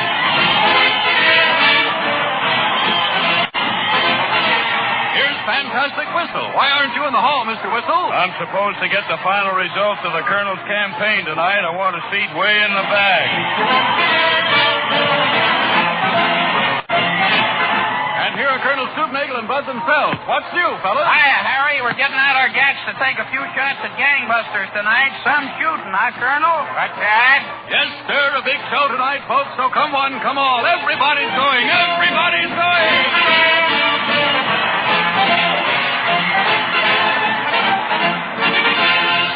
Well, sir, here we are inside the old town hall, all ready to begin the big show. Featuring tonight a scintillating interview with a little man of industry, the final results in the Colonel's campaign, and a Stoopnagle and Bud burlesque of the popular Gangbuster series. But Peter is signaling that he's all set for the overture, and we're off. Bojangles of Harlem. Let it go, Peter!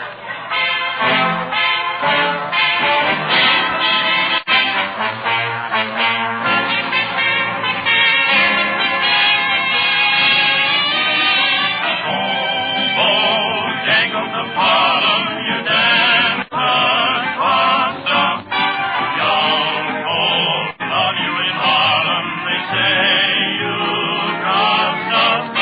Tough guys rumble out of pool room and kids start running out of schoolroom. Oh, Bojangles of Harlem, the whole town's at your heels, leaving their flat, missing their meals, running like grass, going astray, throw those long legs away.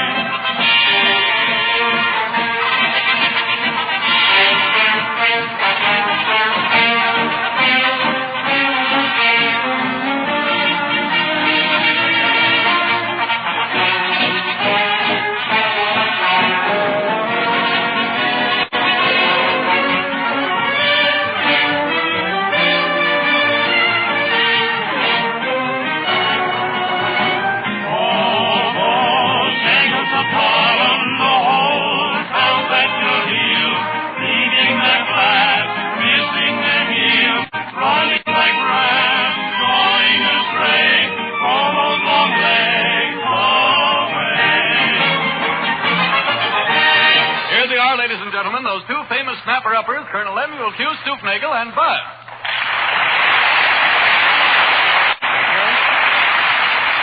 Well, friends, welcome and double welcome and thrice welcome and beyond welcome to Town Hall tonight.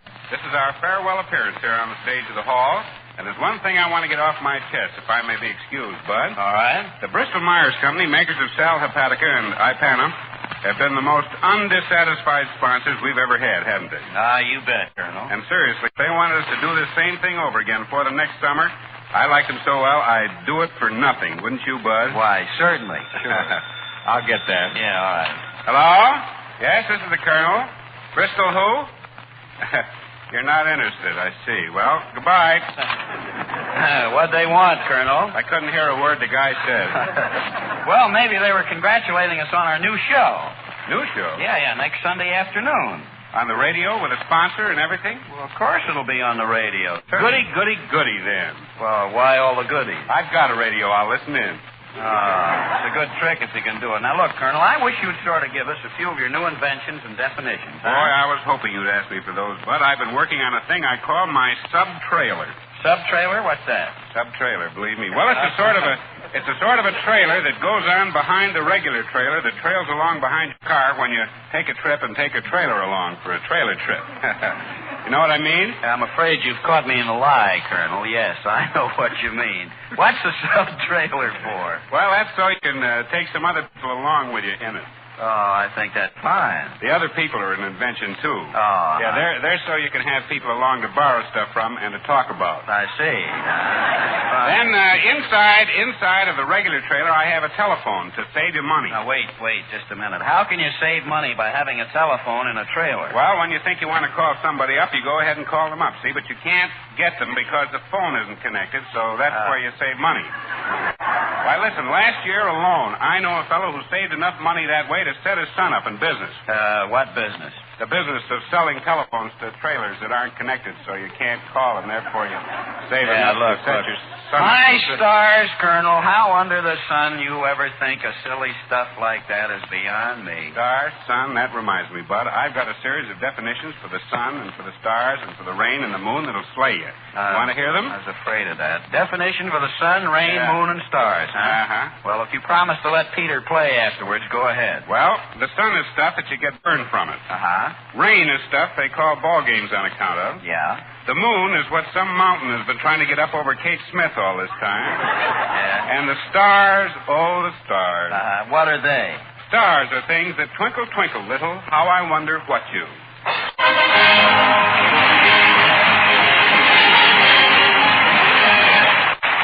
Thank you, ladies and gentlemen. All last week, the Colonel was hard at work, as you heard, in his laboratory on Observatory Hill. And out of a veritable maze of things and stuff has come something. Would you like to explain it, Colonel? Try and stop me. It's an invention for brushing your teeth, Harry. First, you take a nice, new, big, round brush, and you attach it to your typewriter carriage. Then you sit down at the typewriter, press your teeth to the brush, and spell out how many petals has a daisy. The brush moves along, and... Well, Colonel, what's the matter with a toothbrush? Oh, they've been invented? Well, then that takes care of everything. Oh, no. No, not exactly, Colonel. Because, seriously, ladies and gentlemen, just brushing your teeth is never quite enough.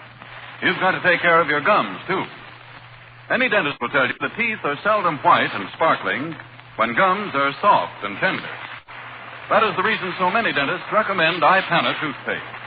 Because Ipana not only makes your teeth cleaner and more brilliant, but when used with massage has the extra advantage of helping tone and stimulate your gums. Just do this. Every time you brush your teeth with Ipana, put a little extra Ipana on your brush or fingertip and massage it into your gums. In that way, you'll give your gums the toning and stimulation they need to help guard against serious gum trouble. And at the same time, you'll have cleaner, whiter teeth. So always remember Ipana for the smile of beauty.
And the Ipana Troubadours playing Bye Bye Baby.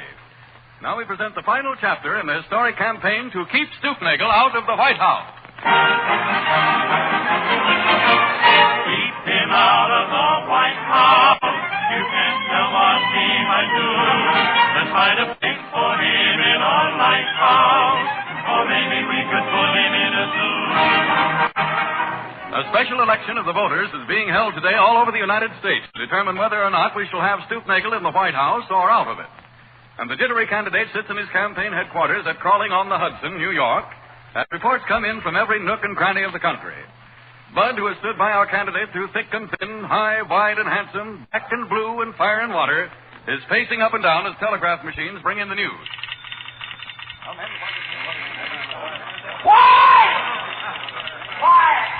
Quiet here. Whatever you're doing, drop it. Nice dropping, boys. Now, in a second or two, we expect a report from California. Stand by. Well, here it is now. San Francisco, California. Run 456 out of 200 precincts. Final tabulation. Colonel Lemuel Q. Stoopnagle of New York, no vote. Well, congratulations, Colonel. Not a single vote from California. Thank you, Mr. Fiddlestuffer. Thank you. My, but I'm excited. Maybe I won't get into the White House after all. Hey, is this the campaign headquarters for keeping Whitenagle out of the stoop house? I got a message for you. Hooray, man. Listen to this. It's from Dallas, Texas. It says, practically complete reports from 678 out of 200 counties here give Stoopnagle no votes and his opponent 456,678. It looks as though I have a good chance of not winning. Oh, boy. Hey, my goodness, what's this? Hey, Colonel, they're bringing the Alabama votes in here in an armored car. Here comes the man up the stairs with them now.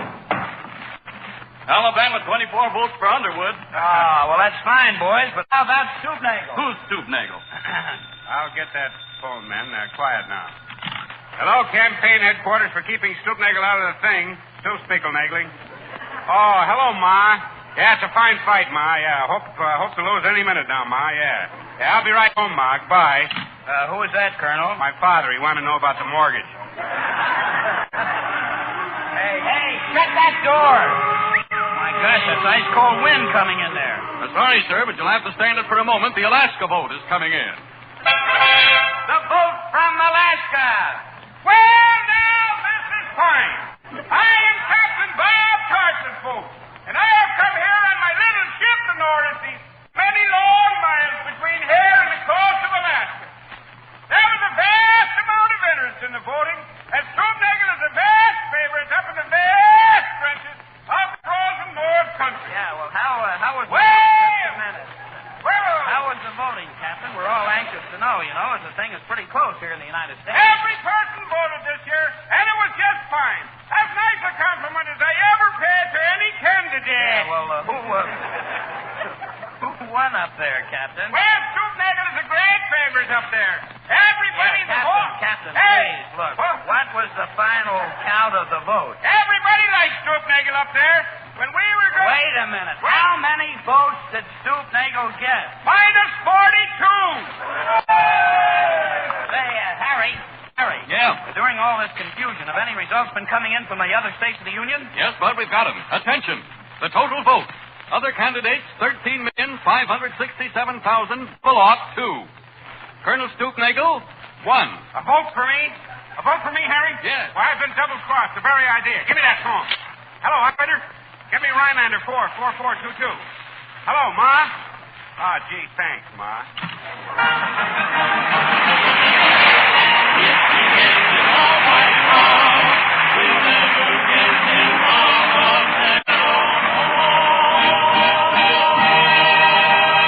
And now the Town Hall Quartet, ladies and gentlemen. Tonight the boys revive a great favorite of a season or so ago, Louisiana Hayride.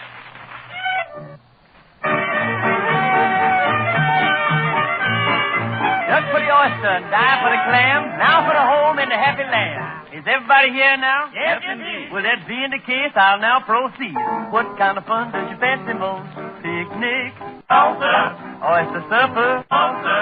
Strawberry festival? No, sir. What kind of fun does you fancy most? Japanese, yes, but you're mighty close. Don't hold it back any longer. It's a hayride. Yes, sir. Yes, it's going. Louisiana hayride. It's going. The always ready. Start something. Louisiana hayride. No use for calling the roll. Oh, I like that song. The sitting in the hay. For loving it away. Oh, all the time it's short. Crack a little whip. Get your little chips to go. Start something. Louisiana hayride. No fooling. We all is happy. Get going. Louisiana hayride. No use for calling the roll. Maybelle and Emmeline. Yeah, I am. Susan Cannibal. I'm here, too. Bengal Washington. That's right here, brother. He's from McKinley. Highest, yeah. Sam and Connor. Carolina Donna. Boy, they're all here. Lorinda, Laura, and Linda. Yes, sir, brother, we've all here. Francis Abraham. Highest, yeah. Moses Abraham. Highest, yeah. We all here. You can see. We all here. Oh, get going. Louisiana Oh, hayride. get going. We all is Oh, ready. stop something. Louisiana Oh, hayride. no use for calling the roll. Oh, I like that boat sitting in the hay. And loving it away. Oh, all the time is short. crack a little whip and get your little chip to go. So start something, Louisiana hayride. No fooling, we all is happy. Get going, Louisiana hayride. No use for calling the roll. Get going, Louisiana hayride.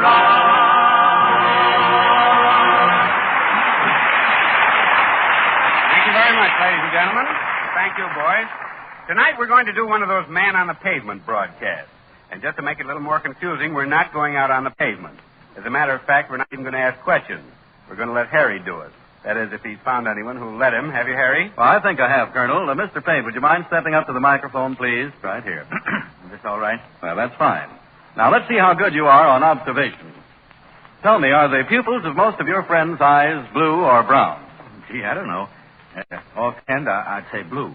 I see. Would you get mad if I told you they weren't any color? It's the iris that's color. Oh.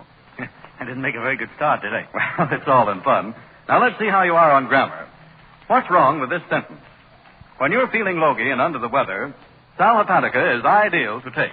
Well, I don't think there's anything wrong with that. I think it's right. And you'll find countless people who'll agree with you, too, including physicians recommended sal hepatica for more than 40 years. Because when you're feeling headachy and under par, two things usually cause it: waste in your body and acid in your system. And sal hepatica is the mineral salt laxative that not only removes waste from the body, but also helps nature combat acidity. So the next time you feel grouchy and under the weather, remember sal hepatica for the smile of health.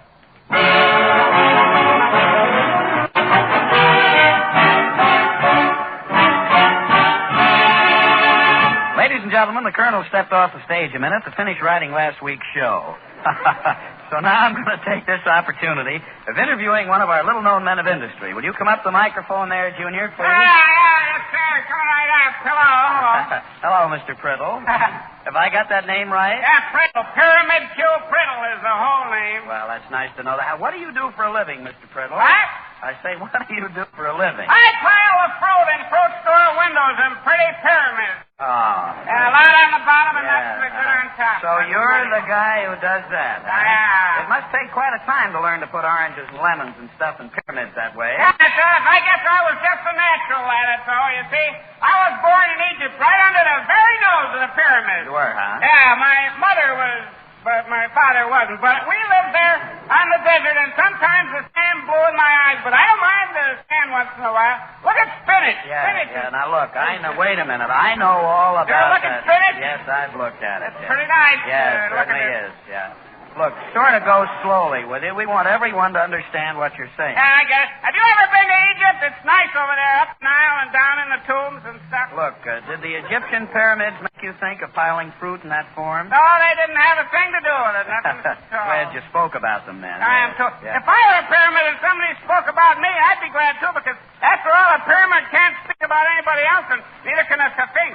Most people think that only the Sphinx can say anything, but he's got a good press agent, advertising, you know. Yeah, all right. The hen Look, cackles and the duck doesn't, but you use the hen's eggs, you don't. Quiet. Nobody uses duck's eggs.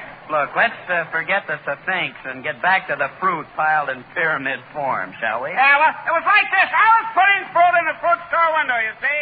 I worked in a fruit store at the time. Yes, you must have. I must have. Well, I was placing apples here and grapefruit here and oranges there and so oranges here and grapefruit over there. Well, anyway, a fellow named Joe Glutz. You know Joe. Oh, sure. Oh, great guy, Joe. Yeah, you bet. Nice boy.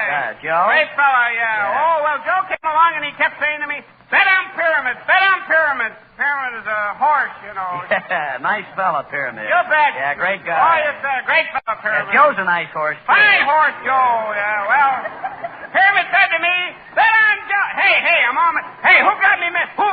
Come out, where are we? Who got... Well, I'm back again now. Well, anyway, while he was telling me to bet on this horse, Pyramid, I was gradually, unconsciously... What? Yeah, I was gradually, unconsciously... Yeah, I can understand the unconscious part of it, yeah. No, I was gradually, without thinking, sort of piling up the oranges in the shape of a pyramid. Uh-huh. Well, Joe left, and suddenly I heard old Frozen Face coming. Are you the same fellow talking? Yeah, old Frozen Face. Yeah. Who is old Frozen That's Face? what I'm supposed to Yeah, say. he's the boss. His real name is Cold Map. We boys call him Frozen Face, but not to his face. Yeah, just till he's frozen. Yeah. But instead of getting mad at me for shaping a pile like a pyramid, the boss gave Woody up with joy, ran answer the phone and call the bookie and put $2 on Pyramid to win. Well, did the horse win? Oh, it's a great race. A nice race. Oh, fine. Yeah, Joe's a nice race. Oh, you bet. Those Pyramids. Yeah, which do you like best, Pyramid or race? Oh, where was I? Now, look. Did Pyramid win the race? I mean, that's what we're all interested in. So now the boss has got me doing nothing else but piling oranges and grapefruit in the shape of Pyramid in the window of the fruit store. Yeah, but what do you do meantime for recreation? Oh, I've been trying a new stunt. I've been trying for months now to put the Pyramid in the window upside down. Well, you have any luck? Luck, you bet. The horse came in and paid 5 to 1.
Ladies and gentlemen, that was Peter Van Steeden and the Ipana Troubadours playing Begin the Begin.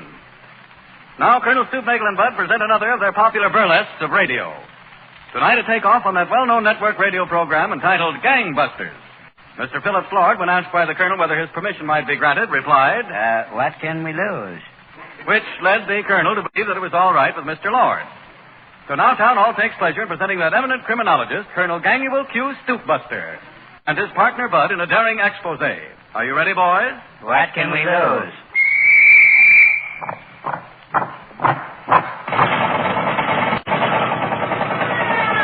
Calling the police, calling the jeepmen, calling the trains, calling the army, calling the navy. Can't you hear me calling Caroline?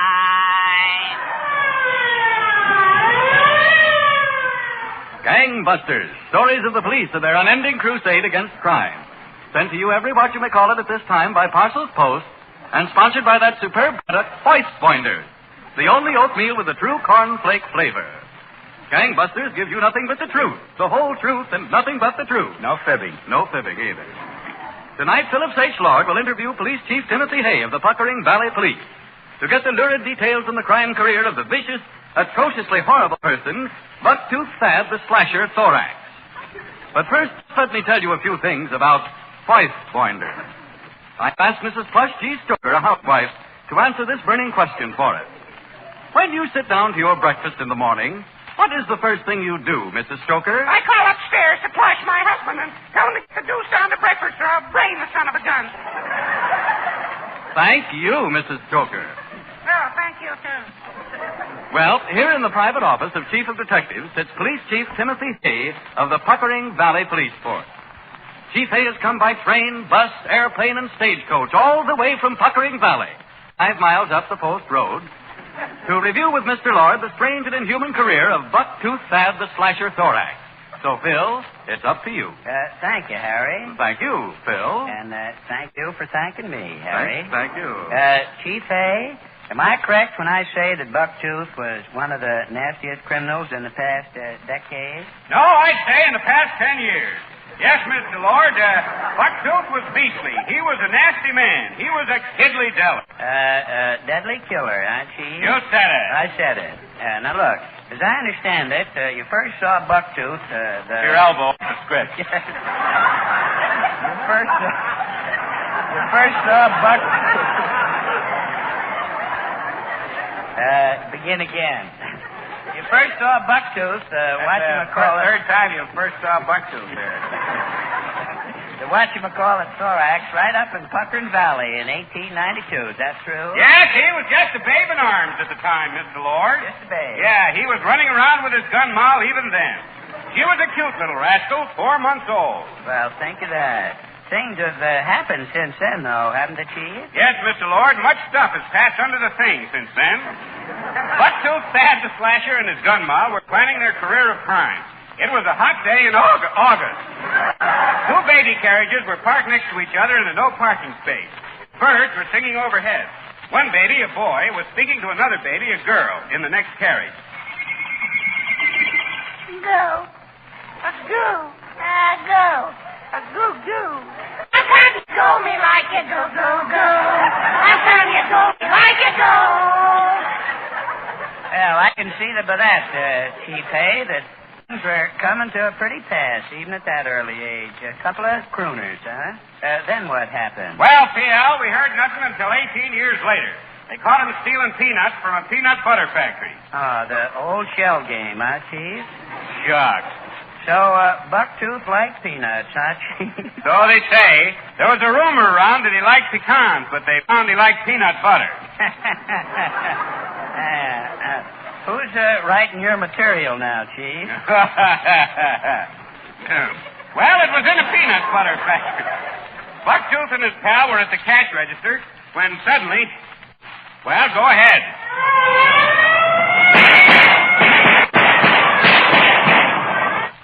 That must have been an awful mess, Chief. How many were killed? Well, sir, not a shot was fired. Well, shut my mouth. What happened then? Well, he was sent up the river for 10 years. The next we heard of him was the day after he went to Sing Sing. Of course, when he got out, he immediately went back to his old pals of the underworld. His best friend at that time was Cuthbert the Gouger. So now, Mr. Lord, we will have a scene where Thad the Slasher and Cuthbert the Gouger are entering a jewelry store with the idea of stealing jewels. A new idea. Listen. Hey, easy, Thad the Slasher, Thorax. Yeah. Do you want the whole neighborhood to hear it? Let up, Cuthbert the Gouger. I guess I know my business. Now raise the window and get inside. Okay, kid. Hey, I don't like the looks of the joint. Oh, shut up. Now, look, here's the cash register. Let's see, you push the little valve down. Empty, huh? Well, I guess we gotta get the safe. Where's that safe? Have you seen a safe around? Here it is. They keep the jewels well locked up. There's nothing like a safe for keeping jewels. Yes, and there's nothing so safe as eating price pointers, the oatmeal that tastes like cornflakes. Hey, who is this guy? A copper? No, he's just one of them radio advertisers. Go ahead and open the safe. He ain't gonna bother us. When your little boy comes home early from school in the afternoon after a hard day and he says, "Mother, I'm hungry," what do? Tell him he can't have anything to eat until dinner time? Perhaps. But if you were a wise mother, you will say to him, "Hand me that nitroglycerin."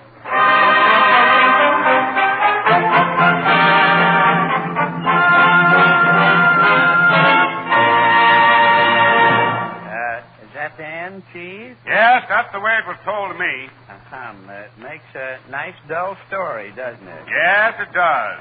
Thanks, Chief. And now, Harry, if you will, please, I'd appreciate it if you'd announce something about the clues, which we always broadcast at the end of our programming. All right, Phil. We now bring you several honest-to-goodness clues sent in to us from police chiefs all over the country. A clue from the Chief of Police of Dandruff on the Knob, Nevada. We want information on Bud, partner of the team known as Stoopnagle and Bud, for grand larceny. When last seen, he was jumping off the top story of the Empire State Building with a piece of fly paper in his hand. If located, please gather up the pieces and lose them. A clue from the Chief of Police of Puckering on the Valley. Information wanted on the whereabouts of a man calling himself Colonel Stoopnagle. He is about 200 feet high and weighs 38 pounds. When last seen, he was wearing umbrellas on his feet and carrying a pair of high-button brown shoes above his head. If found, please notify. Please notify. What about his record? It's broken. It's broken. It's broken. It's broken.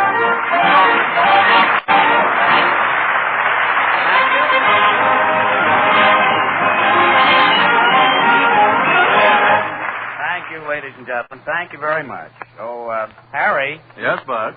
Say, since Fred Allen will be back next week, and since this is the last time we'll be on this program with you, the Colonel and I want to know if you'll do us a little favor, will you? Why, certainly. What is it? Well, will you give us something to remember you by? You bet I will. What do you want? Well, one more talk about Ipana toothpaste. All right, boys. Ladies and gentlemen, always remember that Ipana is more than a toothpaste. Because when used with massage, Ipana also helps to tone and stimulate your gums. And that is mighty important, because dentists say the many creamy, well-cooked foods we eat nowadays do not give our gums enough work to do to keep them firm and healthy. So they grow lazy and soft through lack of exercise and stimulation. And you can supply that stimulation by massaging your gums with Ipana. Put a little extra Ipana on your brush or fingertip and massage it into your gums every time you brush your teeth. And in that way, you'll give your gums the toning and stimulation they need to help guard against serious gum trouble. You'll have healthier gums, brighter teeth, and a more attractive smile if you'll always remember Ipana for the smile of duty. Now, ladies and gentlemen, Town Hall tonight will continue immediately following your station announcement.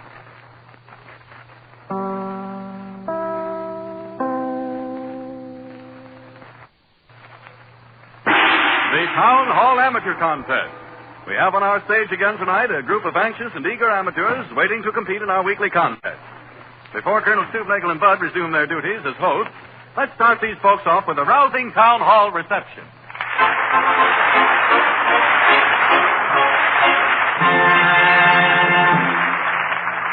Now, as usual in the proceedings of our contest, you and our studio audience will act as judges.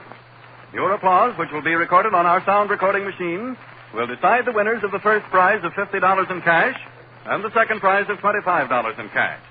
Now, here's Bud to introduce our first guest of the evening. Thank you, Harry, very much. First tonight, before us here in Town Hall, a young man from New York City, Bernie Kay. How are you, Bernie? How are you, Bud? Well, welcome to Town Hall. I understand that you're an impersonator. That's right. And your nickname is Fats, huh? Right. Okay. Well, Bernie, I want you to meet my partner over here. He's a little fat, too. I'm the muscular one. Yeah. Well, Fats, listen, before we start, of course, I'm not going to say anything tonight. This is the last night we're on here. I'm not going to say a thing about the fact that we still believe that people have more fun than anybody, because I got a letter from my sister, and she said we use it too much, see, so I can't say it anymore. But this is the last time that we have these amateurs with us, and we do say goodbye with regrets. And in case anyone listening in doesn't know what goodbye means, goodbye is what if you're just getting somewhere, hello is better than. Oh, dear. No, I purposely didn't make that very funny because Fred Allen gets on next week, and, you know, we don't want to be too hard to follow. Well, Pat, here we are back to you again after that funny stuff. Tell me, where do you come from, please? Well, I was born in Rockaway Beach, Long Island. Well, that's a nice place to be born in. Mm-hmm. Fred Allen was born... No, he wasn't either. He wasn't born over there. What did you used to do? What was your business? Well, I got out of high school, and I went to work in a fur house. Fur house? What kind of fur? What skunk? kind? Skunk? Well, mostly. Mostly skunk and probably a little mink and a few other things, huh? Did you ever do anything else? Weren't you in the fruit business or something at one time? Well, Just in a small way? Yeah, during the summer. That's so? I lugged onions. Lugged onions, then? You got tired of doing that, huh?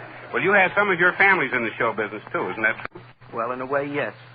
You have a cousin who's a master of ceremonies in Jersey. That's so?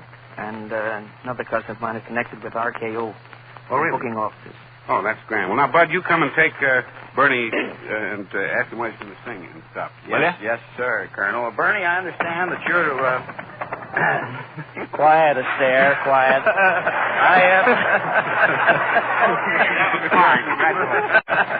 I understand, Bernie, that you're going to offer impersonations of Herman Bing, the young man who sang in the picture that usually goes round and round, and the title of the song is the same. Right. And second, you're going to imitate Fats Waller singing Shoeshine Boy. Correct. Bernie, go right ahead. I blow through here, and the music goes round and round. Ooh, when it comes out here, right there. I push the first bass down, and the music goes round and round. Ooh, when it comes out here, and then I push the middle valve down, and the music goes round and round. Below, below, below, Billy ho ho ho. Listen to the shells come out. Then I push the left valve down, and the music goes round and round. Ooh, when it comes out here. That's Waller. Shoeshine boy, you work hard all day. Shoeshine boy, ain't got no time to play. Every nickel helps a lot, oh. So shine, shine, shoeshine boy. Now you find joy in the things you do. Shoeshine boy, you're seldom ever blue. You're content with what you've done, oh. So shine, shine, shoeshine boy. Now the people look at you, it's gone because your clothes are worn and torn. Still you never went home. Why you keep walking up and down the street, you're pleading with each one you meet. Say, brother, can you spare a shine? Oh, shoeshine boy, soon the day will come and shoeshine boy, soon a tune you'll hum. Every nickel helps a lot, oh. So shine, shine, shoeshine boy, yeah. Thank you, ladies and gentlemen. That was Bernie Kay of New York City, an impersonator. Now standing before me, two gentlemen, two young lads from Astoria, Long Island.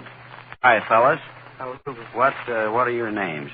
Joe and Charlie Patello. Joe and Charlie Patello. And you're equipped with harmonicas, both small and large, huh? You know, my partner claims he's an organist, and maybe is that anything, Colonel? Is a harmonica anything like an organ? Yeah, it's the same thing. Same thing, yeah. A little different. Boys, how are you? Tell me, I understand that you are in a rather peculiar kind of a business, you two boys. Isn't that true? True. What do you do, please? Well, we're pitmen for the midget car races in the Madison Square Garden Bowl. Over in Long Island. That's right. You're pitmen, and when the cars break down or anything, they come around to you and you fix them? And fix them up as soon as possible. Fix them up as soon as possible. You don't play the harmonicas while you're fixing them. Oh, no. Well, they fix the car. Hey, Bud. Yeah? You know those little midget cars that these boys are talking about? Uh-huh. How do they go? I mean, when you're over there watching, how do they sound? Whiz. Oh, that's marvelous. That certainly is nice. Boys, what are you going to play? Nagasaki, huh? Nagasaki. Go to it, please.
harmonica duet, and the title of the tune, Nagasaki. Now we have two people standing before us here in Town Hall. A young lady by the name of Jane Thompson, who comes from the Bronx, and a boy by the name of Robert Warren. Incidentally, Robert is a composer, and I believe tonight that he's going to accompany Miss Thompson, and Miss Thompson is going to sing one of Robert's songs. Welcome to Town Hall. I understand you're from Brookline, Massachusetts originally. Right. Well, it's nice having you here. And Miss Thompson was born in the Bronx. That's right. Well, it's nice having you both. Colonel, come in and meet a couple of nice people here. Hello, nice people. How are you? We're glad to see you here. Bob, I just want to ask you a couple. You don't mind if I tell you, Bob? I just want to ask you a couple of questions. You come from the Bronx and stuff. So where'd you go to college, please? I went to Dartmouth. To Dartmouth, huh?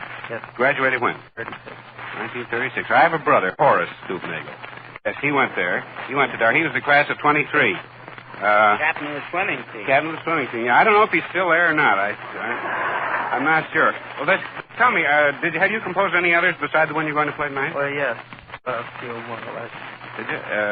Would you want to mention any of them, or would you rather just play the one you're going to do? No, I just rather play. All right, you're going to play, and the young lady's going to sing. Yes. All right. What's the title of that, Robert? The title is Get Off My Mind. Get Off My Mind. You go right ahead. Robert's going over to the piano now.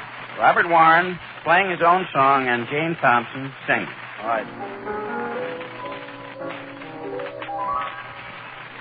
Someday I'd like to fall in love with someone who believes that love is not just a game, a temporary flame. You seem to think it's quite a sport, and I know that you're just the sort who'd play around until you found another heart who start embracing. Get off my mind before I find that I'm a fool in love. Lord above would never let me be with you on my mind.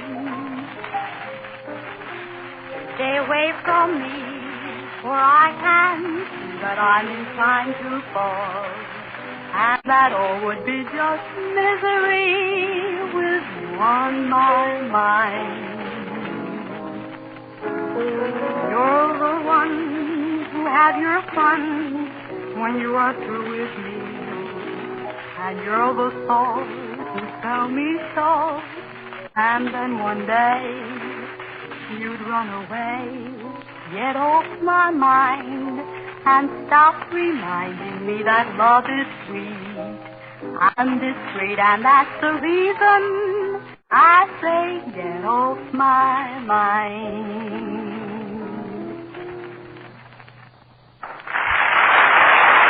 Thank you very much. Thank you. That was Jane Thompson, Robert Warren. Robert's own composition, Can't Get You Off My Mind. All right. Now we really have quite a thing here, ladies and gentlemen. Quite a thing.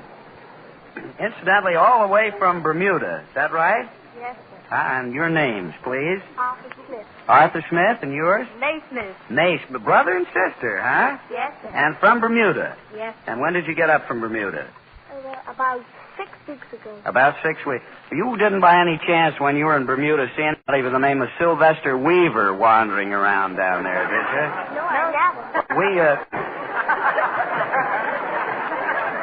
We have a production man on our show here. He spent his vacation down there at a place called the Coral Island Club. Do you know where the Coral Island Club is? Yes, sir. Did you ever go over and have fun over there? Yes. Do you know the boss of the place, Jack Green? His real name is Jack Peacock Green. Yes, you know it. You do, huh? Mm-hmm. Well, that's the colonel. Yeah. They know Jack Green from Bermuda. They do. The Coral Island Club, huh? Yeah. Boy, can we go there free?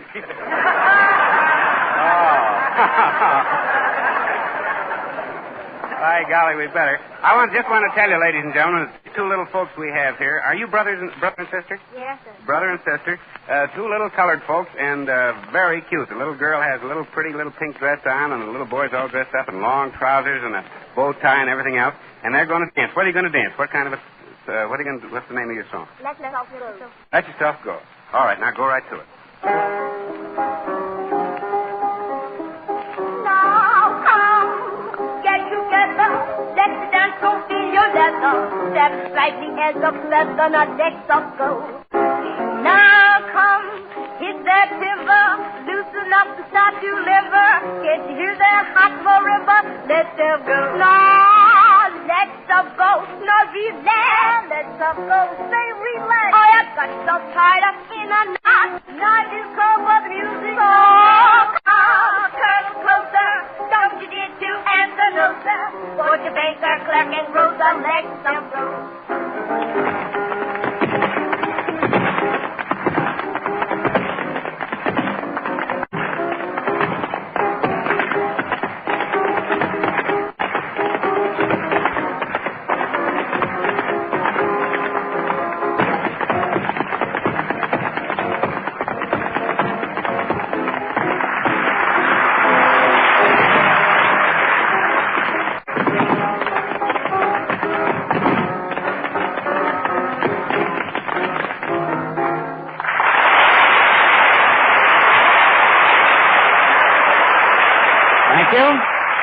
Thank you very much. Little colored girl and boy from Bermuda, dancing and singing, Let Yourself Go. Now coming up from Union City, New Jersey. Well, good old New Jersey. That's my home state. Yeah, Union City's the honor city tonight, too. I want to say. Harry Steiner. Harry, welcome to Town Hall. Thank you. A baritone. Incidentally, that reminds me, sitting out in the audience is a very, very dear, an old friend of mine who comes from Asbury Park, New Jersey, and he's a baritone, too. Bill Jordan. He's sitting out in the audience, so I want you to do a good job because he likes baritone singers. He's quite a singer. Colonel, come in and meet somebody from my home state here. Hello, somebody from his home state. How do you do? Oh, yeah, Jersey, huh? Right. Well, you know, Bud and I are going down to Atlantic City next week for some party given by the governor, or is that for the governor? Maybe it's, I'm not quite sure whether it's for him or given by him. You're not, eh? No. Oh, gee, I don't know what I'm going to do. We don't know who it's... It's for Hoffman, though. For Hoffman, all right. Well, what's that got to do with this fellow that's going to sing? Nothing. Well, Hoffman's the governor of New Jersey, that's all. Oh. Well, all right. He's a governor. What's he going to sing? Well, look, Harry, what are you going to... You know, we don't want to make this too funny, you know. Don't worry, we're not. Harry, what are you going to sing, huh? One Alone. One Alone. Harry Steiner of Union City. All right, you go right ahead.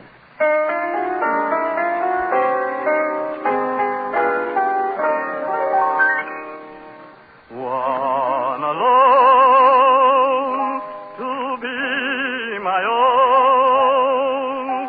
I alone to know her caresses.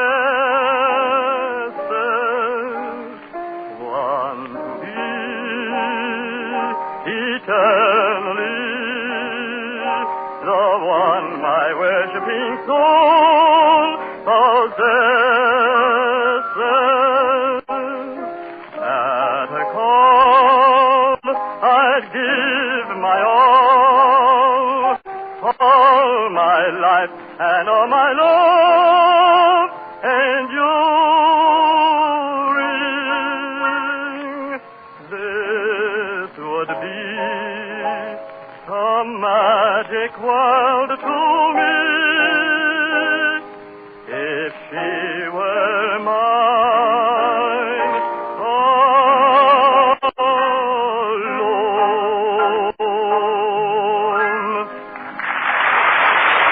Thank you. Thank you very much. From Union City, Harry Steiner, a baritone, who sang One Alone. And now I'm practically surrounded here. Don't sneak up on me, fellas. I'm a little touchy here. How are you? What is this, the four, what is it again you call it? The Blues Chasers. Well, welcome to Town Hall. Are you going to sing one of your own compositions, or... Not one of them. Don't be afraid to tell your mother. Don't be afraid to tell my mother, huh? Anybody's mother. Just don't be afraid to tell your mother. Don't be afraid to tell my mother it's not one of your own compositions. Colonel, come in and speak to the Blue Blazers here, will you? Hi, boy. If you don't mind, I'm going to ask you very quickly here just what your names are. There's one fellow here named Hobson somebody. What's your last name? Broadway. Hobson Broadway. And you're the first tenor, huh? Where were you born, Hobson? Greensboro, North Carolina. Come a little closer. Greensboro, North Carolina. And where do you work now? Out in Inwood. In a drugstore? No, with the shoe Oh, no, sure. I got them a little mixed up here, yes. Somebody, I've got to get after Uncle Jim. He doesn't give me the right dope on you fellas. Then there's a second tenor here, Clarence Walker. Yeah, that's my name. That's your name, and you got the guitar there, huh? Second tenor. And what do you do now, please? Well, I'm unemployed at the present. Unemployed? Oh, I see. I thought you were in the WPA. Oh, you were? Well, you can lean on that second tenor there. And the next man is Victor Times. And you're the baritone, and you were born down in Greensboro, weren't you, yes, Victor? Sir. And what's your present job? My present job is bellboy. A bellboy, out in Harlem, isn't it? Yes, sir. That's fine. And John Adamson? That's right. You're the basso. Basso profundo, huh? And what is your business? Messenger clerk. You're a messenger clerk. Well, that's fine. Now we got everything all set. Colored male quartet, ladies and gentlemen, singing Don't Be Afraid to Tell Mother. Okay. Don't be afraid to tell your mother, afraid that she'll discover that you and I have planned a little home. Don't be afraid to tell her so, she must be told you so, for our lives we must live all alone. Boom, boom, for if you tell her that you love me, dear, and I'll be waiting at your door. But if I have to wait around a year, I have to say I'm going away and never come back no more. Don't be afraid to tell your mother, afraid that she'll discover that you and I have planned a little home. I mean, that you and I have planned a little home. Boom, boom, boom, boom, boom, boom, boom.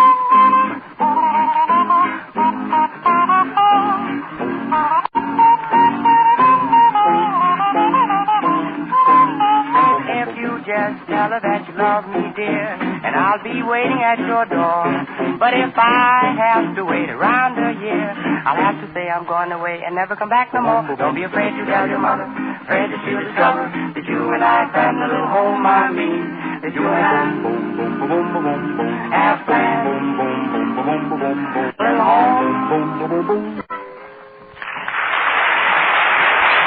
Thank you very much.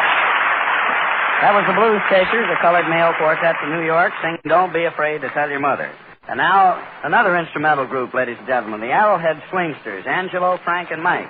Instrumental trio. They're going to do Tiger Rag. Before you begin, boys, the Colonel has just a word to say to you. Hello. Hello. Thank you, Colonel. Now, the Arrowhead Swingsters. Now, let's get at that Tiger Rag. 1, 2, and right in there and fight.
Instrumental trio playing Tiger Rag. That concludes our amateur contest, ladies and gentlemen. And now, if you'll excuse Colonel and me, we'll go over to the recording machine and get the results of your applause. Say, wait just a minute, boys. Before you do, I just want to tell you how much fun it's been working with you on these programs.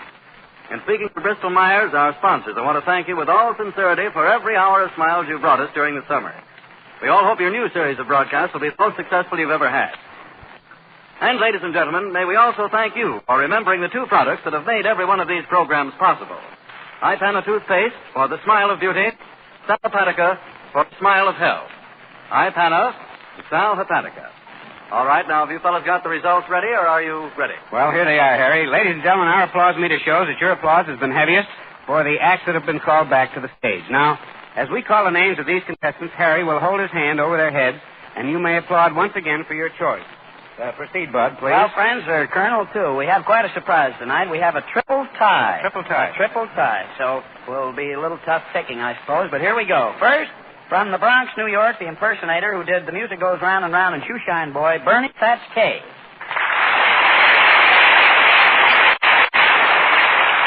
Next, from Duluth, Minnesota, the boys, the instrumental trio who just played Tiger Rag, the Arrowhead Swingsters. And all the way from Bermuda, the brother and sister who danced and sang Let Yourself Go, May and Arthur Smith. All right, Colonel, now what does the applause meter show? Well, here's the news, Bud. The first prize of $50 in cash goes to the two little folks from Bermuda, May and Arthur Smith. And the second prize of $25 in cash goes to Bernie Fats K. Congratulations to both of you. Hold it just a minute, Peter, please. Ladies and gentlemen, Stoopnagle and Bud have an announcement to make about their town hall show next week. All right, boys, what's doing for next week? Oh, boy, are we going to have a terrific show in Town Hall next week, huh, Colonel? Yes, sir. The best show in months. Well, it sounds swell, fellas. What is it? Fred Allen will be back. And so we close the town hall doors on the final show of the summer series in which Stoopnagle and Bud added so much to our hour of smiles. Join us again next week when Fred Allen returns for more hours of smiles in the old town hall. Until then, good night. This is the Red Network of the National Broadcasting Company.